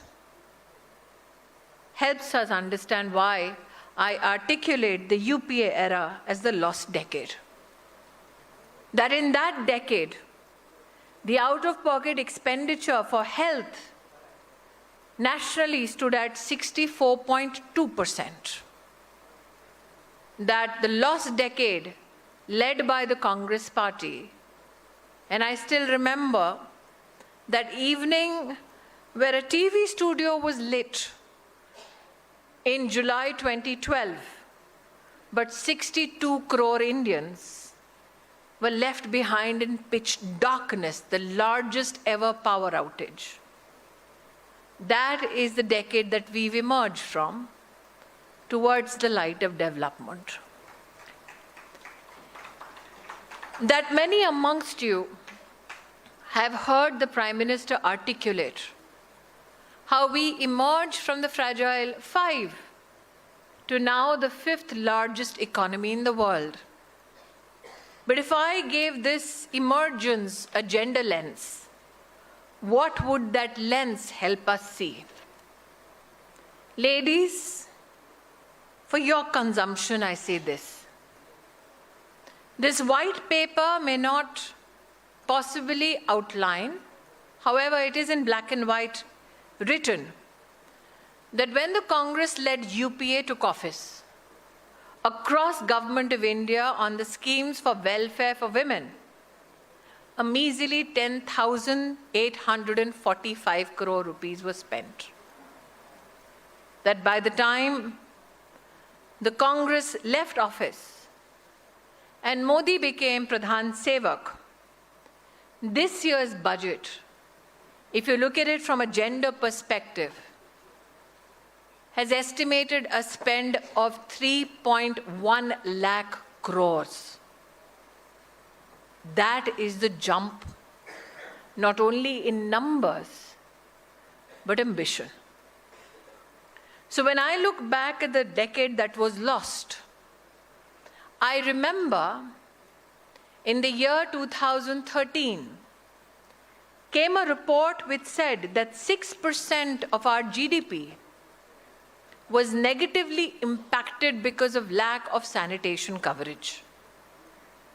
But what alarmed us even more is that when crime against women and numbers associated with it were studied, close to 40 to 44% of sexual assault on women in that lost decade led by the Congress party, 40 to 44% of such assaults happened when women went out to defecate in the open. That this was not only a sanitation problem, this was not only a problem with regards to violence against women, this became a way of life for women who saw no hope. I would like to tell the august gathering here and those of our citizens who are watching us at home, no woman in the history of India has ever walked up to a politician to say, I need a toilet.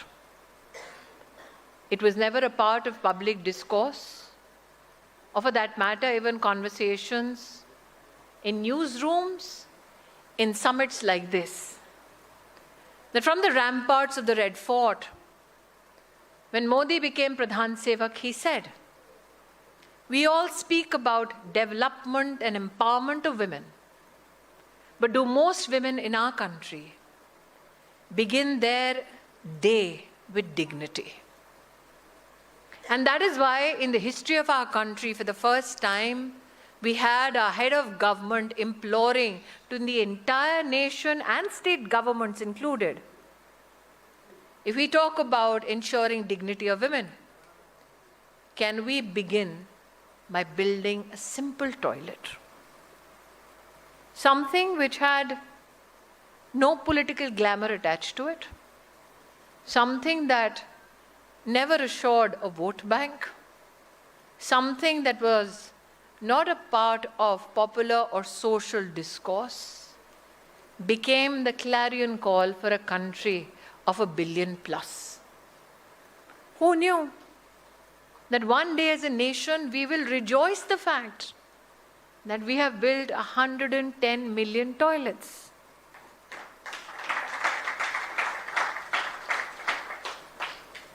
But what was the multiplier effect?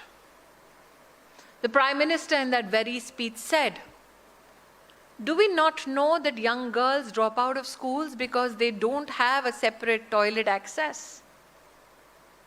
That they cringe and they wait and they struggle, but they do not speak of their discomfort. Can we look at education institutions having the same facility so that we can curb dropouts amongst the young girls? And in that, the Prime Minister gave a dedicated timeline. He said, if we have the tenacity, let's build in every government school a separate toilet for young girls in 1 year. I would like to remind you it was one line in a speech that spoke about freedom and independence. But for the first time in the history of our country, we had the man at the helm talking about that young girl who was uncomfortable at school only because she did not have this simple infrastructural intervention. That education is a partnership between the center and the state may not be known to many, but that the Prime Minister could inspire collaboration and have over 4 lakh toilets built only in government schools, only so that girls don't drop out, speaks volumes of our capacity as a country. I must say this, every step of the Prime Minister put the needs and aspirations of women at the center. For he knew the potential that can be unlocked if you look at women as equal partners and not as recipients of hand-me-downs. And that is when the Prime Minister, when he said, can we open a bank account for every Indian citizen who is thus far unbanked? Who knew 24 crore women in our country never had a bank account? That not only was a bank account opened, and as the Honorable President of India recently in her address to both Houses of Parliament said, 32 lakh crore rupees went directly from the Indian Treasury into bank accounts of Indian citizens who were thus far unbanked. But what did it unleash with regards to women? The Mudra Yojana was not a gendered financial instrument. That it was espoused to help people with small businesses who wanted credit without collateral so that they can prosper. And lo and behold, of all the Mudra loans given, 70% of the beneficiaries turned out to be women. Now for many, this might just be a number, but imagine this, ladies and gentlemen. Who took Mudra loans? Not women in corporate India, not women with PhDs, not women with master's degrees. These were simple women from the rural backgrounds, from slums with smaller cities. And what did they do? They each created a business plan. They each walked up to a bank. Each of them could convince a bank official that this business plan works. Not only did they get the loan then, I today proudly, not as minister but as a woman, say the NPA of female entrepreneurs in the Mudra segment taught us somewhere around 2%. Fiscal discipline, better that many are corporations led by men. This revolution was spoken of by the Honorable President in her recent address, where she speaks about 30 crore Mudra loans, but each number is a revolution unto itself. Then somebody spoke about Stand Up India and said, well, let's not look at credits only of 10,000, 50,000, 10 lakhs. What if we give 1 crore? And what if, let's say we find 1 woman per district?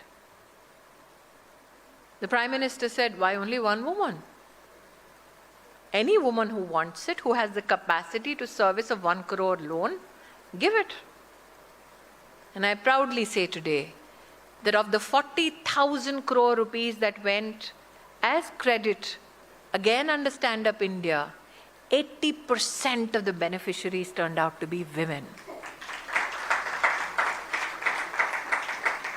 That being said, how many amongst us, and I'm 47, in my age bracket, when we were back in school, remember that time of the month where we would tell one of our classmates to check whether our garment is stained?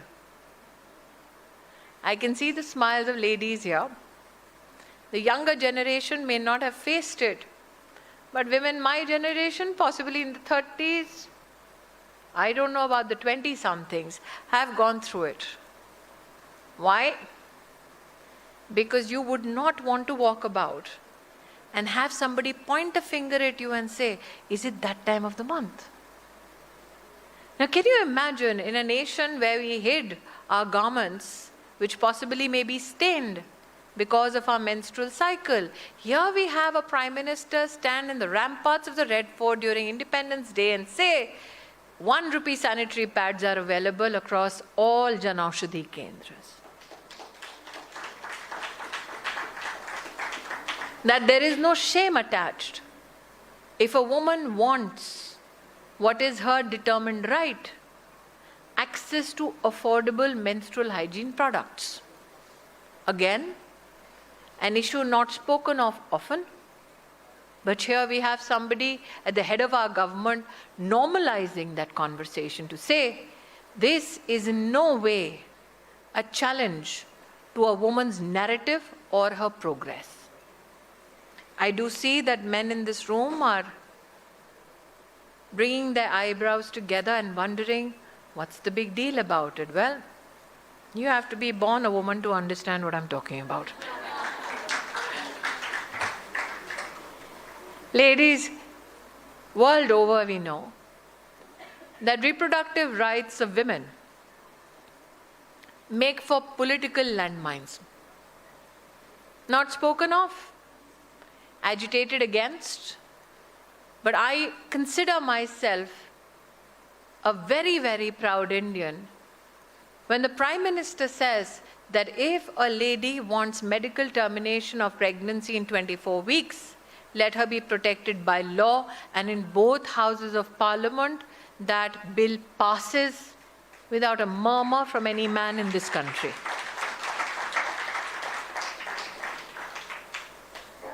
The self-help group revolution in our country, many say, has a very distinct past.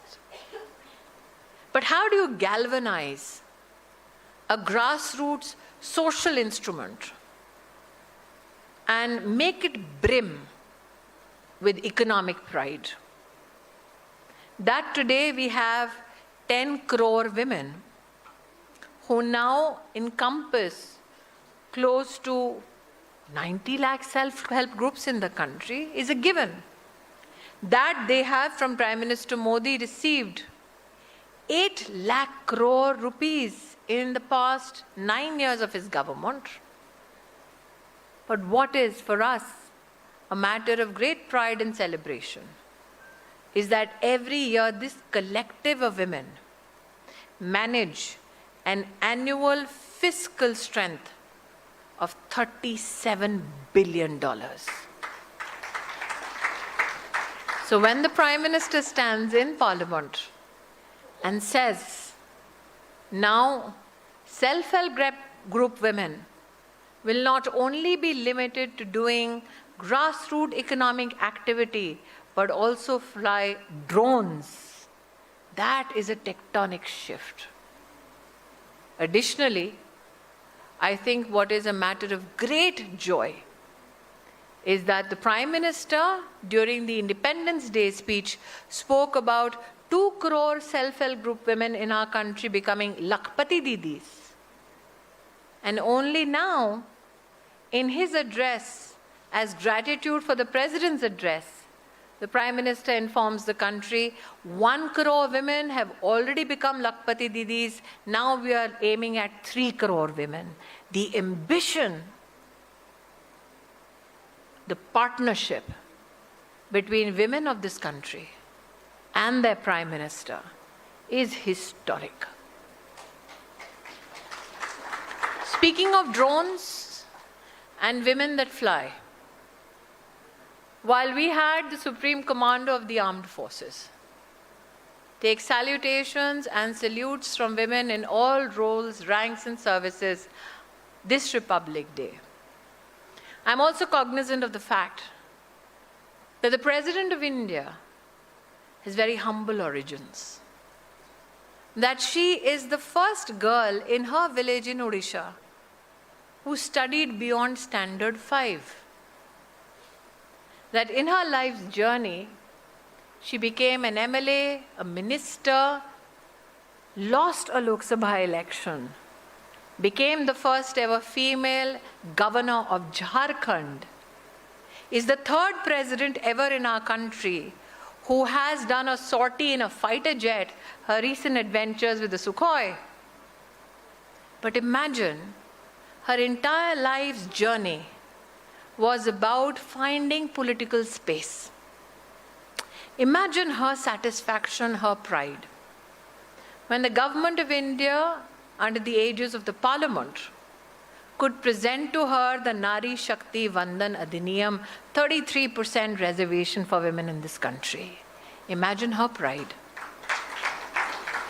Imagine her pride as a Supreme Commander of the Armed Forces, when, yes, she sees veteran and personnel currently in service, received one rank, one pension, receive the best of support and supplies from the government of India, but also at the helm, she sees women with permanent commission in the armed forces. Imagine her pride. And speaking of pride, there is a lady in the audience I would now point out to. They say our missions are sometimes called mom. That we can go to Mars on the dark side of the moon on a budget which is possibly less expensive than a Tom Cruise movie. But at the helm of it were the women at ISRO.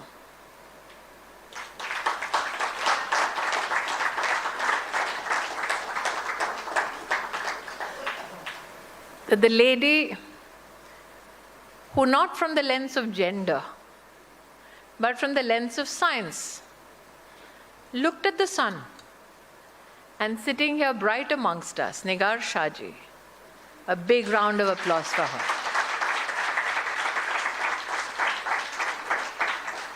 So as the President received salutations, salutes from women in all ranks, roles and services, was the tableau of ISRO, with its genuine female scientist, taking the Kartavya Path with a sense of pride and gratitude. And these are the stories that make this summit special. Bold, resilient, unyielding. That is the woman of India.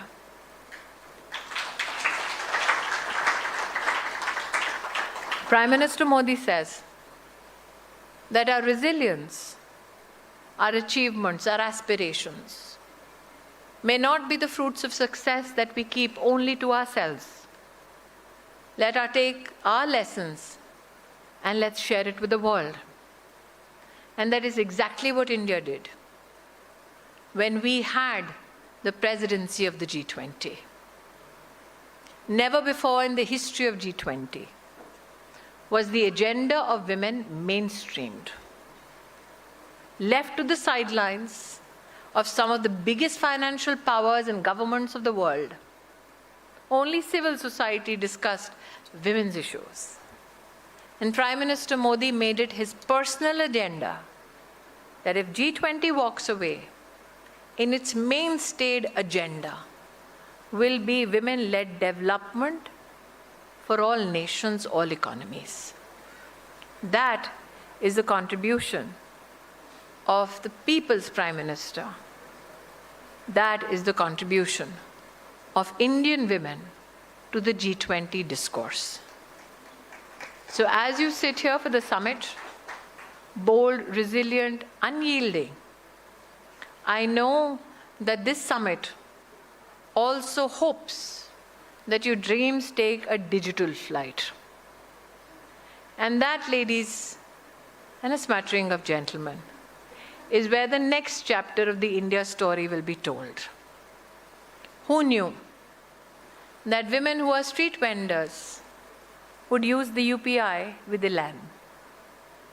Who knew that women in fintech, in startups, would push against historical challenges and say, I am now creating a table of my own, for you deny me a chair at yours. So for those who are creating new rooms for conversation, new tables for negotiation, let me leave a little plea. We know what it feels like to be denied, just because we've been women. Let the men know that we play of fairer game. So to all those who are now participative in this decade of development, who will now contribute to India rising to becoming the third largest economy in the world, let us proudly say that we become a part of the generation that assures that in 2047, this land will be called Vikasit Bharat. So the ambassadors of change, to the daredevils who dream, my heartiest congratulations for being a part of the summit. And thank you, Republic. This becomes possibly the first time that Arnab Goswami has paused to hear the voice of the women of India in prime time. Back in the studio to Arnab, thank you.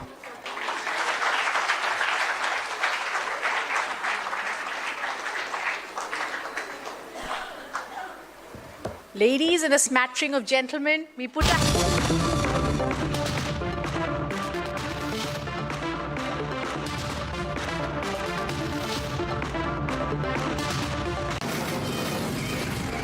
From the Delhi studios of Republic TV, it's time for Arnab Goswami on The Debate.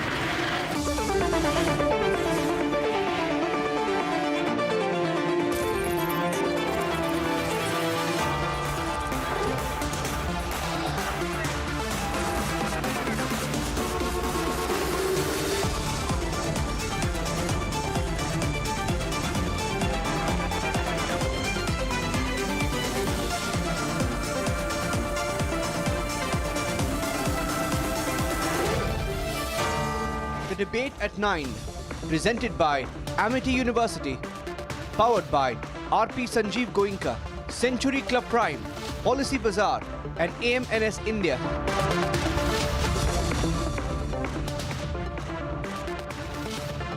Good evening and welcome, ladies and gentlemen. We just heard absolutely stirring speech there by Smriti Irani, Union Women Minister. And I can only say that when she said, I've taken a pause, which is unusual, I was very happy to take a pause there because all of us wanted to hear her at the Republic India Women's Summit, and she did not disappoint, talking about everything from opportunities denied to the opportunities which are now available for everyone, talking about women as equal partners and the schemes of the government. We'll play that again so that that message reaches most of you. To Smriti Irani, we are most grateful. Ladies and gentlemen, good evening and welcome. There have been mega political protests regarding the fund allocation to southern states from the center. It's been a building story.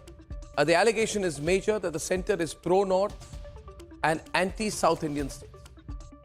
Just because it is a political protest, my view is that we must get to the bottom of the facts. We need to check whether it is true that, say, Karnataka is getting a dwarfed share of money from the center vis-a-vis what Karnataka used to get in the past or what Karnataka contributes by way of tax. We need to determine whether Kerala is facing any neglect or discrimination.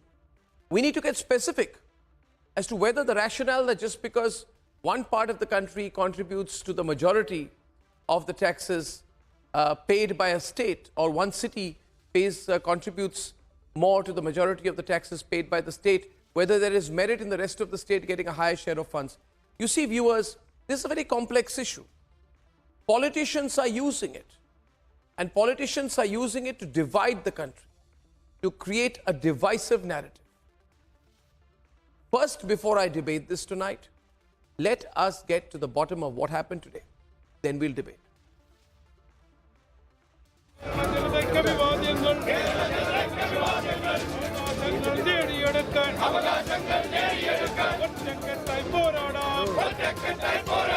Kerala CM Vijayan alleging discrimination protests at the Jantar Mantar.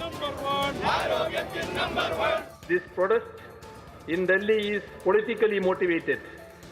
In reality, it is that allegation what is politically motivated. This protest is against the denial of what is rightfully ours. Isn't it a fact that our borrowings have been limited and that our grants have been denied? How is it politically motivated to point it out? Vijayan claims political conspiracy from the centre. When federalism is destroyed, it will cause losses to all the states. On top of that are the politically motivated actions against non-BJP run states. Let us hope that more states and opposition parties will join hands in this democratic struggle. A conspiracy claim reiterated by fellow chief ministers from the south. It is not just Kerala that is protesting against the political discrimination against the states. Karnataka has also come out in protest. The party that is in power in Karnataka is not the same as the party that is in power in Kerala. Are in state governments run by different political parties having to protest against the same issues, because it is true that they are facing discrimination. This a day after Karnataka CM and his ministers held a similar protest at the same spot.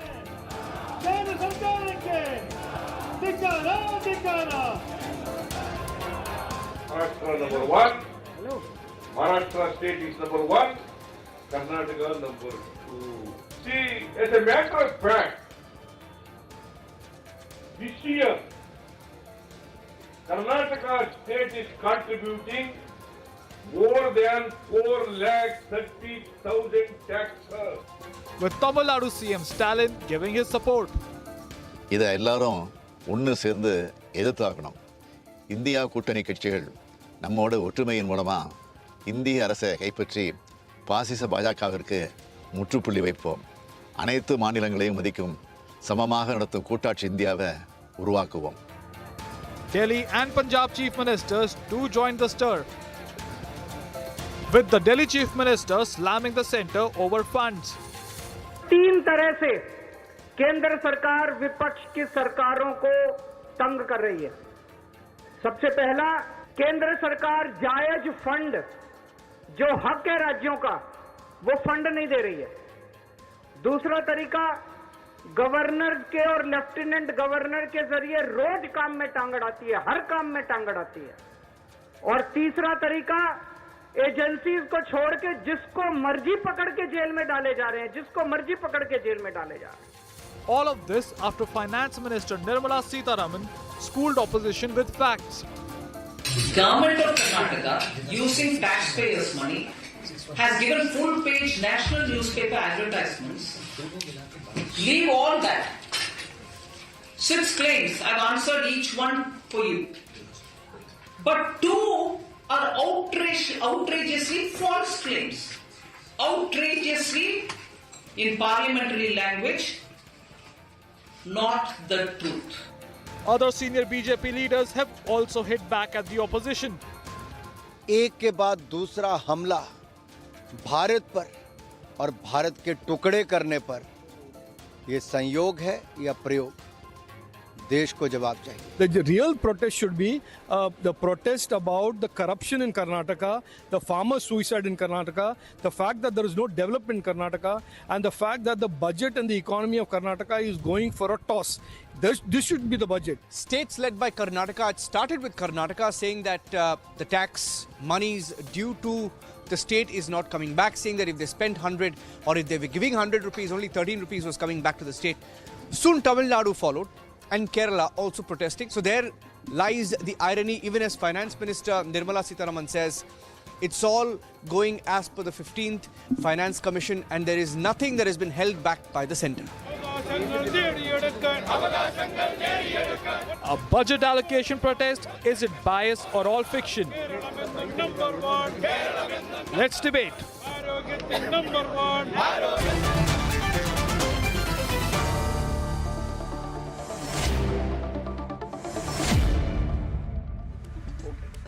We are late into the debate. Apologies to my guests. To establish each side, I'll just quickly,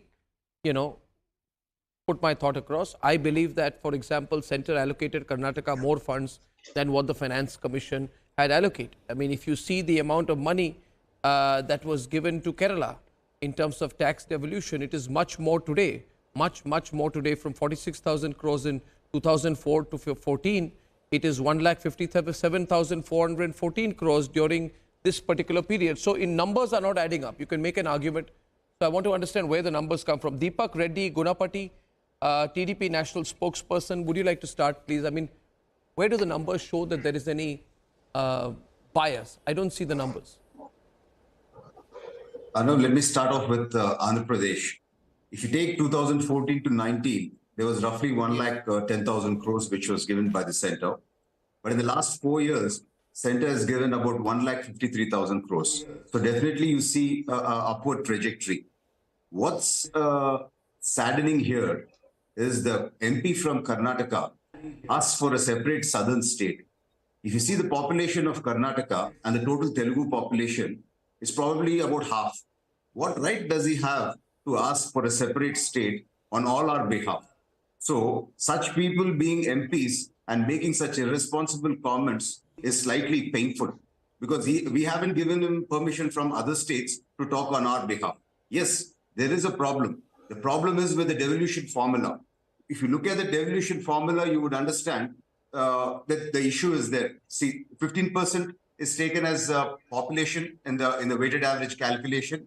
15% goes by area, 10% goes by forest, 45% by equity, and demographic performance about 12.5%. So if you have an issue, yeah, we can discuss on the formula. But there is an issue with this overall formula as far as the percentage of state share to the population. Like, for example, if you take Karnataka's share, it's coming to 3.64%. Yeah. But Deepak. Yeah. Yeah. But Deepak, the narrative being built, and Sanju's countering, the narrative being built is that center allocates less money to non-BJP, non-NDA states and less money among those two southern states.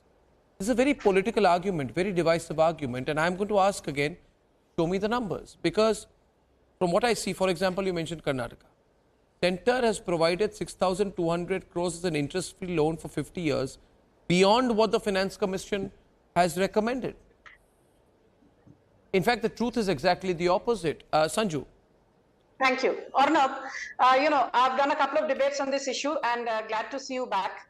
I will make a few points. Point number one, in the period 2004 to 2014, under the previous Congress regime, when it comes to tax devolution, the Karnataka government received from the then Manmohan Singh dispensation 82,000 crore over a 10-year period. Between 2014 and 2024, under the 10 years of Narendra Modi, the tax devolution to Karnataka was a massive 2,83,000 crore, which is a 244% jump compared to the previous 10 years. Now, when it comes to grant and aid, it was 61,000 crore which Manmohan Singh gave to Karnataka between 2004 and 14. Between 2014 and 2024, the Narendra Modi government has given to Karnataka 2.09 lakh crore. Again, a 250% jump, 2.5 times.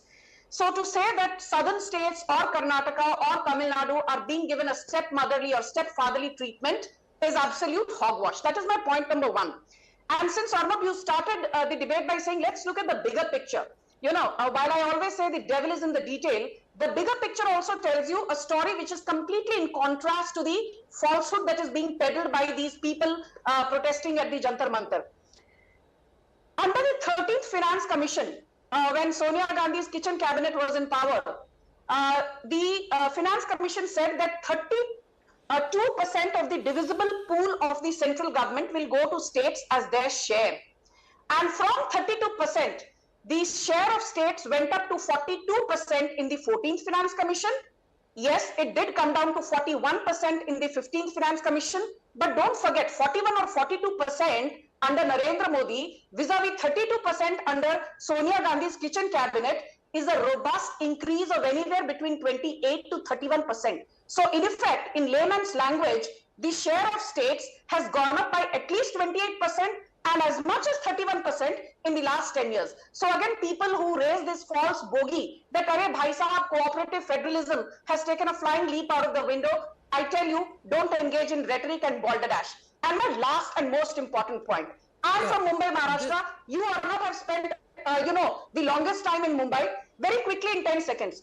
33% of India's direct tax revenues, 37% of India's indirect tax revenues, 73% of India's outbound sea trade, and 67% of India's stock market volume comes from Mumbai. Does that mean now 37 or 73% of the budget outlay should be reserved for Mumbaikars alone? It does not work that way. I'm getting a counter. I've limited time. I'm getting the counters in. I get it. Pullarao first. Pullarao. Yes. Pullarao. Yeah. Tell me, I'm listening. You have numbers to counter her with?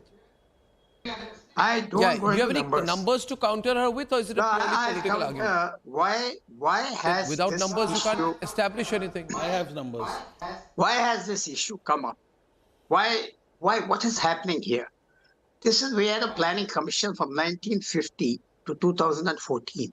The chief ministers were regular visitors, ex officio members. There were regular meetings. Ministers came, met the planning commission, they discussed the programs. The planning commission oversaw the allotment of resources.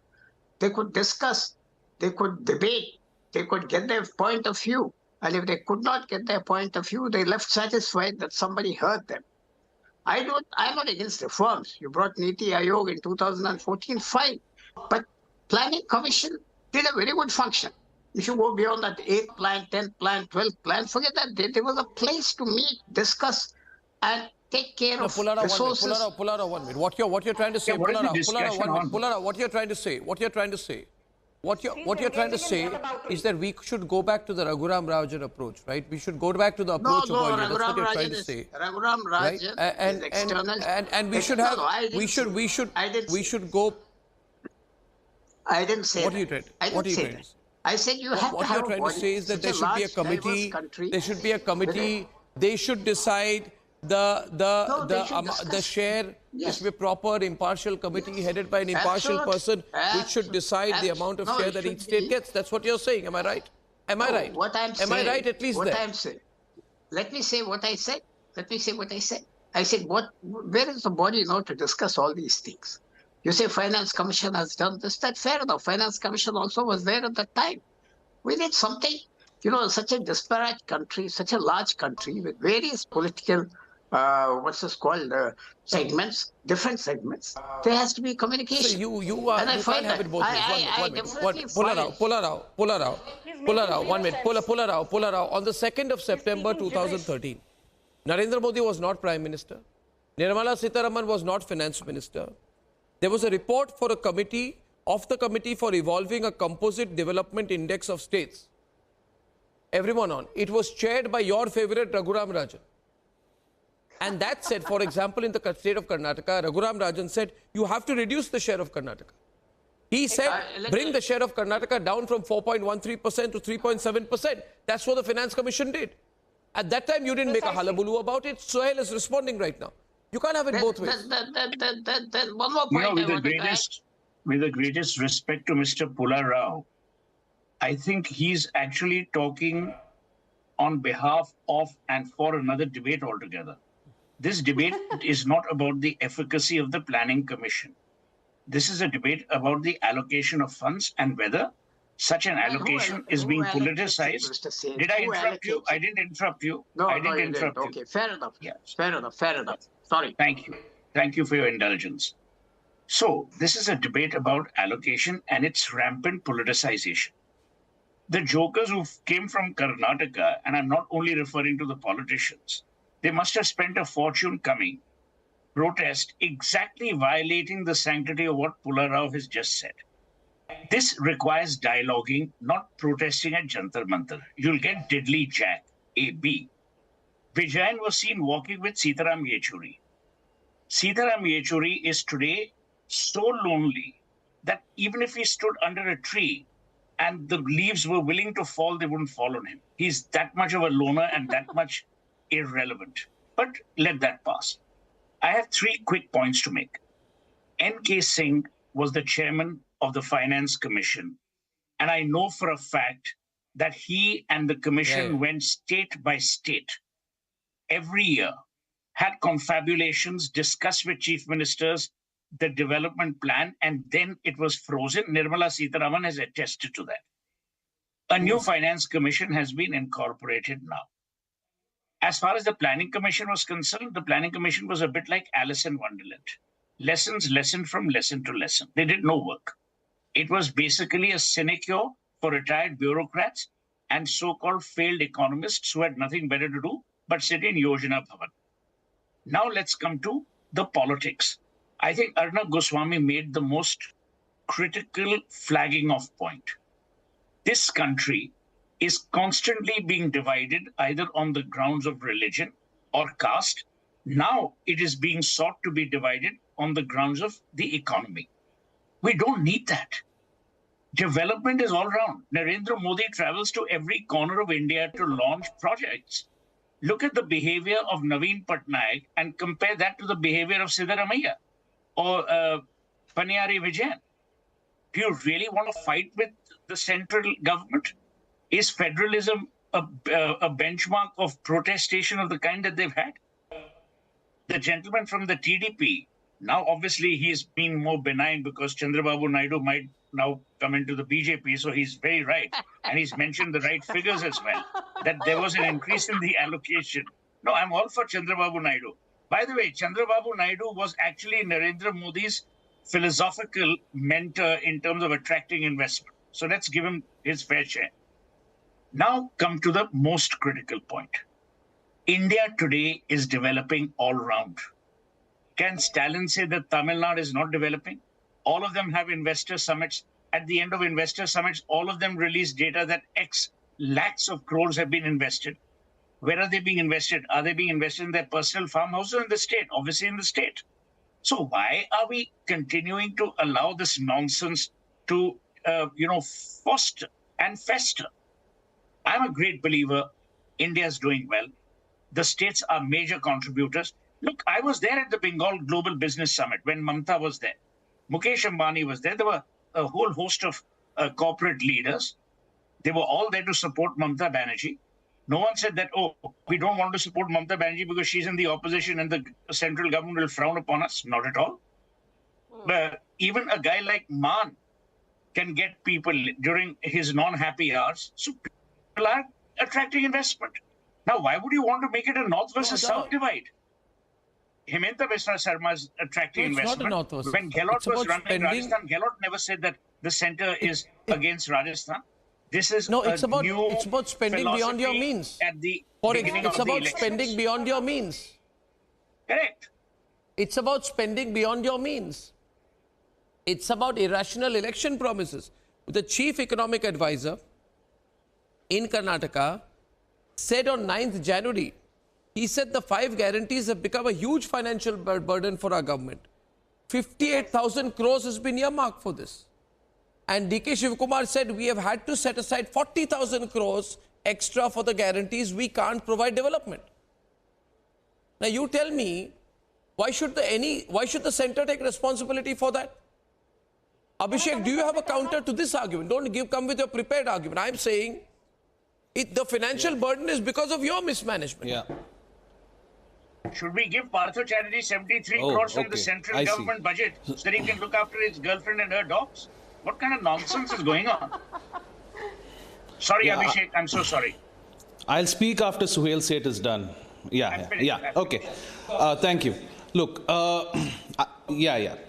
see, my point is simply this, Mr. Goswami. This is not about North versus South.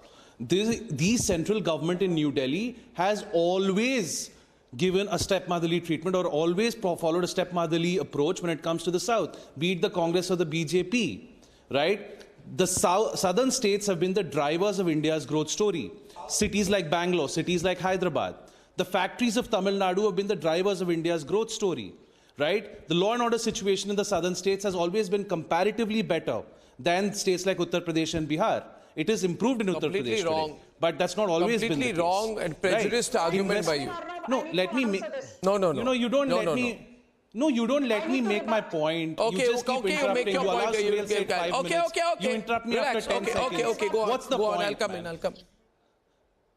Okay, continue. Okay, Suhail, 1 minute. Let her continue. Look, let him make his point. I'm not even saying anything. I'm not saying a thing. Look, Look, this... No, let him make his point, Right. even if he's The saying point nothing. is Like, come this. on now, Sohail. There I'm is a- extending this, no? No, I'm not saying anything. No, he's Please, saying... I'm not. I've kept quiet. I don't know who else is speaking Said in my he's not voice. saying anything. Sorry. It was Okay, me look, who said I wanted to the rebut. look, there is a Arnab, feeling I in said the I wanted to south. rebut. Yeah, okay. Okay. You can rebut. Can I say something so you can rebut it? Okay. Look, the point is this. There is a feeling in the southern states that the south gets a raw deal. Okay. You're talking about expenditure. 62% of all public expenditure is carried out by the states. But the states only get, according to the Finance Commission, 41% from the divisible pool of taxes. And it's not even 41%. RBI statistics say it's 37% because cess and the surcharges are not given back. Okay, so when only you're getting 37% back and you're responsible for 62% of all public expenditure, you have to borrow. Under Article 293 of the Constitution, the states can borrow within the territory of India. Why is Kerala protesting? Because today, because of a clever accounting maneuver, the government of India has essentially imposed a financial embargo on the government of Kerala, saying you can no longer borrow to meet your public expenditure. Why has this been done? When you cannot borrow to meet your public expenditure, you cannot meet your commitments on the so-called freebies. But we have the finance minister, Because you can't who's a become Rajya Sabha member Venezuela. from the state of Karnataka. One minute, because who you has can't an become obligation. Venezuela. She has an obligation to the state of Karnataka. Venezuela, One minute. Listen. You give 80 crore people free food. 1 minute. The government is also Venezuelan? answerable to the people. You cannot take any state, 1 minute, no state can be allowed to go into an economic situation which future governments also cannot connect. Now, 1 point. 1 point to you. 80 crore people are given free rations, 1 point to you. right? Now, By 1 the point to you. union 1 point to you. 1 point to you, yaar. 1 minute. When Mayawati pulled out from the central government in 2008, she said it's because Uttar Pradesh does not get sufficient funds. Is Uttar Pradesh in the south of India? When Mulayam Singh Yadav in 2013, he said the same thing, stepmotherly approach towards Uttar Pradesh. Was BJP in power then? Or was Uttar Pradesh part of the southern peninsula then? So your argument makes no sense, neither on your south versus north argument, nor on your political argument. The statistics simply state that the southern states contribute more. Arnab, this has to be a well-moderated debate by you because it's a very relevant topic. I refuse to debate like Bihar this. gets 7 rupees for every rupee it contributes. Bihar gets 7 rupees for every rupee responding. Uttar Pradesh gets 2 rupees 71 paise for every rupee it contributes. Right? Okay, now Bangalore needs a peripheral ring road. Bangalore needs a metro. Right? A metro that's functional. We need more lines. What debate are you hosting?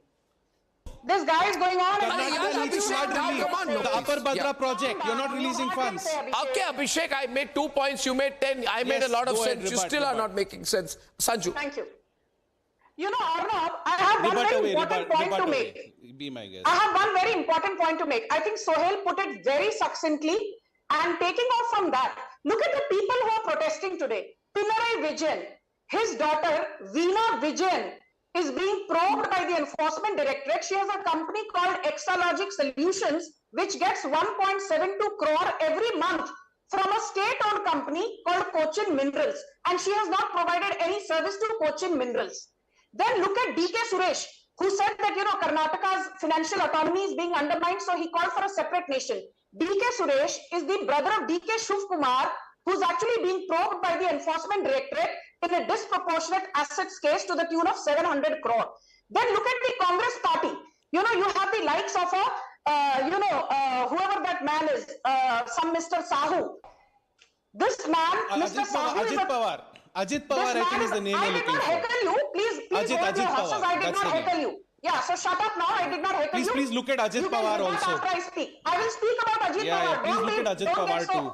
Don't get hustled. I will speak about Ajit Pawar. Abhi shant ho jao. Now look at the Congress. Dheeraj Sahu. Yes, I remember Dheeraj Sahu. He was found with 353 crores of unaccounted cash. He's a 3-time Rajya Sabha member from the Congress party. His brother Shiv Prasad Sahu is a 2-time member from Ranchi in Lok Sabha for the Congress. And his father Balram Sahu is a career congressman. And what does Jairam Ramesh say? Dheeraj Sahu kaun hai? Hame to pata hi nahi. धीरज साहू के साथ तो हमारा कोई लेना देना नहीं है. So my first and limited point is this entire cabal that has gathered at Jantar Mantar is a bunch of corrupt freaks.